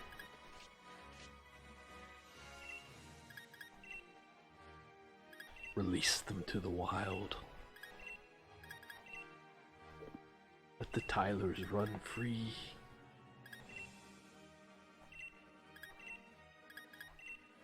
Let them be free to rage in peace.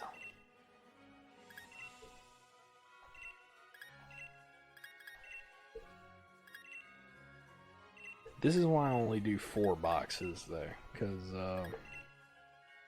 I'm pretty sure I'd go crazy having to release more than this.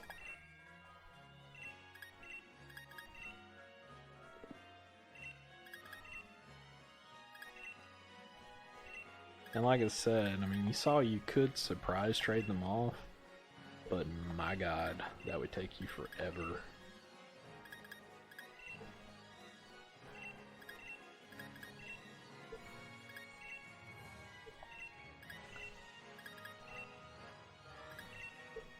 Oh, poor little Tyrogues. If anybody wants one, they can gladly have it. But as you saw, their IVs aren't that great. Neither is their nature, really. I mean, typically, Hitmontop is not really made for speed, so Jolly doesn't do much for it.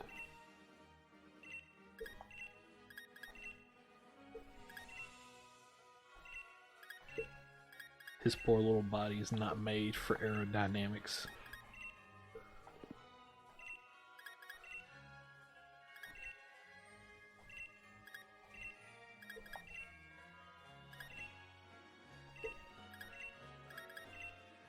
We're almost done with one box here.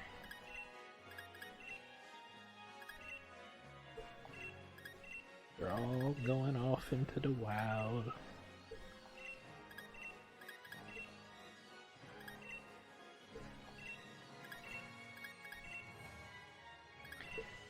And then we'll get back on that grind. We'll see if we can get one within 240. Alright, let's check the IVs of all these. Pretty much garbage. As expected, because I'm not breeding for IVs.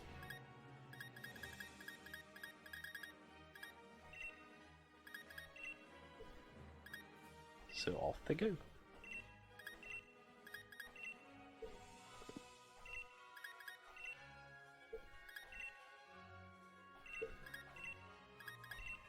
But, oh man, I really want to check out what that guy was talking about with the tournament, because I honestly think I know who he was talking about, because I did see some guy doing like a tournament, and he was trying to copy.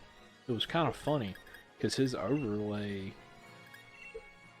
there was him and then a guy above him, and he had copied the dude above him's overlay like perfectly. So I was like, really, dude?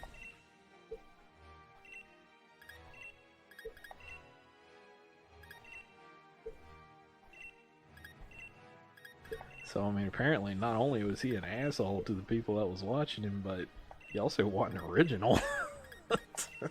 Like, yeah,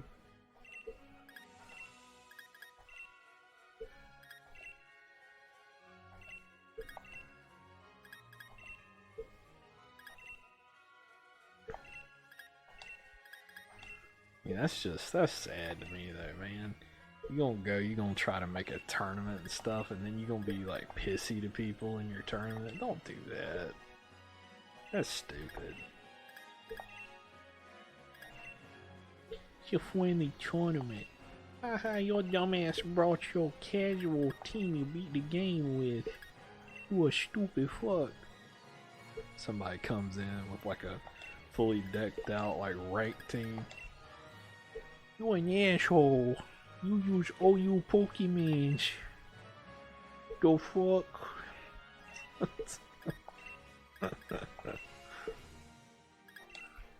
I don't wanna play with you no more. Then go back to Showdown.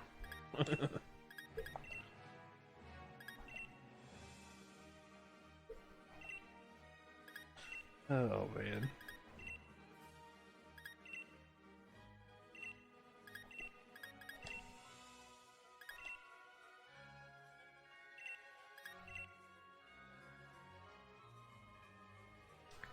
Thank you for the sparks, and that is exactly the pose that you make when you tell them to go back to Showdown.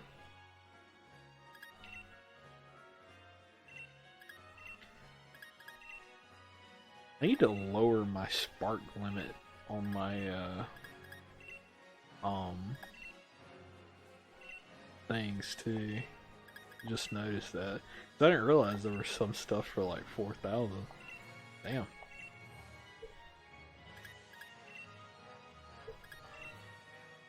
Yeah, that's true. That's true. You don't want spam.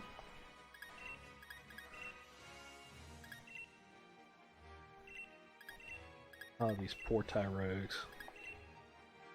What do you think they do when I release them? Do you think they go off and lead a decent life with no cloisters in sight?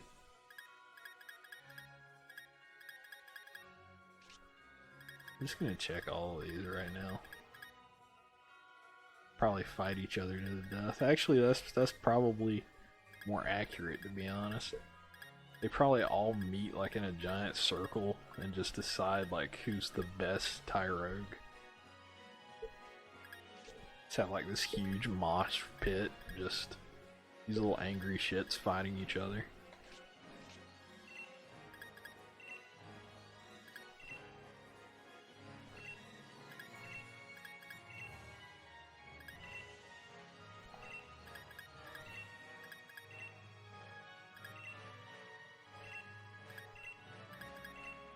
It feels better going down, I think, like that.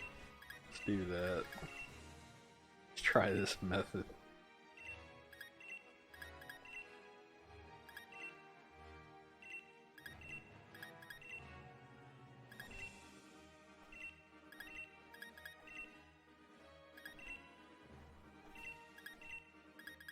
Alright.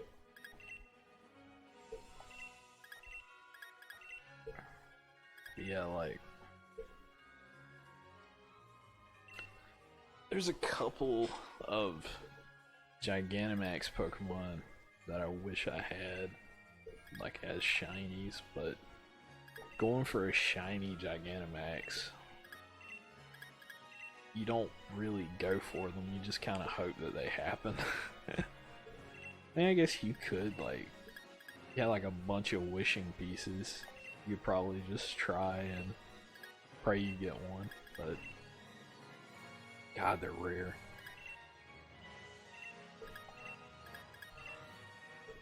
Or actually, you could do that one thing that people do, which is kind of like a soft reset to try and get a shiny. But, I don't really want to do that kind of stuff.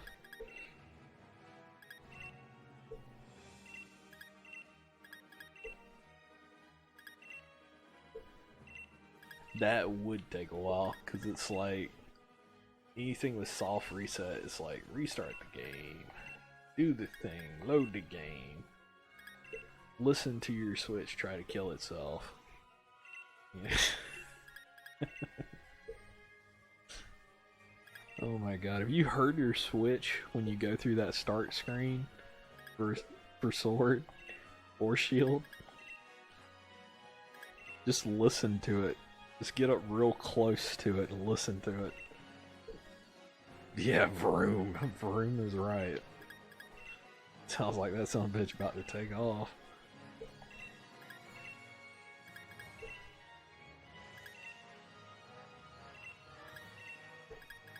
That bitch going into maximum overdrive.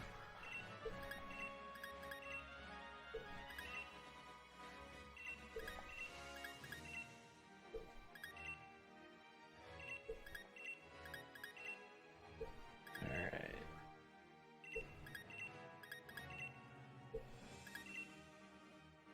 Let's see. We have got 3 boxes empty. Moving on to the 4th. Oh, I actually got worried. Let me move this mic a little closer to me. I actually got worried about my Switch because of that, because I was not used to the, I hadn't been using my Switch in handheld that much until this game. And I started it up and I heard it start doing the fan and I was like, good God. Yeah, I was like, is this thing broken? What the hell? Started looking up online and shit, and it was like everybody that plays Sword and Shield was like, yeah, my Switch tends to turn into a jet when I crank up Sword and Shield. Like, good to know.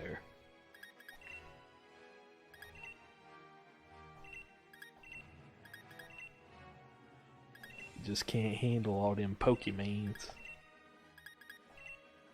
Can't handle the Gigantamax and the Dynamax. It's too big.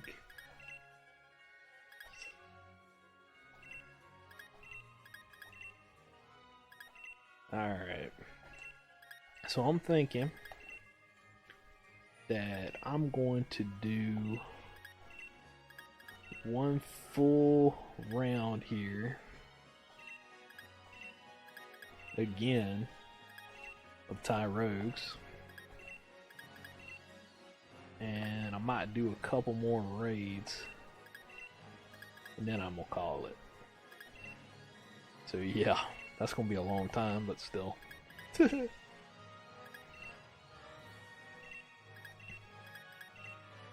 Yes, might as well. I figure 240 a good place to stop if it does get to that point. At least for tonight. Doesn't mean I'm quitting, because I'm gonna get this fucking shiny Hitmontop one way or another. But, you know. It just means I'll have to start it back up tomorrow.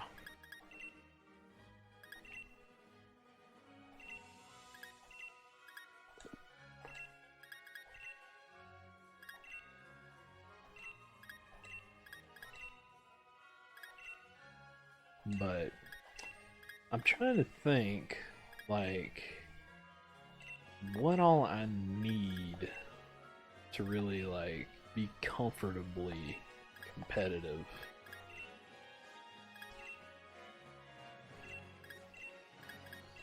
Like, I've got enough for singles, but for doubles, I am severely lacking in Pokemon.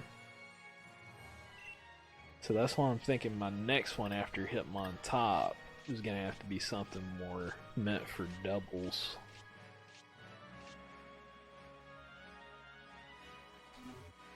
Alright, well, that is 4 boxes cleared.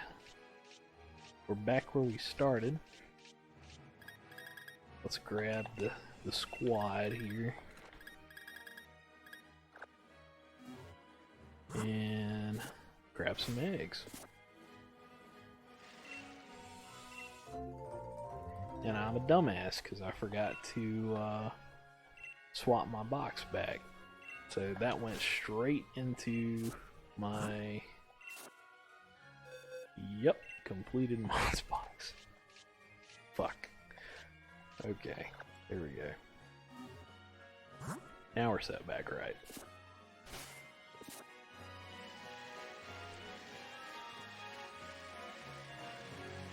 Do, do, do, do, do. You see those wibes over there? Those big old wibes.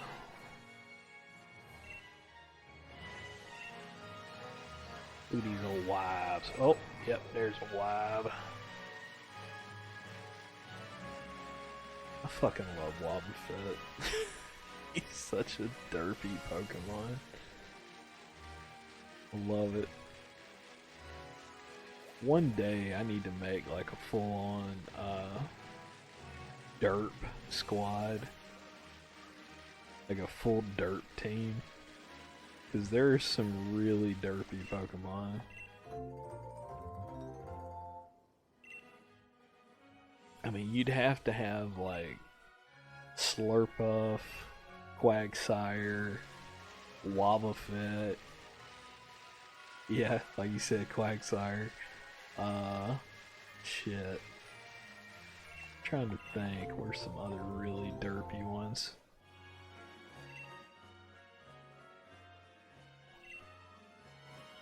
If Bidoof was in this game.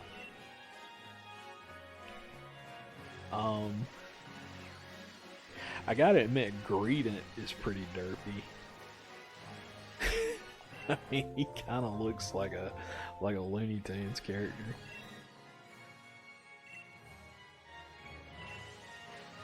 Like, let me.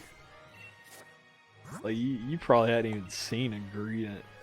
Let me see. Where is it? Yeah, like, tell me this thing ain't derpy as shit.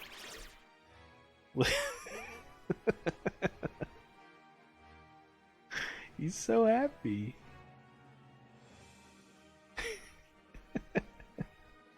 It's just straight out of Looney Tunes, I swear.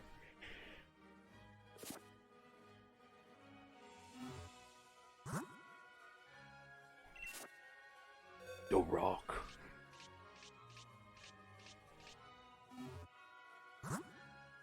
Do you smell what the Rock is cooking?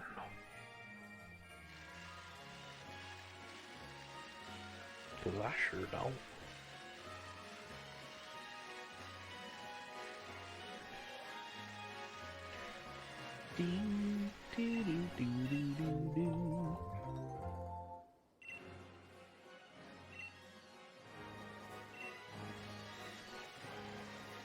What's gonna be fun though is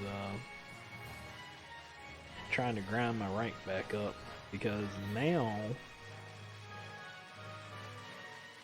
people are gonna be kind of, well, I don't know. I'm not sure if it'll be easier or if it'll be harder, because now you got all the Christmas crowd playing online, but you also have all the people that like have decent teams now because they were actually able to grind shit.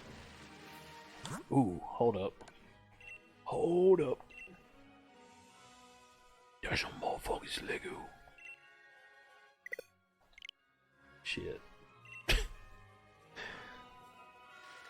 You best believe I was gonna hop in that raid. Give me a gooey goomy. Gooey goomy.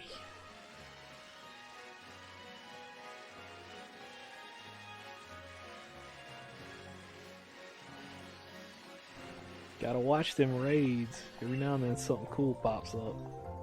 Just too bad everybody jumps in like that.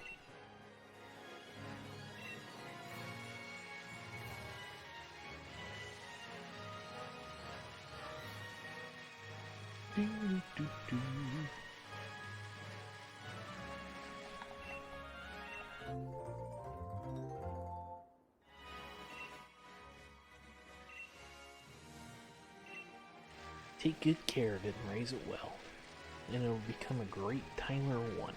It'll become a great ABC for you.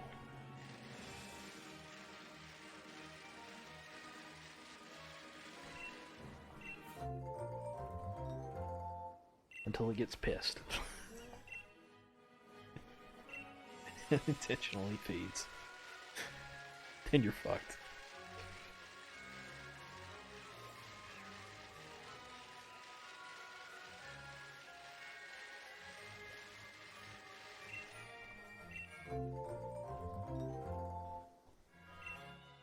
But, I don't... Did you actually hear my rant earlier with it about, like, why I use this nursery instead of the other one?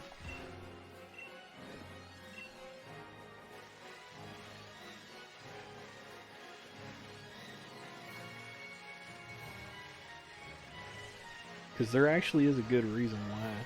Yeah. I went in on that shit a little bit too much, probably.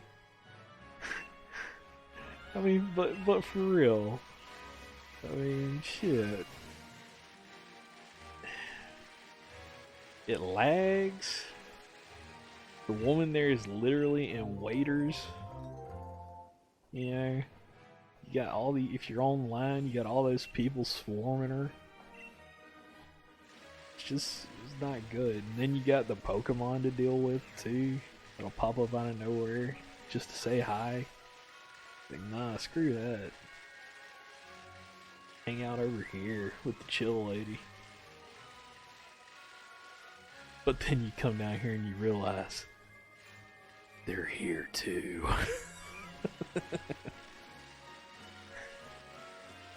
They're like, I know you're not using that wild area. Shit.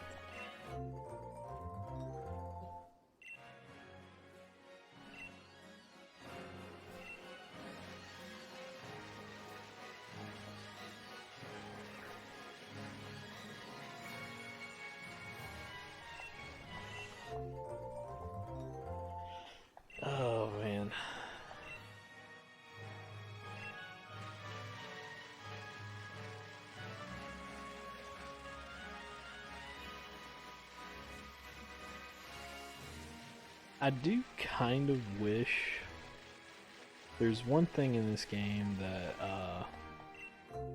I don't like that they didn't bring from Let's Go.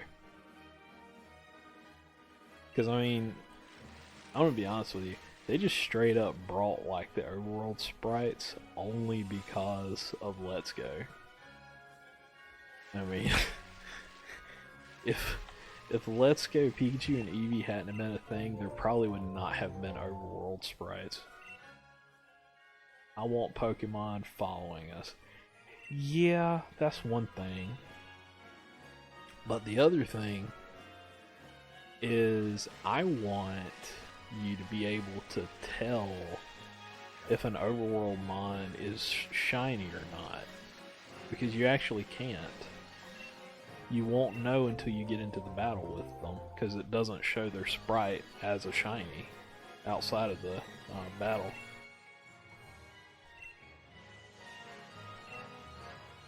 But yet they do that in Let's Go, so I don't know why they didn't just bring that over, but they didn't.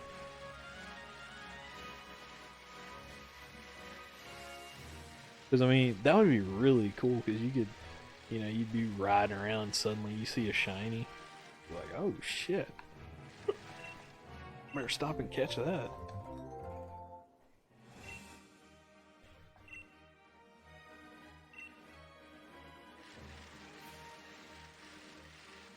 But that's also why Let's Go was so easy to get shinies into. Because what you would do is you get like a catch streak combo, and then just wait.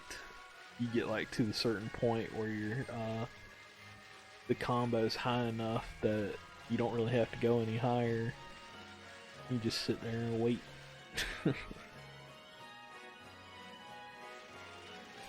Alright, I'm gonna go lay down. I'll tune in on my phone for chat and stuff, but no more audio from me.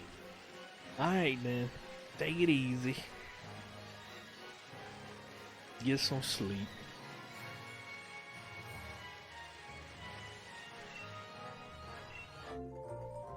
That's what I need, but I ain't gonna do it because I want to see if I can get the Hitmontop. The Hitmontop. And thank you for the sparks.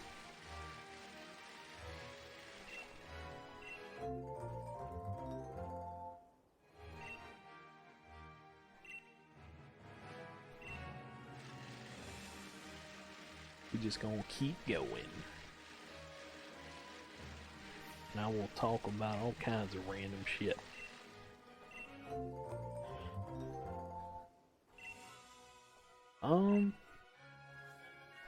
Let's go back to Azure Dreams. Cause my god, I would love to stream that. The more I think about that, the more I'd love to stream that. That game, honestly, was pretty good. Like, the music was amazing. The idea behind it was awesome. Just don't get games like that no more, man.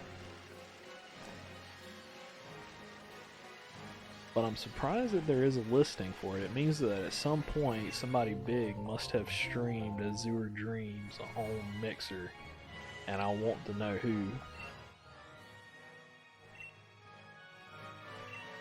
I want to know who brought it out.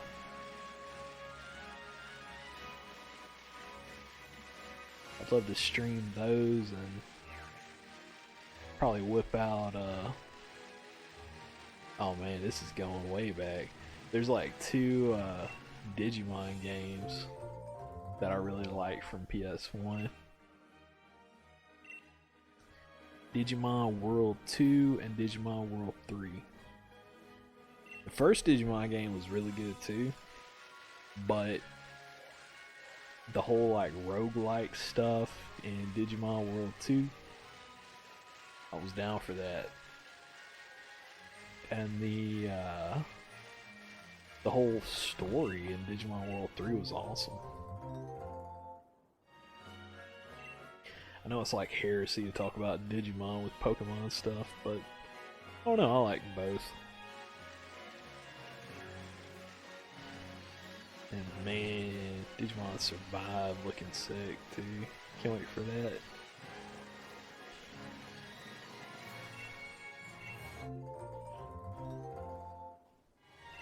Oh man.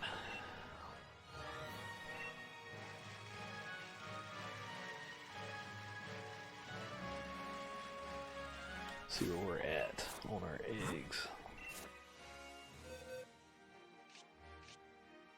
Not even a full box. It's fantastic.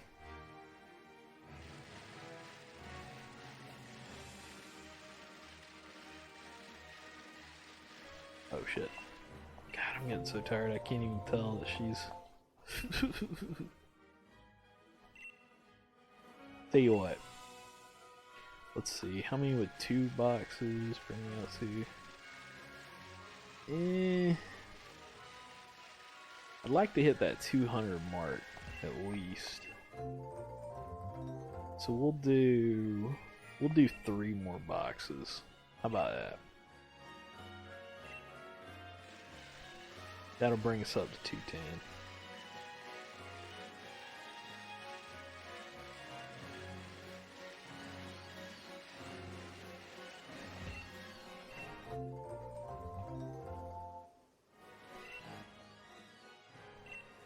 And that way on the next run we'll be over 300 when I come back.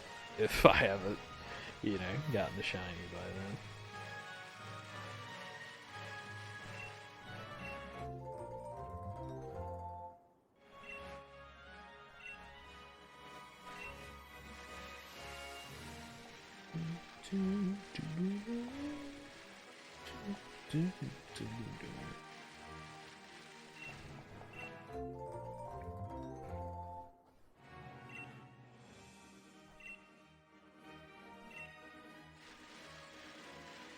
I'm hoping on some of these shiny streams that I do, I get some really lucky ones, but knowing my luck, oof.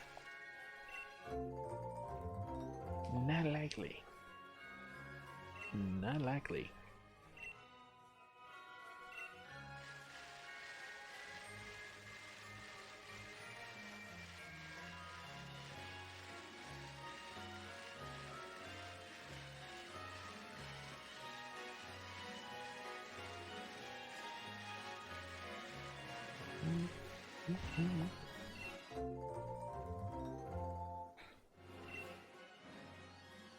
Let's see.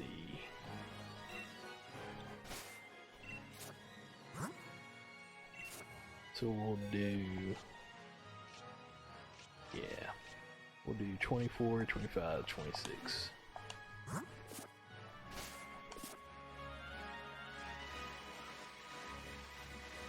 And I did set that back, right? Yeah. Ain't sure what on 26.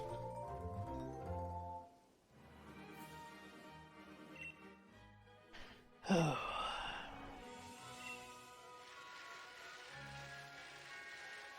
man, the whole idea behind Azure Dreams, and the reason why I brought it up around with Mystery Dungeon, is it's set, like I said, where you have like a monster that you train, you level it up by going into the tower with it. It gets stronger and stronger. I think some of them evolve. Can't remember. But it even had like these weird systems where I think you could breed monsters together.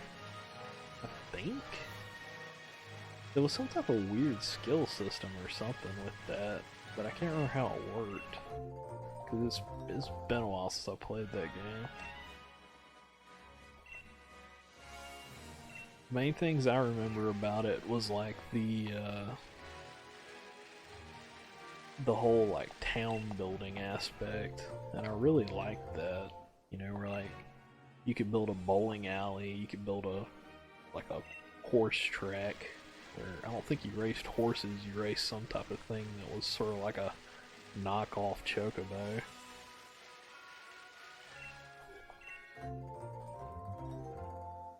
Had a swimming pool. And you could woo different girls in the game. But each one kind of had like their own full storyline. It was pretty neat.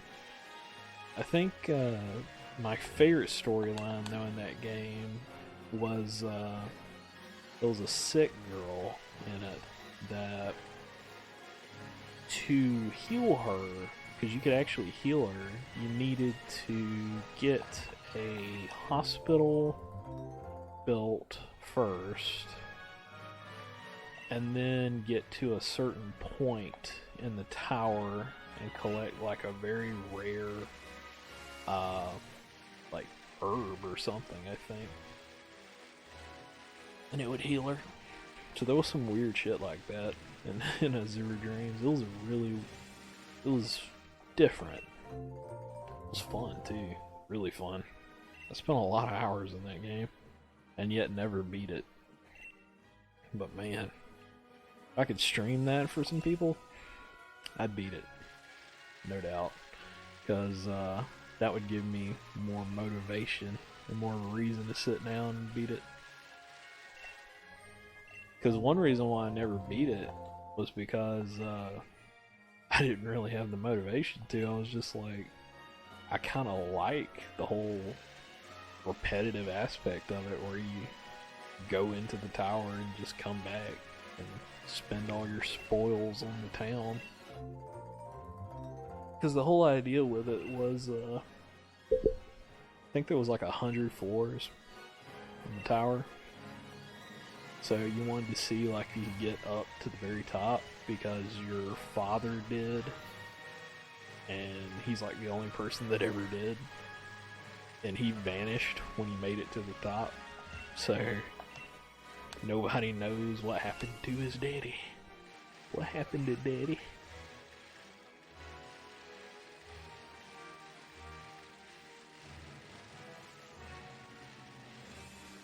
But yeah, that's a fun ass game for real.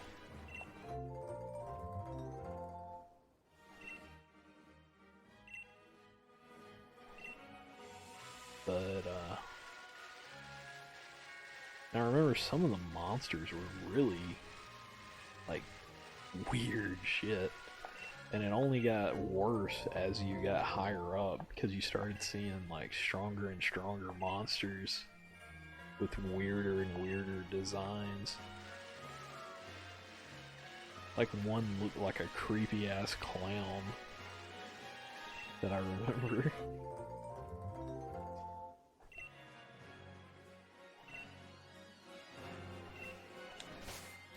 Where are we at now?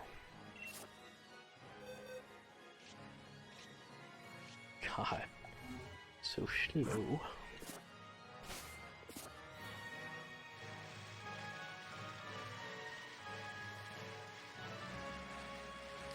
But this is what it's all about.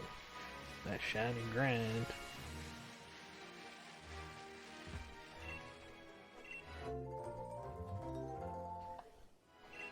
I'd love to do like Zero Dreams, maybe some visual novels too.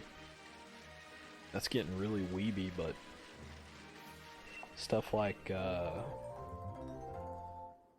I really like Steins Gate. Like I played the first one, but I hadn't played the sequel at all. And like the Zero Escape series, that's a fun series. Played like the first game in it. What is it called?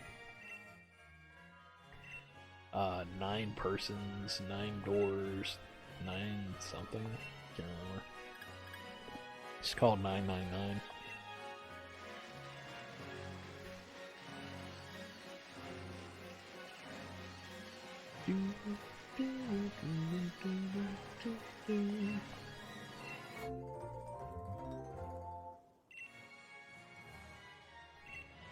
Yep.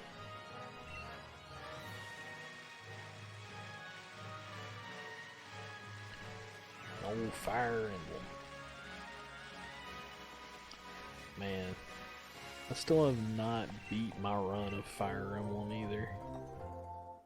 I played the run I started. Sadly, isn't on stream. Kind of wish I had waited and done that now. I had what is it? It was Dimitri's Path that I was playing down.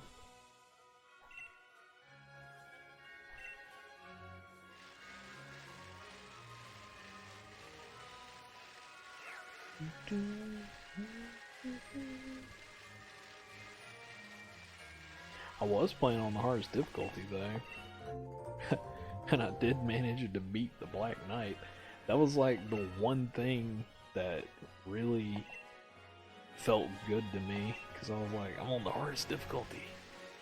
Now I'm gonna try to beat the Black Knight when you first meet him. I legit restarted my entire playthrough just because I was like, I'm gonna beat him. It's like, I'm gonna beat this guy. Not for clout, but just because I wanted to beat him. He kind of pissed me off a little bit, because it's like, on that map, if you haven't played Fire Emblem, when they throw the Death Knight, I think is what he's called in this one, at you, they put him in the very center of the map when you first meet him, and they just put him there as like it's taunting you, you know. And the characters all tell you like, "Oh no, don't fuck with that guy. Oh, that's a bad guy. Don't fuck with him. He'll kill your ass." So I mean, what am I gonna do? You know, I'm looking at this guy. I'm like, he's in my way. Yeah, I could go around him, but I kind of want to kick his ass. You know, it's like he's in my way. I'm that kind of gamer. You know, I see the biggest monster, and instead of running the other way, I'm like, I kind of want to kick its ass. Can I kick its ass? I don't know, but I'm going to try to kick its ass.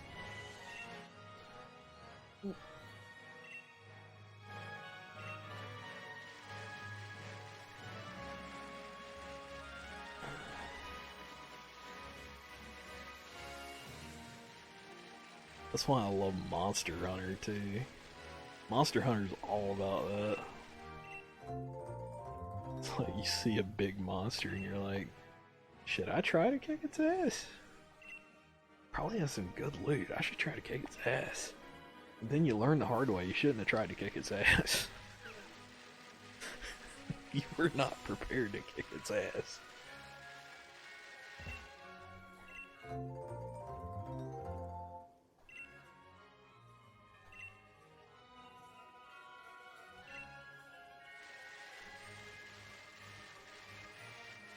Alright. We there yet?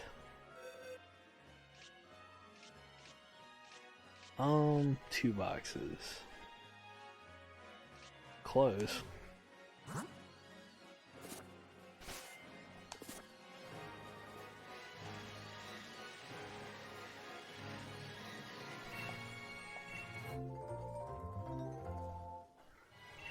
Just hatching 3 boxes is gonna take a little while. Yikes.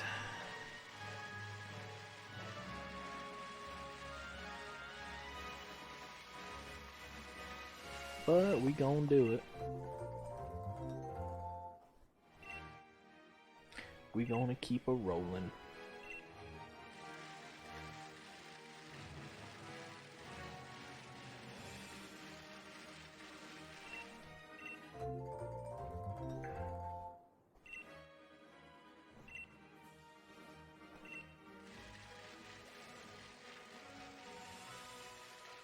I still love that little dancing bastard over there in the corner.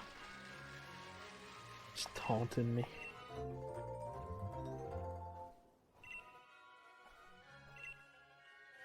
Just sitting there.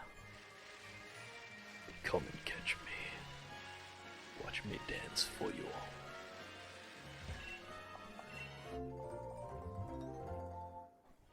I'm coming, Betty.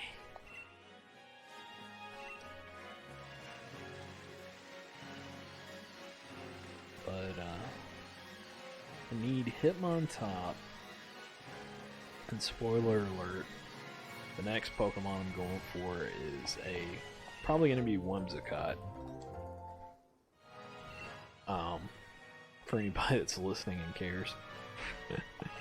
Because, Whimsicott can also be used for either singles or doubles. So, and that's kind of what I'm going for. I'm trying to go for very flexible Pokemon that I can kind of throw into whatever kind of team I want to make.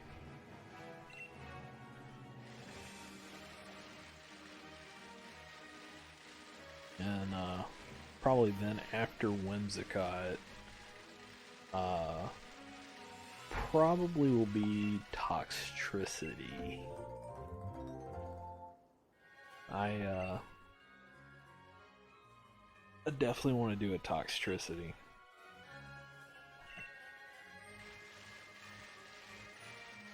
Specifically the amped form. Even though I like the lax form more, that shift gear, that's too tempting. That makes him even more viable for singles, so yet again, he makes it good doubles and singles.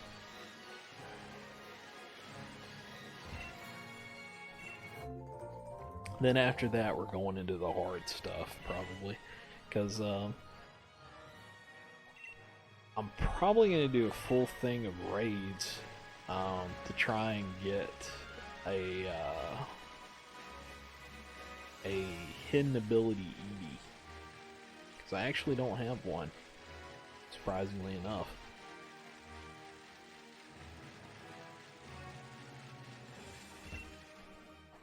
And the reason why I want to try for raids to get it is I want it in a very specific ball. You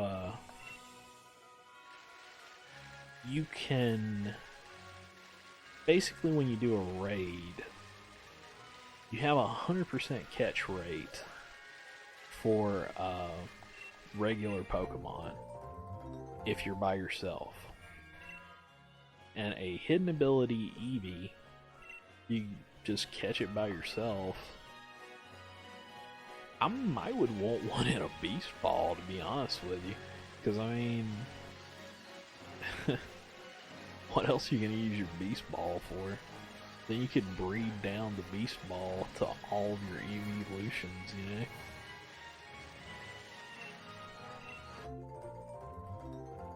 But of course, the main Eevee that I would want the hidden ability for, pretty obvious for people that know it, it's Sylveon. Yep. Because Sylveon Pixelate with can it learn Boom Burst? I can't remember. I know it can learn Hyper Voice, which is pretty fucking crazy.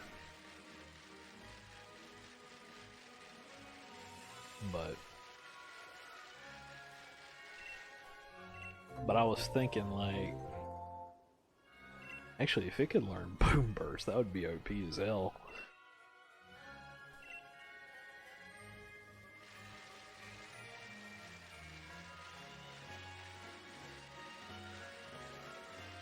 But yeah, I also kind of hate that I just learned, because I've never used it, the held item. I just learned that Throat Spray is only a one-time use. I never knew that, because I haven't used it yet for any of my builds. It's still strong. I mean, you get a +1 special attack boost. I mean, that's nothing to sneeze at, but I kind of expected it to be like a hardcore sweeper thing where it had several uses, so you could just, you know, spam your sound-based moves until you just are so OP that you're sweeping everything.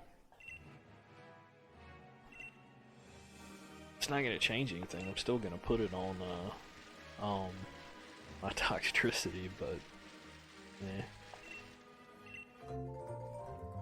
Oh yeah, that reminds me. Another Pokemon I'm gonna go for shiny, Garbodor. Totally forgot about him.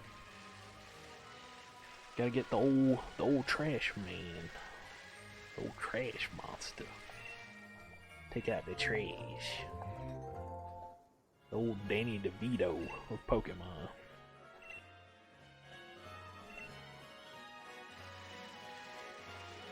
That's what I should name him, DeVito.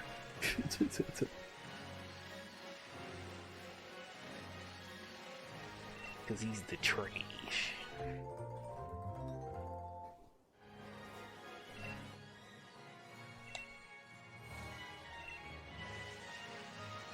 I'm sure that joke has never been used before.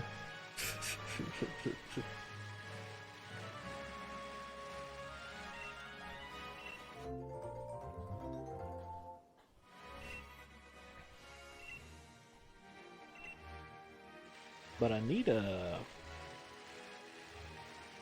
tempted to go for a shiny Mimikyu too, because I need either a... well, no. Probably not a Mimikyu. Might go for a Como.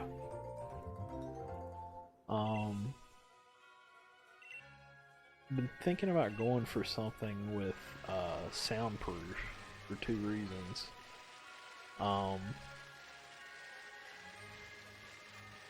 Sound-based meta now,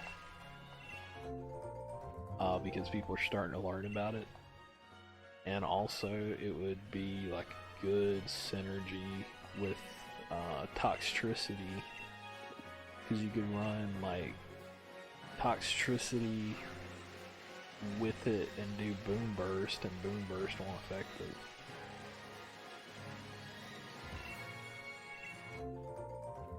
So that would be nice.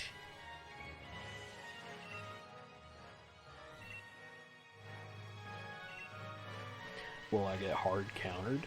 Probably, but I mean, worth a shot.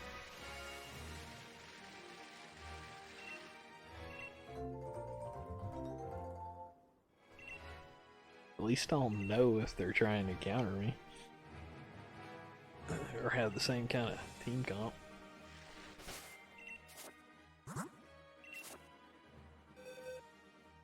Need 4 more eggs and then we'll hatch all these. And then I'm getting some sleep. Whew.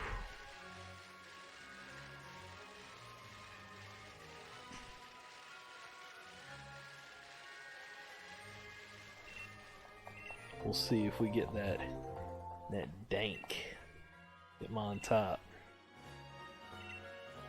Hopefully we do. Be awesome. We can start a new stream over brand new.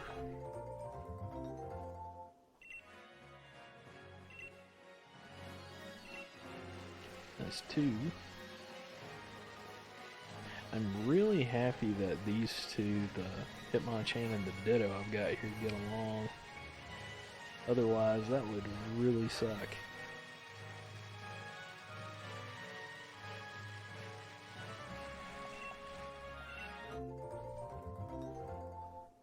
Of course, I also have the,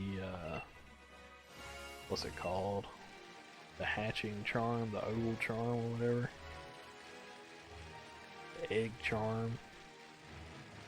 The Eggman. The Lord of the Eggs. Alright, I think that was it. We good? Yeah. Yeah, we're just gonna do 3 boxes. Alright. So 3 on our last one here. Well, I can't just do that, can I? Put you here.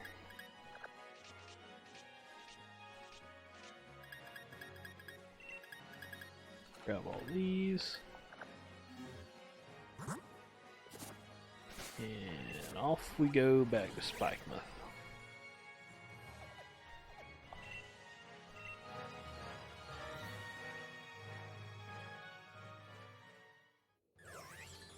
Let the hatching commence.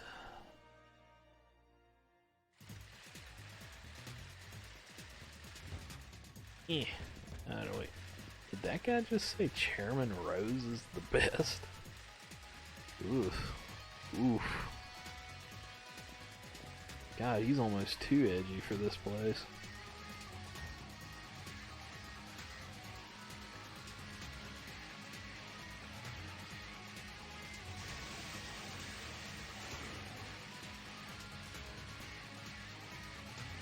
Yep. Now it's just all down to this. We're gonna go up to 210 if we don't get the shiny, so.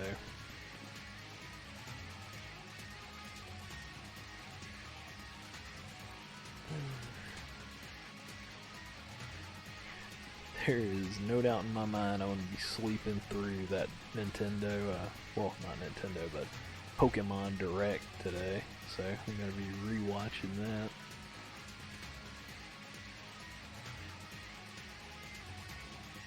I still am curious though, what they'll say. Like, I honestly believe it's just going to be Pokemon Home, and they're going to talk about a G-Max raid like Toxtricity, and maybe the starters. But if they threw something cool in there, would be neat. First one of the new batch. Is it a shiny? Still not a shiny.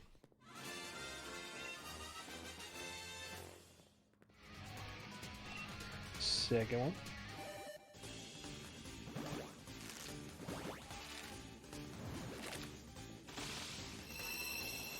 Are we getting a shiny? Nope. Not a shiny.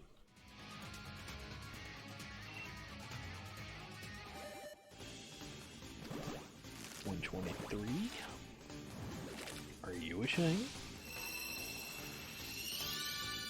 Still not a shiny. Whew. I'm getting comfy in my chair here because this is going to take a couple minutes.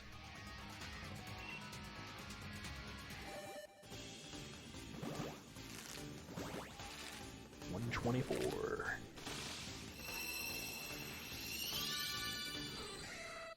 Still not a shiny.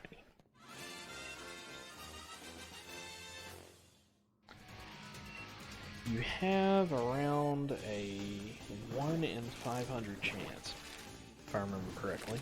So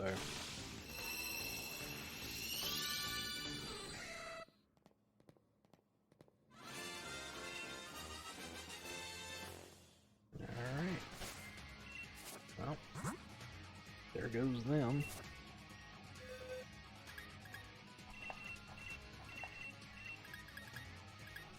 You all were worthless. Next set.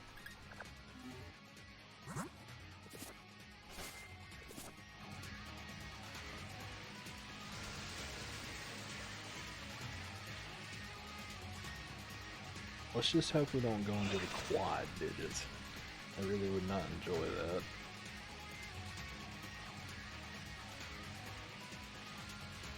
And at this rate it would take a while.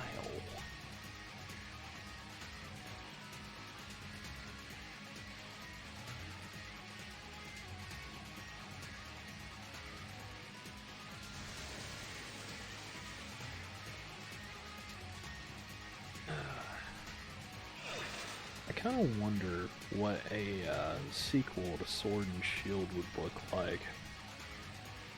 Now I know that's completely off the table for them to talk about tomorrow, but what would it be like? Because I mean, I'll be honest, I actually like the story of Sword a lot more than I thought I would, because this whole idea of like this alien creature crashing into this one particular continent and just causing havoc. That's pretty cool. That's the kind of sci-fi shit that I like.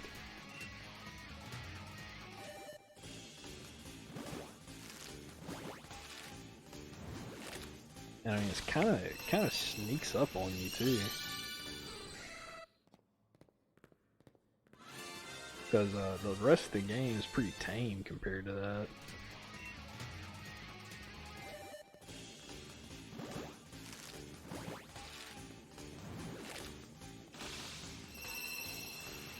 And then out of nowhere, boom, big Eternatus.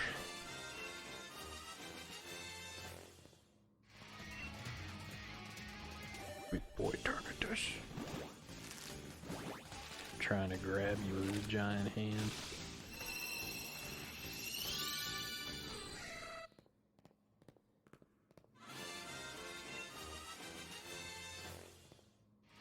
Oh man. 129.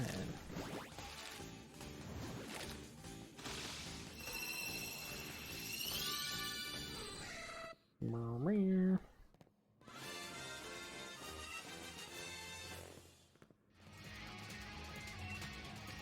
And 130.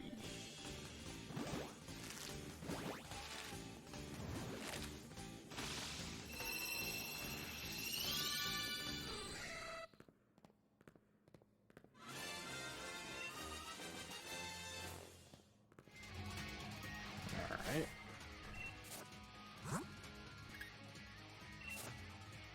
Ooh. Nope. No shiny.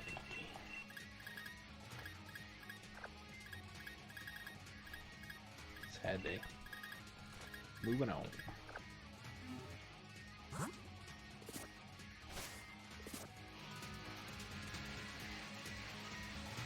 Just realized his colors actually kind of match in here too.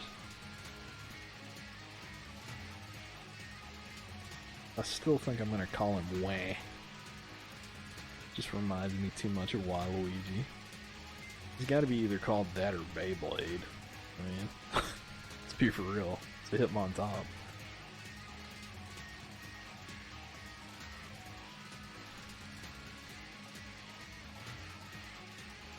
Either that or if I can remember that, like 90s aerobics instructor's name. Name him that.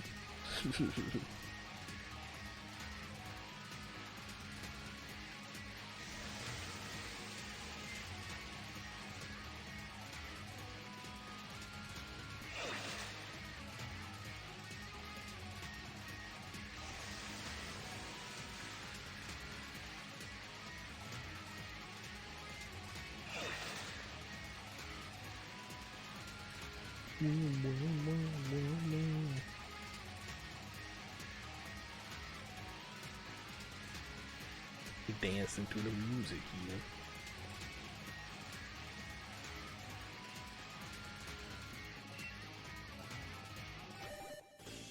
Alright, 31.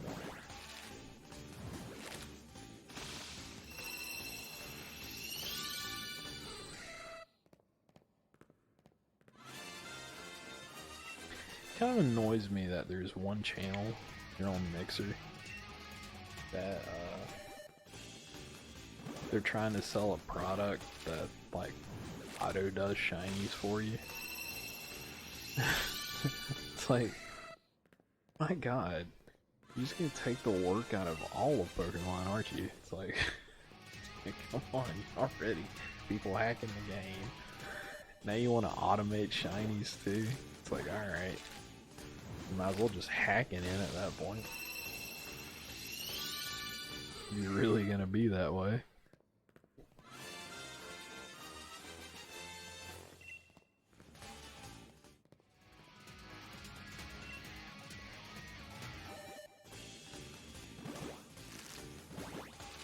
Oh. Pop that up. Getting so tired I'm forgetting to hit the keys. Watch me like completely miss the shiny too, because I'm so like out of it.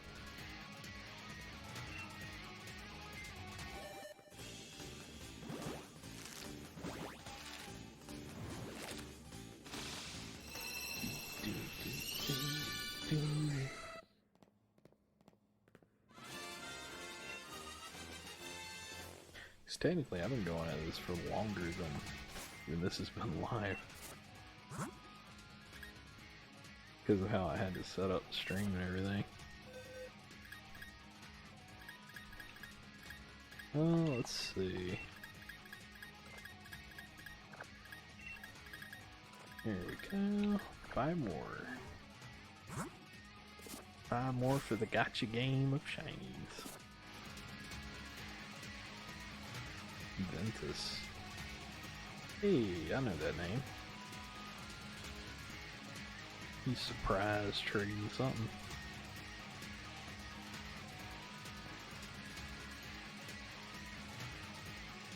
That guy's actually, he was pretty cool. I talked to him a little bit. He was in like a Mino that I screwed around in for a little bit.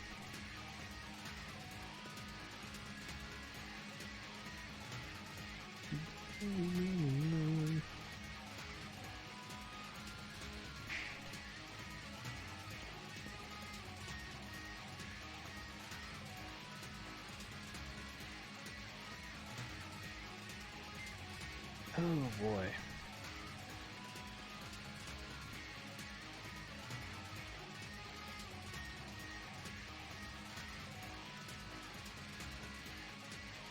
Strangely enough, this music is hypnotizing me. Good lord. Why is this the music that I could fall asleep to? I think something's wrong with me.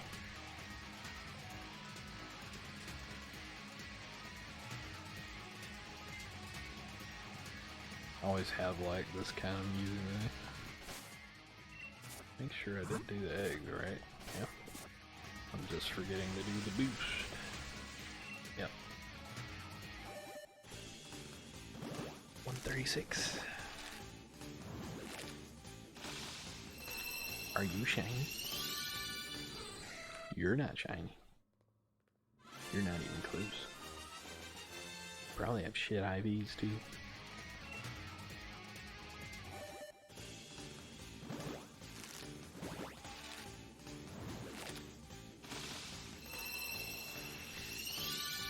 It kind of annoys me too, on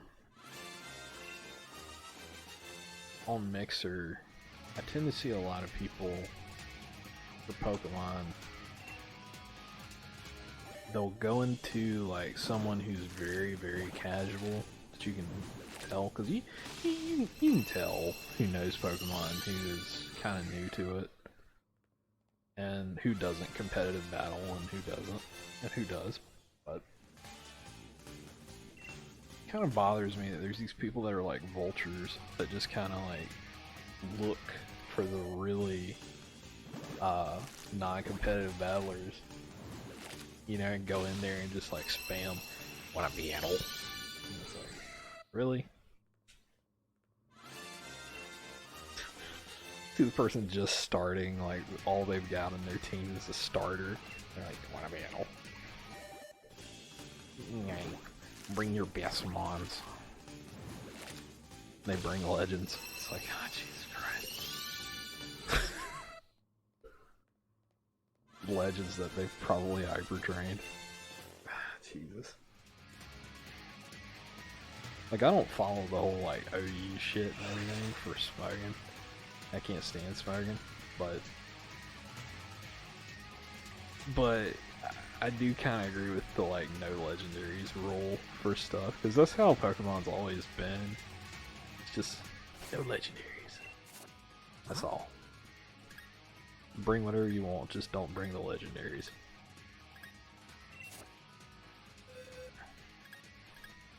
But then again, I have seen people that don't use the legends correctly that I could probably beat without using legendaries. So I mean, just depends on the person too.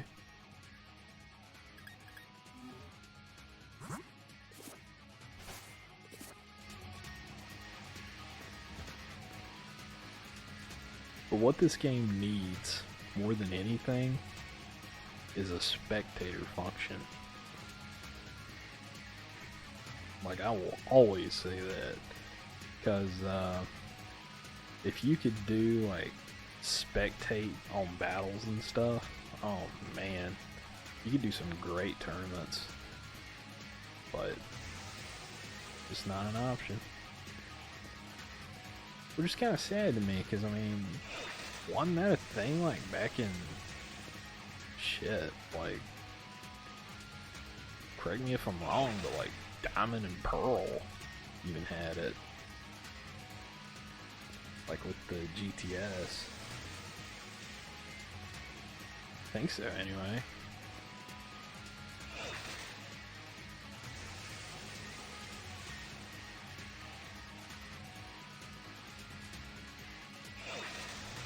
That's kind of like one of the few features that this game's lacking. Is some type of replay function and just the ability to spectate. Because I'd like to watch people battle without having to go to YouTube or something. Because you get some good ideas doing that. You don't necessarily have to copy people, but it might give you an idea of like, okay, so this synergizes with that, you know, or this beats that.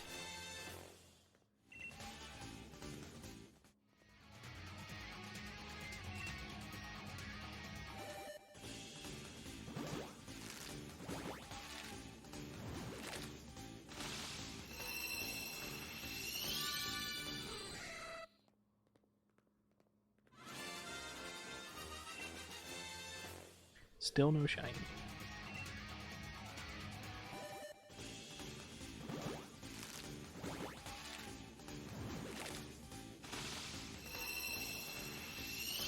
$143.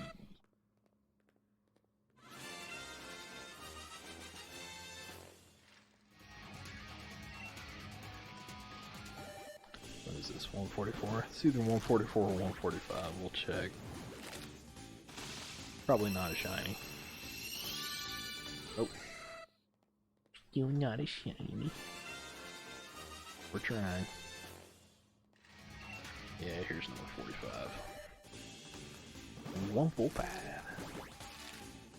1, 2, 3, 4, 5. Everybody in the car, so come on, let's ride.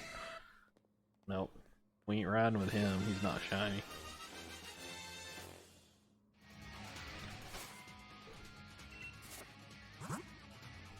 We definitely not riding with him. He can get out the car. He can stay his ass at home. Yeah, we're not looking good. First box, not so hot.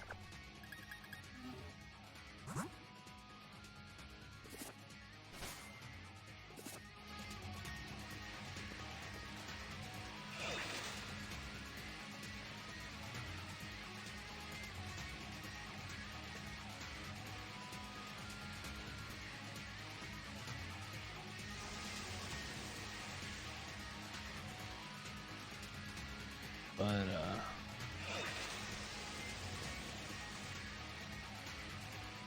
another game that I could play for hours on end, it's coming out. Animal Crossing. Good lord. When I was a kid, I played the original Animal Crossing so much that it was just ridiculous. I really love that game.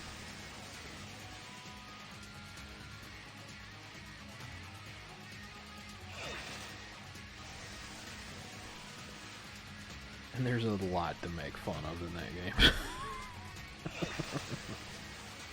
Like, no joke.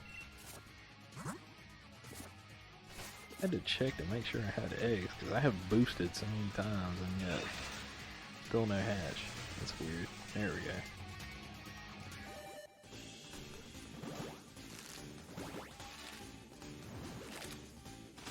But I'm wondering how good New Horizons will be.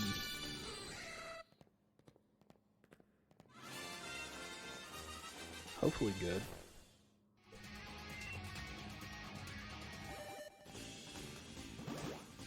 $147.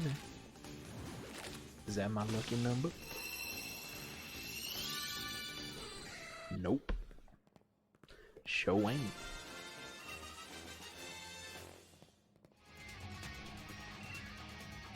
What about 148? Is that my lucky number?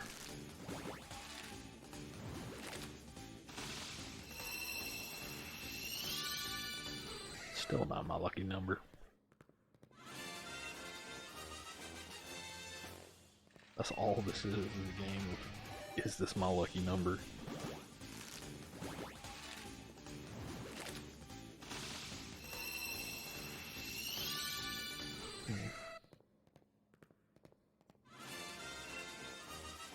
I do love the determination in these little things' eyes.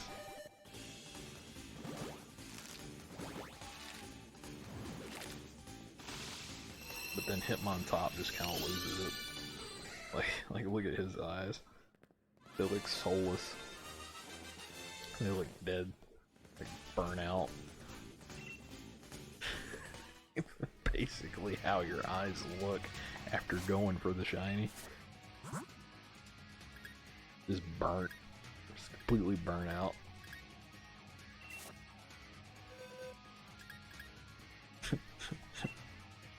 Let's do a comparison here. Before shiny, bottom right corner. After shiny.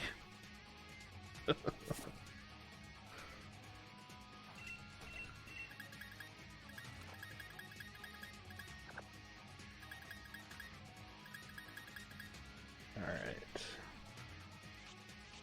We got 2 more boxes to go through.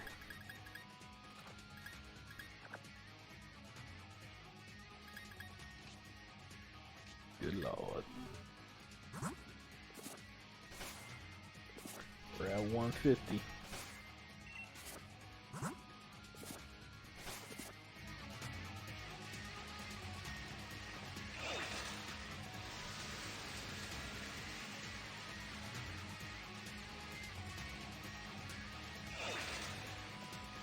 Man, I was talking earlier about like mini games.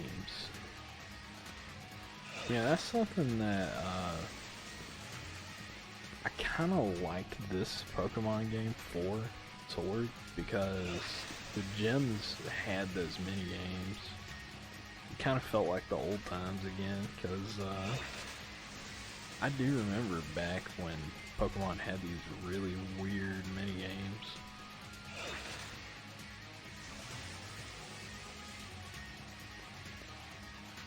Especially in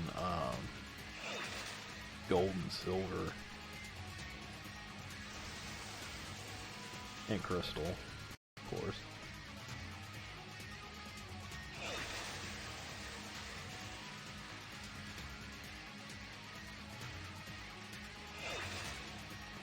My favorite was the bug catching minigame, where you basically had that whole area that you would go into and you could catch like a bunch of different bug Pokemon, and I think some were grass types. So I think there was like a Sunkern in there too.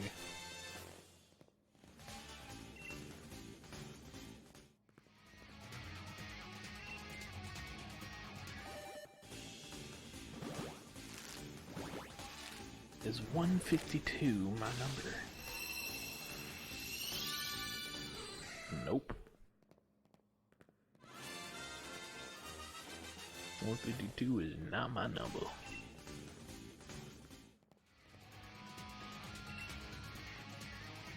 Is 153 my number?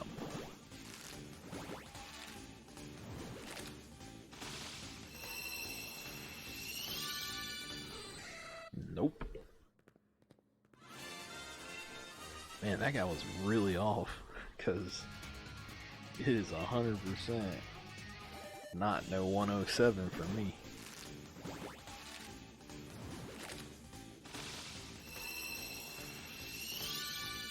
Wish it had have been.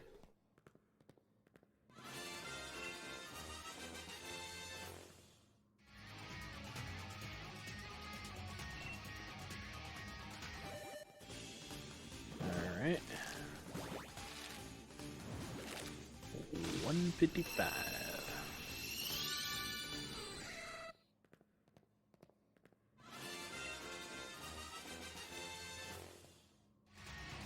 Okay. Well, actually, let's do this right quick. Let's see. Do a shuffle. Ooh. Hold up. Wait a minute. Are you still doing this? No. Ah, that sucks. I like Torkoal. I think I have a Drought Torkoal, but you know, never hurts to go for another.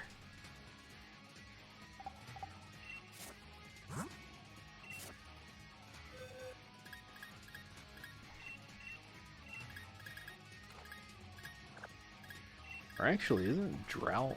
I don't think Drought's its hidden ability, now that I think about it. I can't remember. Can't remember if White Smoke is its normal or hidden ability.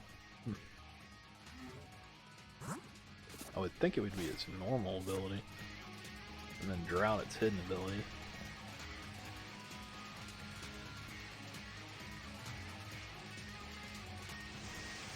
One shiny that I would go for too is Ninetales. That thing is gorgeous. Oh my god. That is one cool looking little shiny. Dream would be a Drought like shiny Ninetales. That'd be super cool. Could do a lot of cool synergies with that.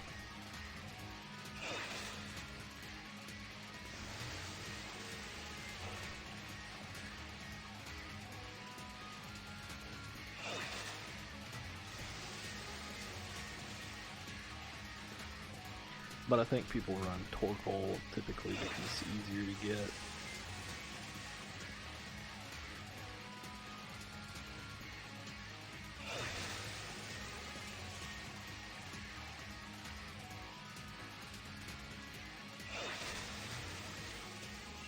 Alright.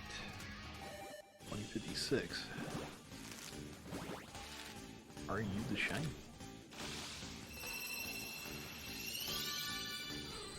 No, you are not the shiny.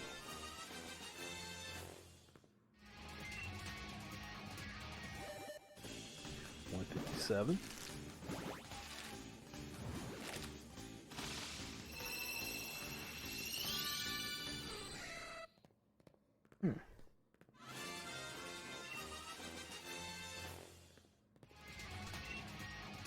Well, we're getting mighty close to that 200 mark.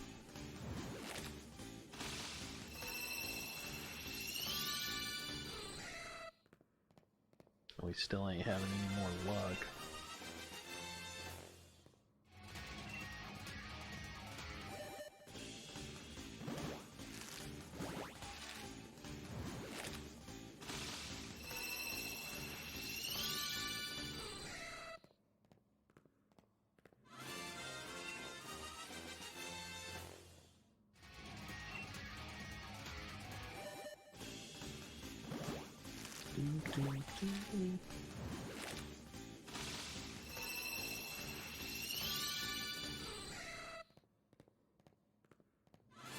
Actually, was that the...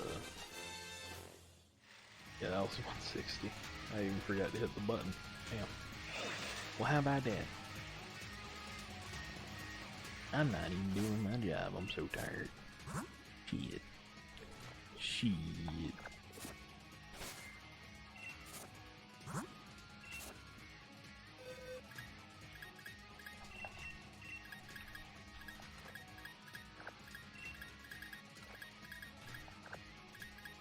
But we gonna keep on rolling.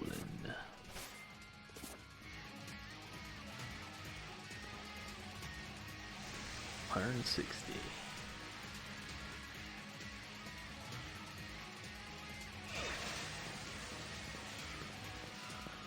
Hopefully I can stop going in the mosh pit like an idiot.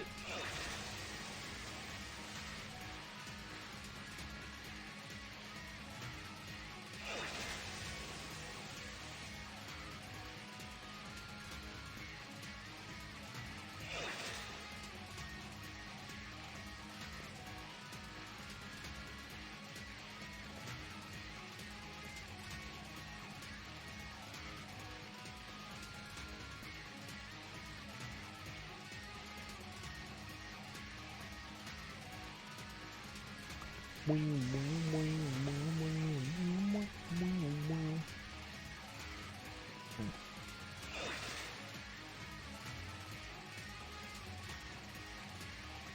would stop at 200, but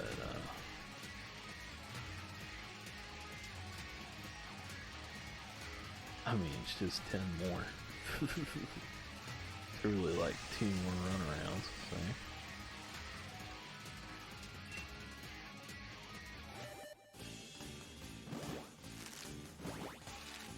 $161.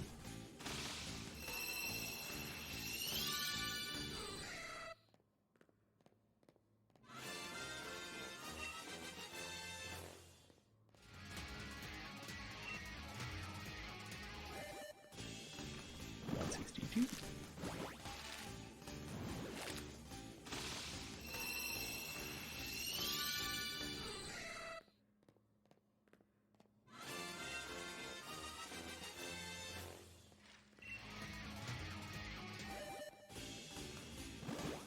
$63.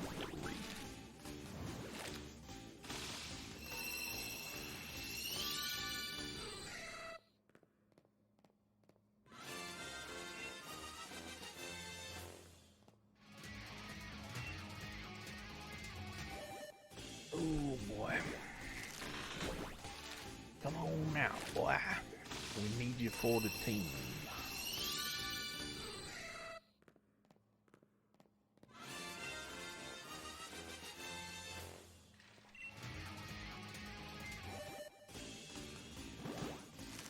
Probably by next stream I'm going to change the keys around too, because having to reach over that far, kind of annoying.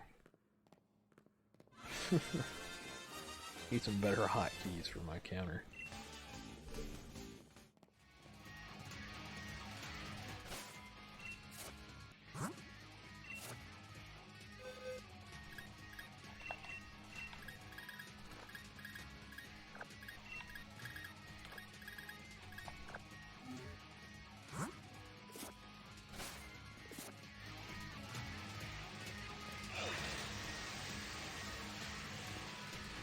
Just gonna keep on rolling. Keep on rocking and a rolling, keep on rocking and a rolling.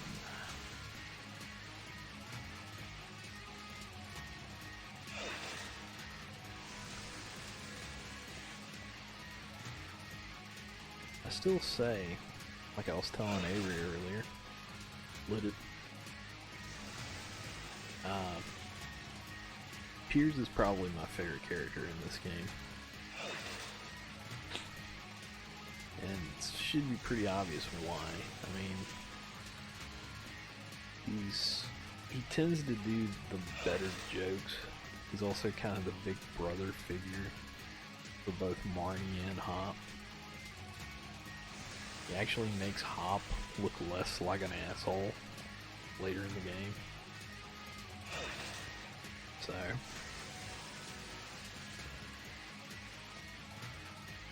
And plus he's a singer. I can dig that.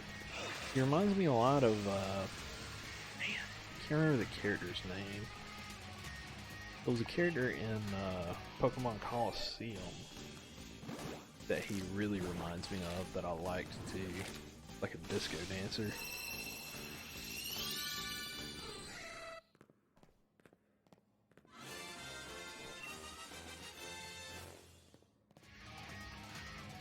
I actually really like that character. He was super funny. And he had awesome music.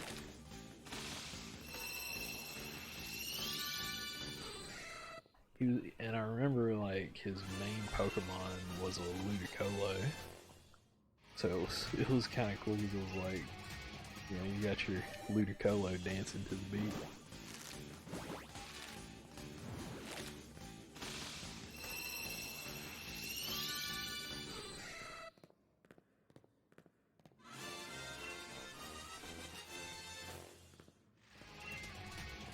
Our little Hitmontop sprite is dancing to the beat, but damn sure ain't popping out of any eggs anytime soon.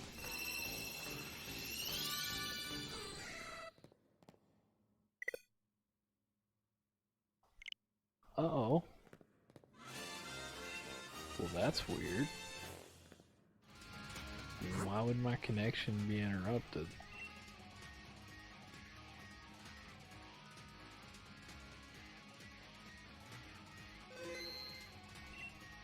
That was really weird. Okay.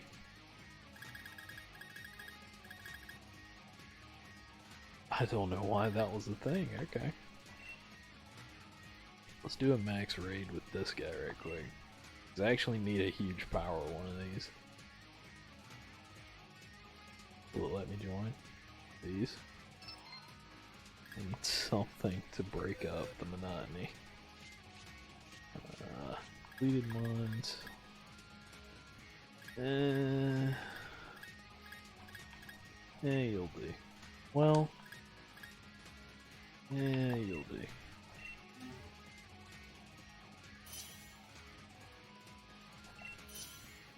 You'll do. Will you get hurt a little bit? Yeah, but you'll do.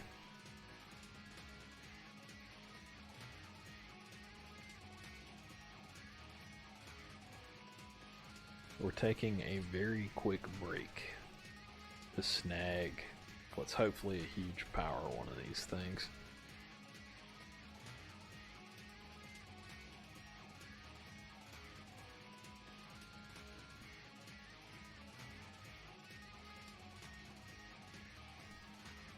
I actually need one for a meme team, so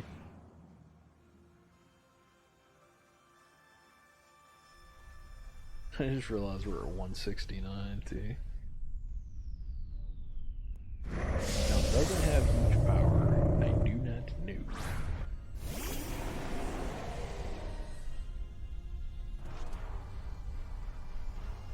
I assume we'll find out, won't we?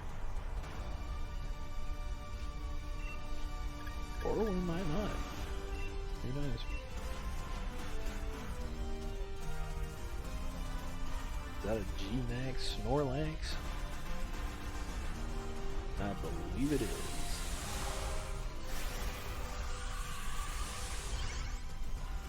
There's an Ultra Ball.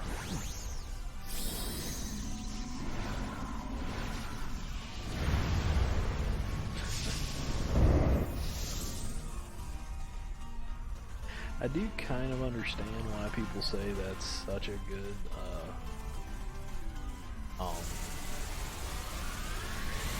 such a good, like, G-Max. But, you know, I actually have a decent one. I got a Gluttony one, but just haven't used it. Haven't really messed with it yet. That comes later, I suppose. This Digglesby, though, that's what I want first. If it has huge power, but more than likely it doesn't.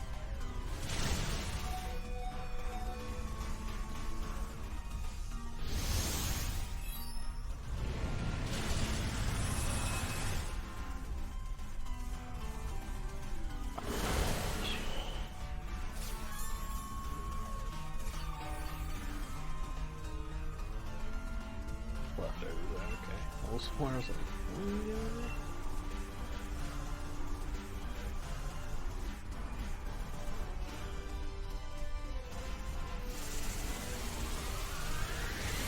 Not gonna lie, like, huge powered digger. Pretty good meme mod. I mean, he is Big Chungus. I mean, let's be honest here. Let's not kid ourselves. He is Big Chungus.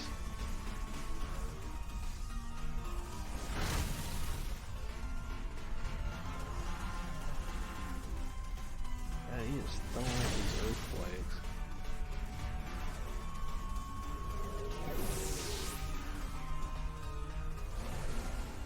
Yeah, you can just grow stronger. Not really scared. Alrighty. Time to catch him. So what kind of ball would I want you in?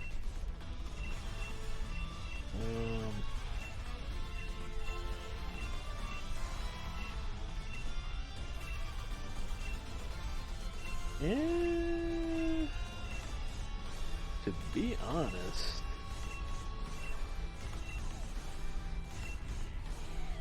I'm just gonna do a repeat ball. I'm gonna have one anyway. One of the better things to throw, I think.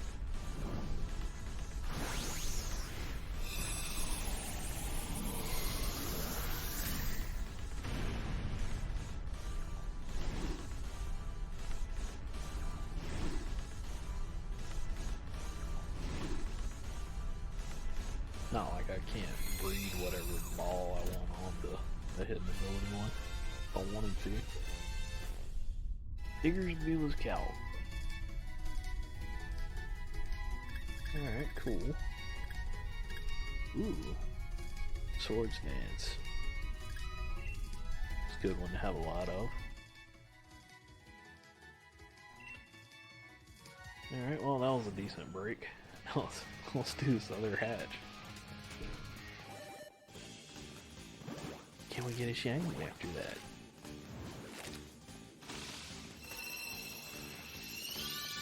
The answer is no. No, we may not. Alright. So let's go to the boxes. You are not the Diggersby I wanted. Damn. Good stats. But, not huge power, sadly. Moving on.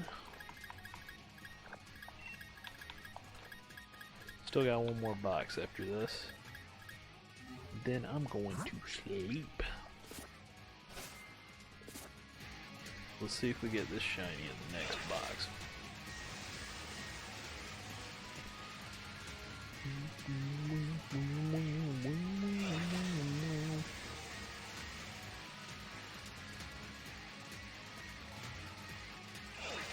But I've been watching Digimon survive pretty closely, and that's a game that I'm really interested in. It seems like all the games that Bandai Namco has been throwing out like that are really, really good. So if that's another winner, especially it being on the Switch, they mentioned the dark story. People might die. Okay. Tell me more, Bandai. Speak to me. Because that was a hardcore, like, what was it? Season 3? Question mark? Nerd?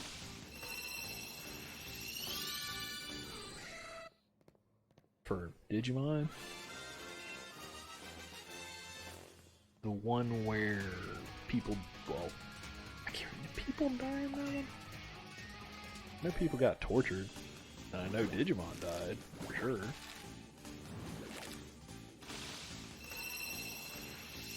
It was a really dark series. And yet that shit was on 4Kids. Whew. No wonder guys like me are screwed up. We watched that shit as a kid and we're like, what? What do you mean Leomon dies? He's okay, right? No, son. He got absorbed. He's fucked.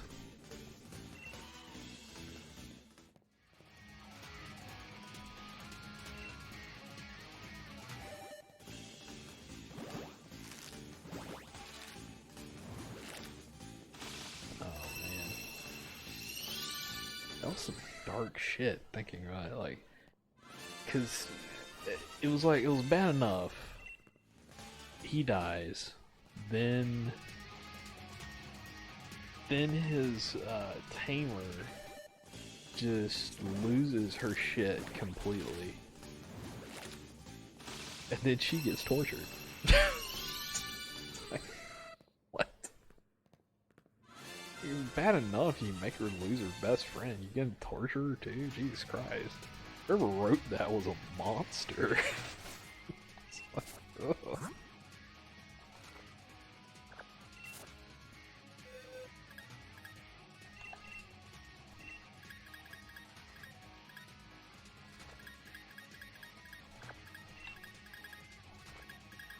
Alright.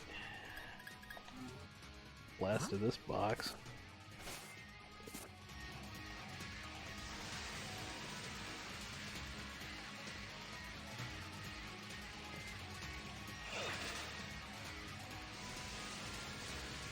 But of course, that's also what started my whole, like,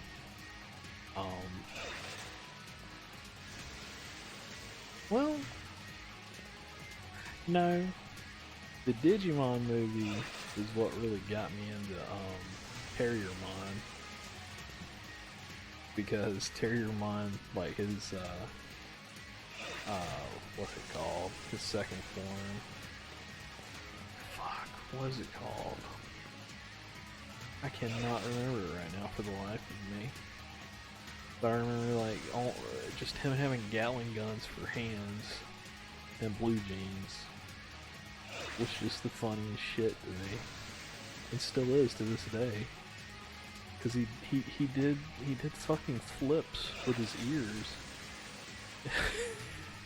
That was the greatest shit to me.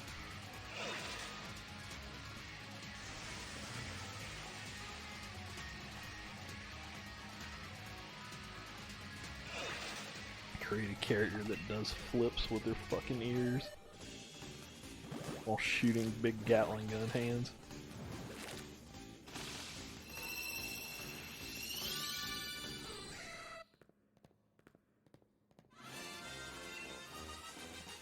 I mean, Pokemon does some wild shit, but you gotta admit, that's pretty wild even for Pokemon.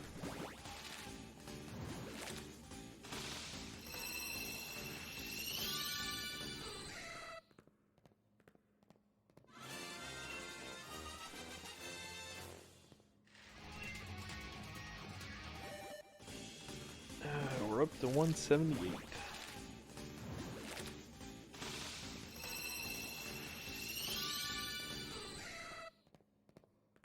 Man. Keep hoping. Keep hoping we'll get lucky, but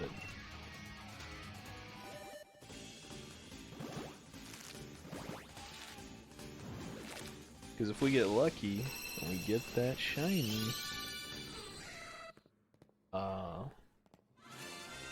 I'm gonna have to stay on for a little bit longer, because I'm gonna have to basically set him up. I gotta put like one move on him. Damn, for a minute I thought that was the shiny. The way the sparkles did. Oh my god. It threw me off. Threw me off bad. Alright. Well.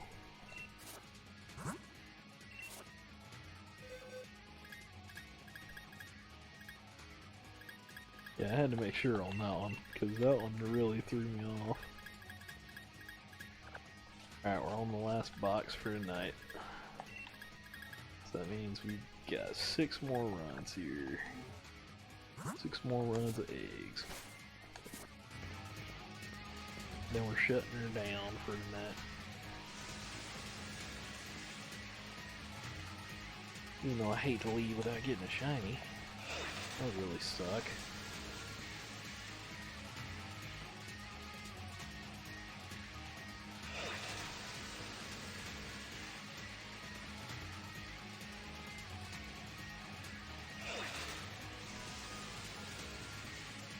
But, yeah, fucking Digimon. I always felt Digimon was far darker, but yet at the same time, not, because when you think about the concept of Pokemon, like really, you know, really think about it, it does get kind of dark because you start realizing, okay, you're literally just doing fighting rings with with animals. but but in Digimon it was different because it was like they weren't really treated so much as like tools. They were treated more like, you know, your best friend.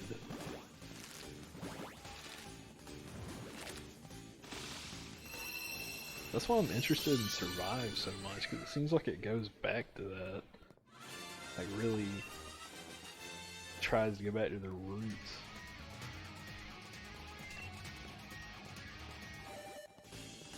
I don't give a shit. I'll talk about Digimon on a Pokemon stream. I don't give a fuck. I like both.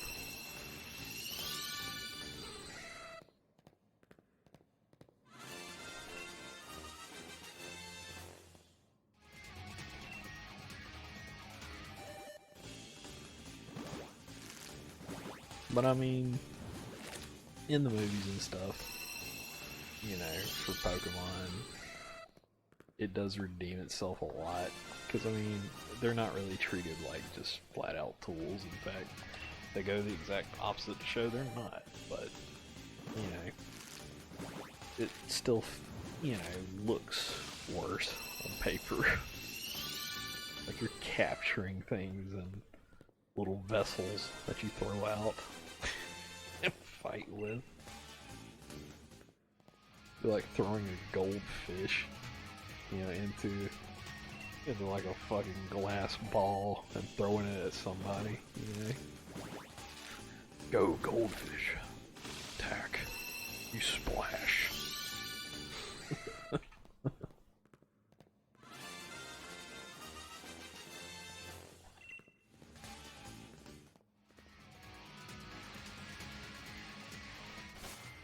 That's mostly just my fucked up mind thinking about shit like that.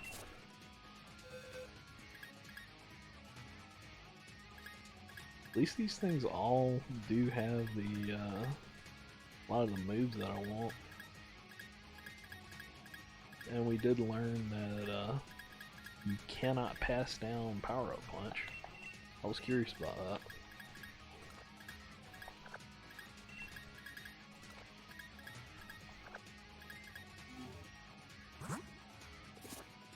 So if nothing else, we've got that for tonight.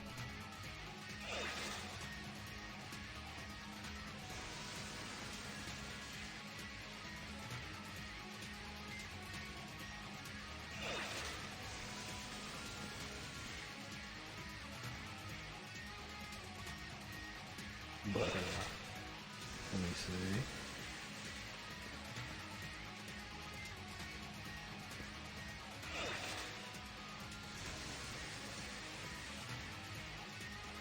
Digimon got into some weird shit though. Like, some people love it. I'm unsure about the whole, like, what's it called? Frontier, I think is what it was. That was fucking weird to me. Turned more into like Power Rangers or some shit.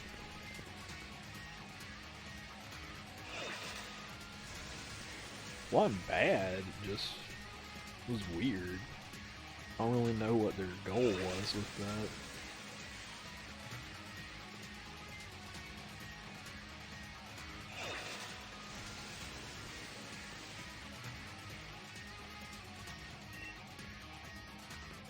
That was kind of when I checked out. I was like, eh, I'm good.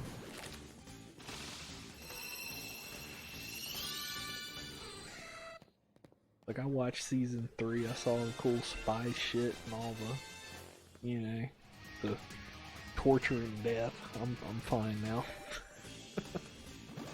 I fucked up my childhood enough.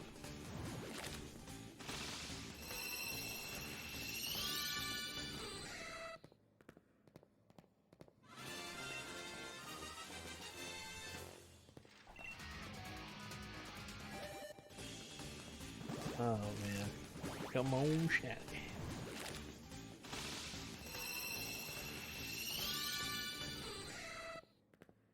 Yet again, the Sparkle was freaking me out. Alright.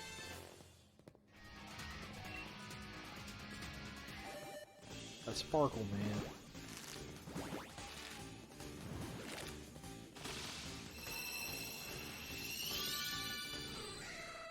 Because I don't think I've ever actually seen a shiny Tyrog.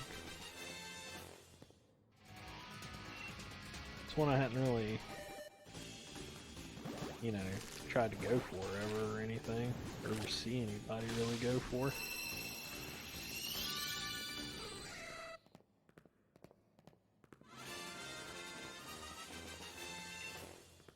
Still no shiny at 190.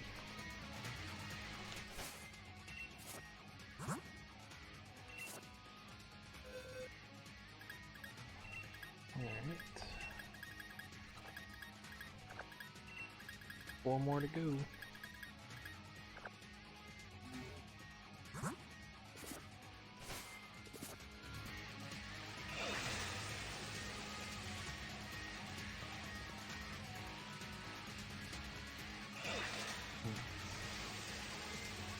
Also, I tend to really like meta shit.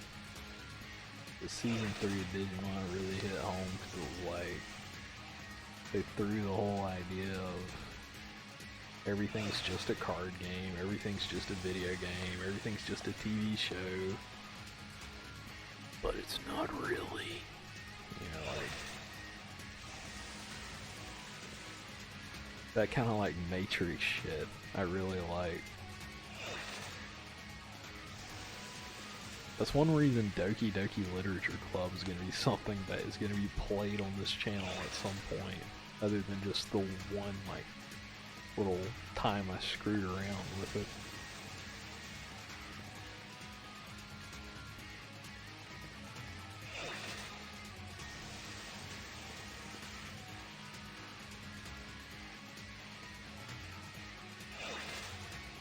Because mostly all I did in that was just screw around with some of the files, see what happened, did experiments.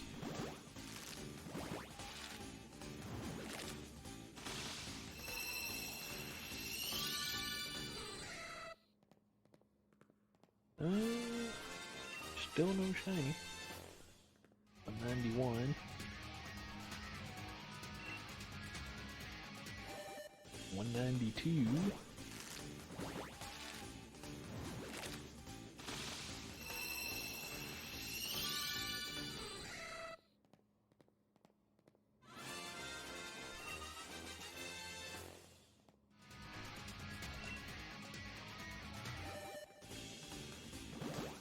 $193.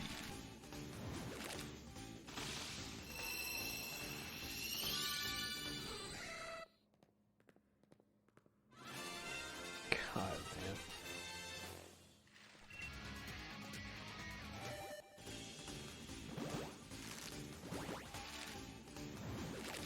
I knew it was gonna be bad, but I had hope. I had hope in my heart of hearts, that we might get it before 200.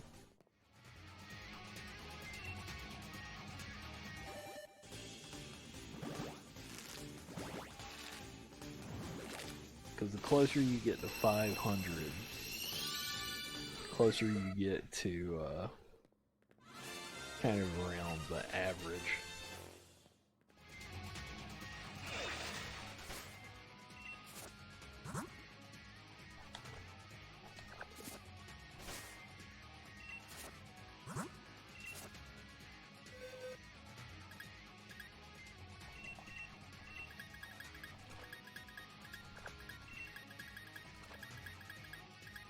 Alright.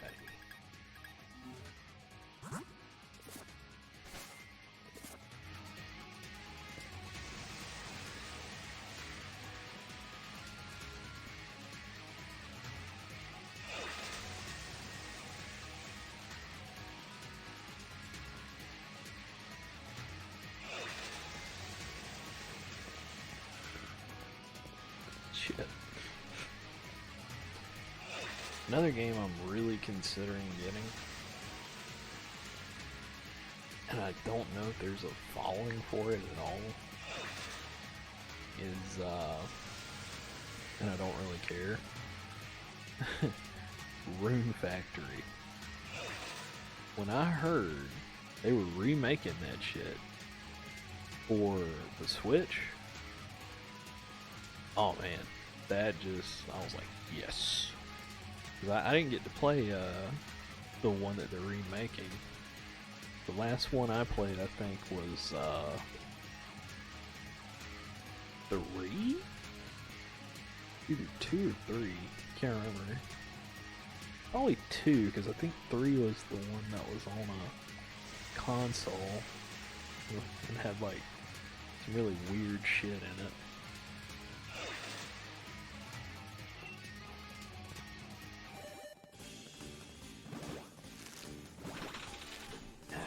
Here we go, 196. Still not a shiny.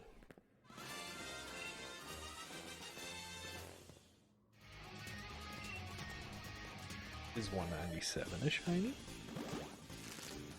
Can we get one before 200?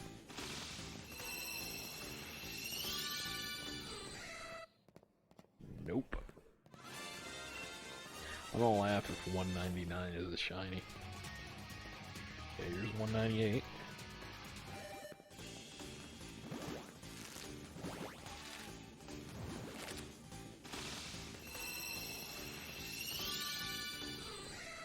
Nope. Last chance. Last chance, last dance. Here's 199.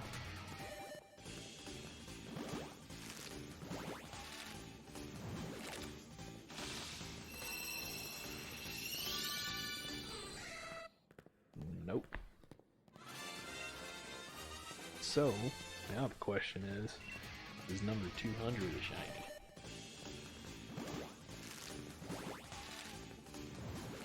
Lucky number 200? No.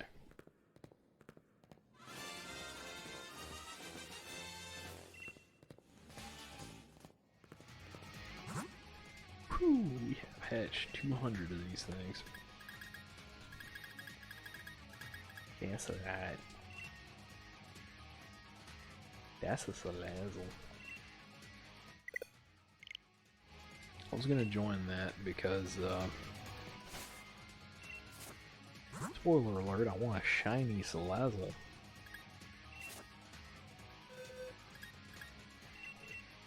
But my god, you talking about RNG?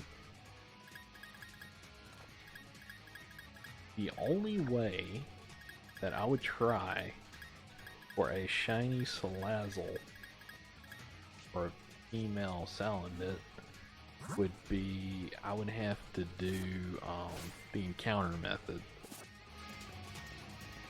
And the bad thing about that is you can only see Salandit, I think, in intense sunlight in one certain spot. And I don't like the idea of changing the date on my Switch. So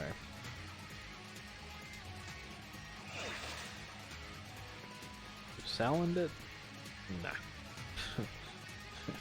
That ain't gonna happen anytime soon. Even though I could very well do some cool shit with it. In fact, it would go really well on a team comp idea I have for Toxtricity.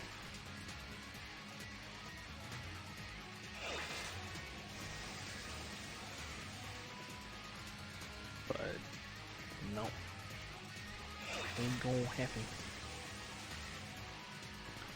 Did put eggs on, right? Making sure. We're down to the last 2 runs here. This one's probably about to hatch.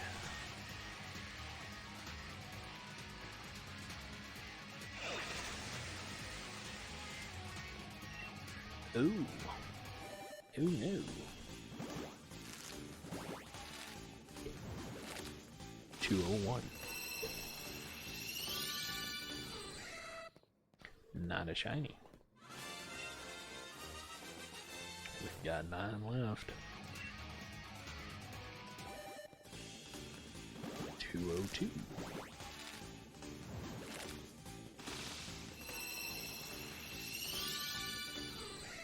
Not a shiny.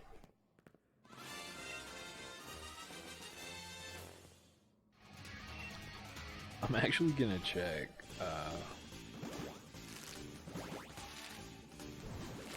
203. Gonna check and make sure the slot's missing where my 4 and Ditto was, because I might even do that now.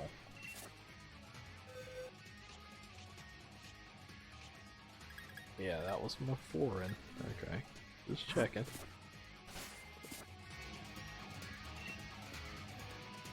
I'm just really unlucky. At least so far. Well, kind of average so far. If we get past 500, we're unlucky.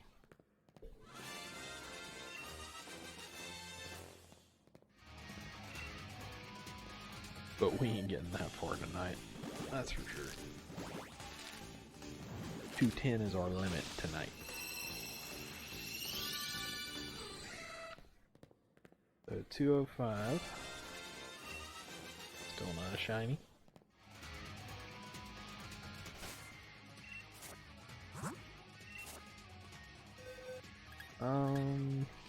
Shit.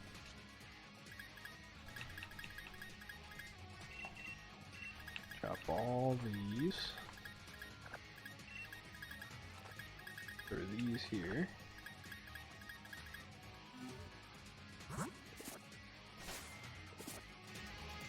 Alright. Here we go, last round. And before we do that, let's also check our stamps again. See if there's any really cool raids going on. Max raid battles. Nope. What the? Wait a minute. Matthias. Name throws me off. I always think of that YouTuber, Matthias.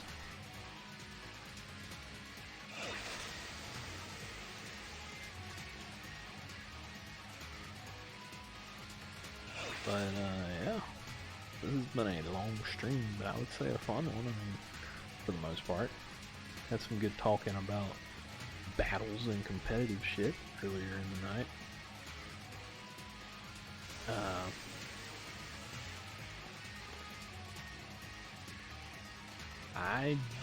Let's see. Do you have a shiny Sneasel? Nope. That is one I do not have. Why not? Because I haven't gone for it yet.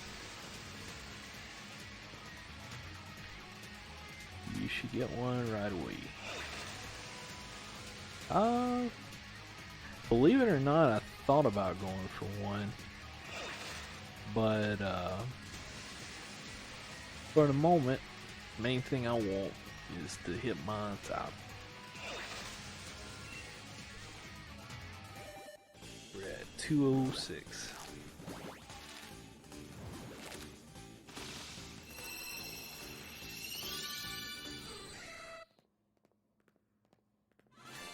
But Sneasel actually was on my list for a while because I wanted a Pokemon. I wanted to see what I could do with its hidden ability, actually. Because I had some weird ideas with it. But, I need to go for the little bit more competitive ones right now. Not my weird theory crafting.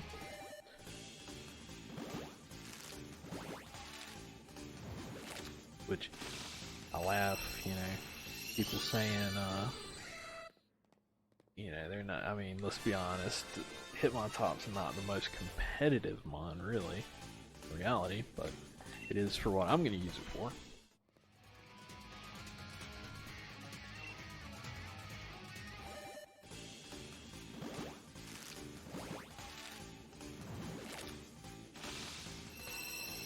let's see.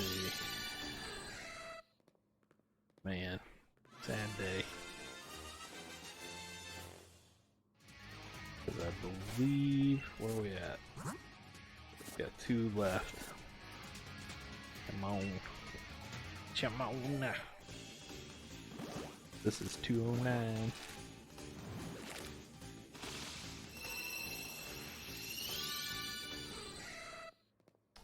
Nope.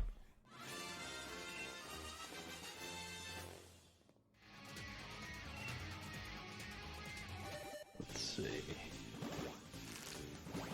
Into 10. The last one of the night. And of course, not a shiny. Sad day. Sad day.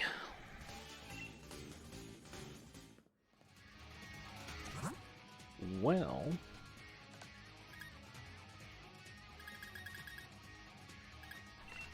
let's see.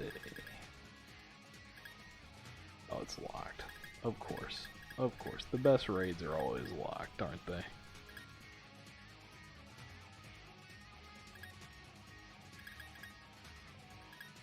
Yeah. That's not a Sneasel. You are in fact correct. That is not a Sneasel.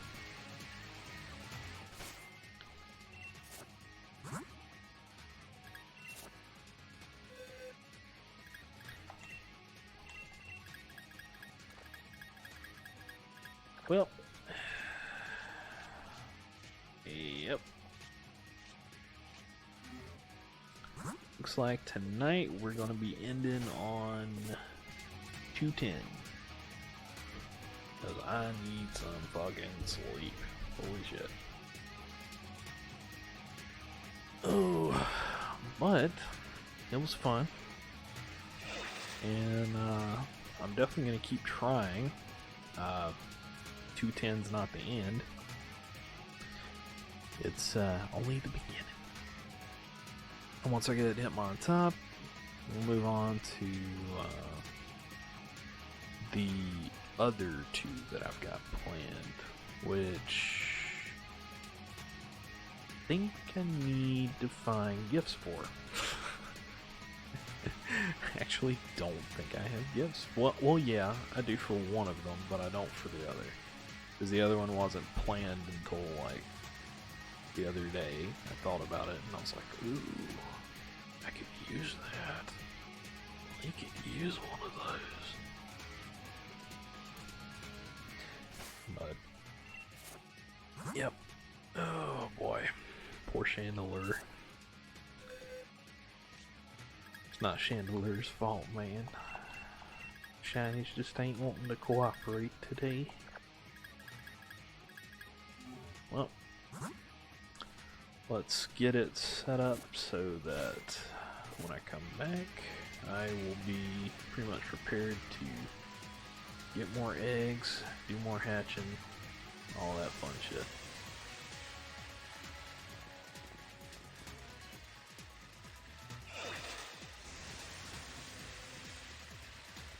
I still love Spikemuth. I think it's such a cool little town.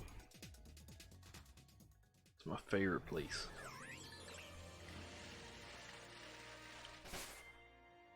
Now, let's go to the nursery.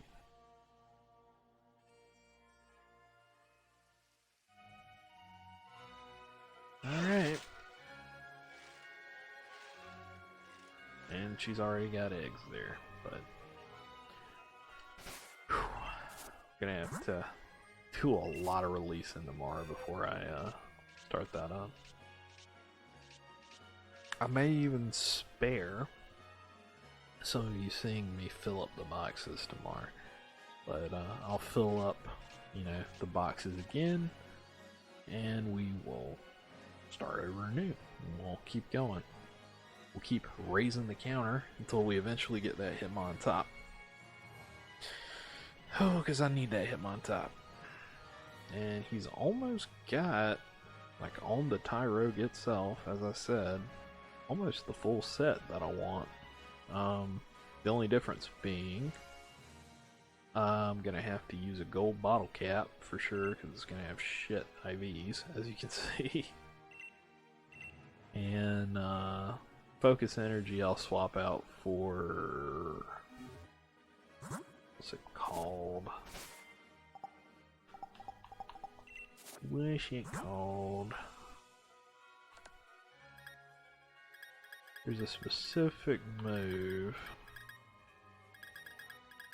that I had in mind for him. I gotta find it here. I can't remember what it's called. I think it's a newer move.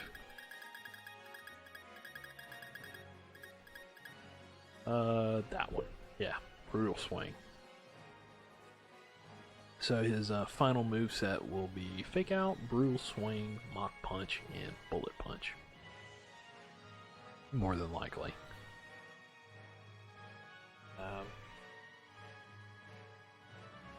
The reason for Brutal Swing is I'm thinking it could make him kind of a double slime, but not really. I mean, he's mostly just going to be there for priority, but I figure you could either go Sucker Punch or Brutal Swing, and I don't know. Sucker Punch doesn't get the Technician boost, so Brutal Swing does.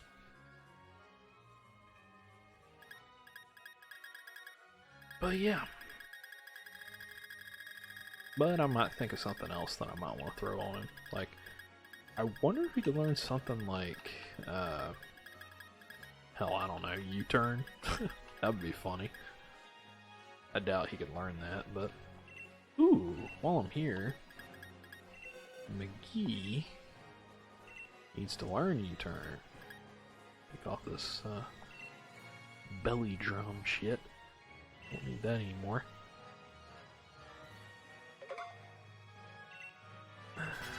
There we go. Now McGee is infinitely stronger. That chip damage, though.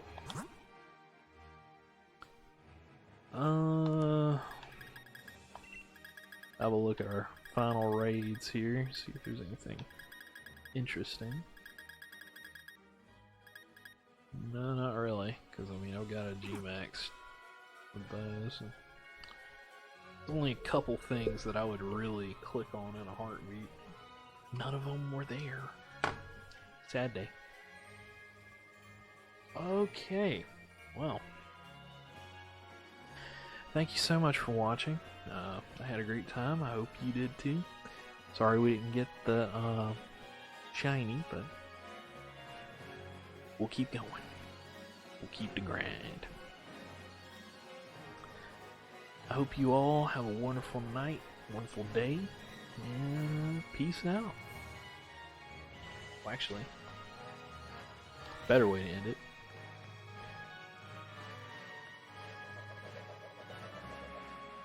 Peace out.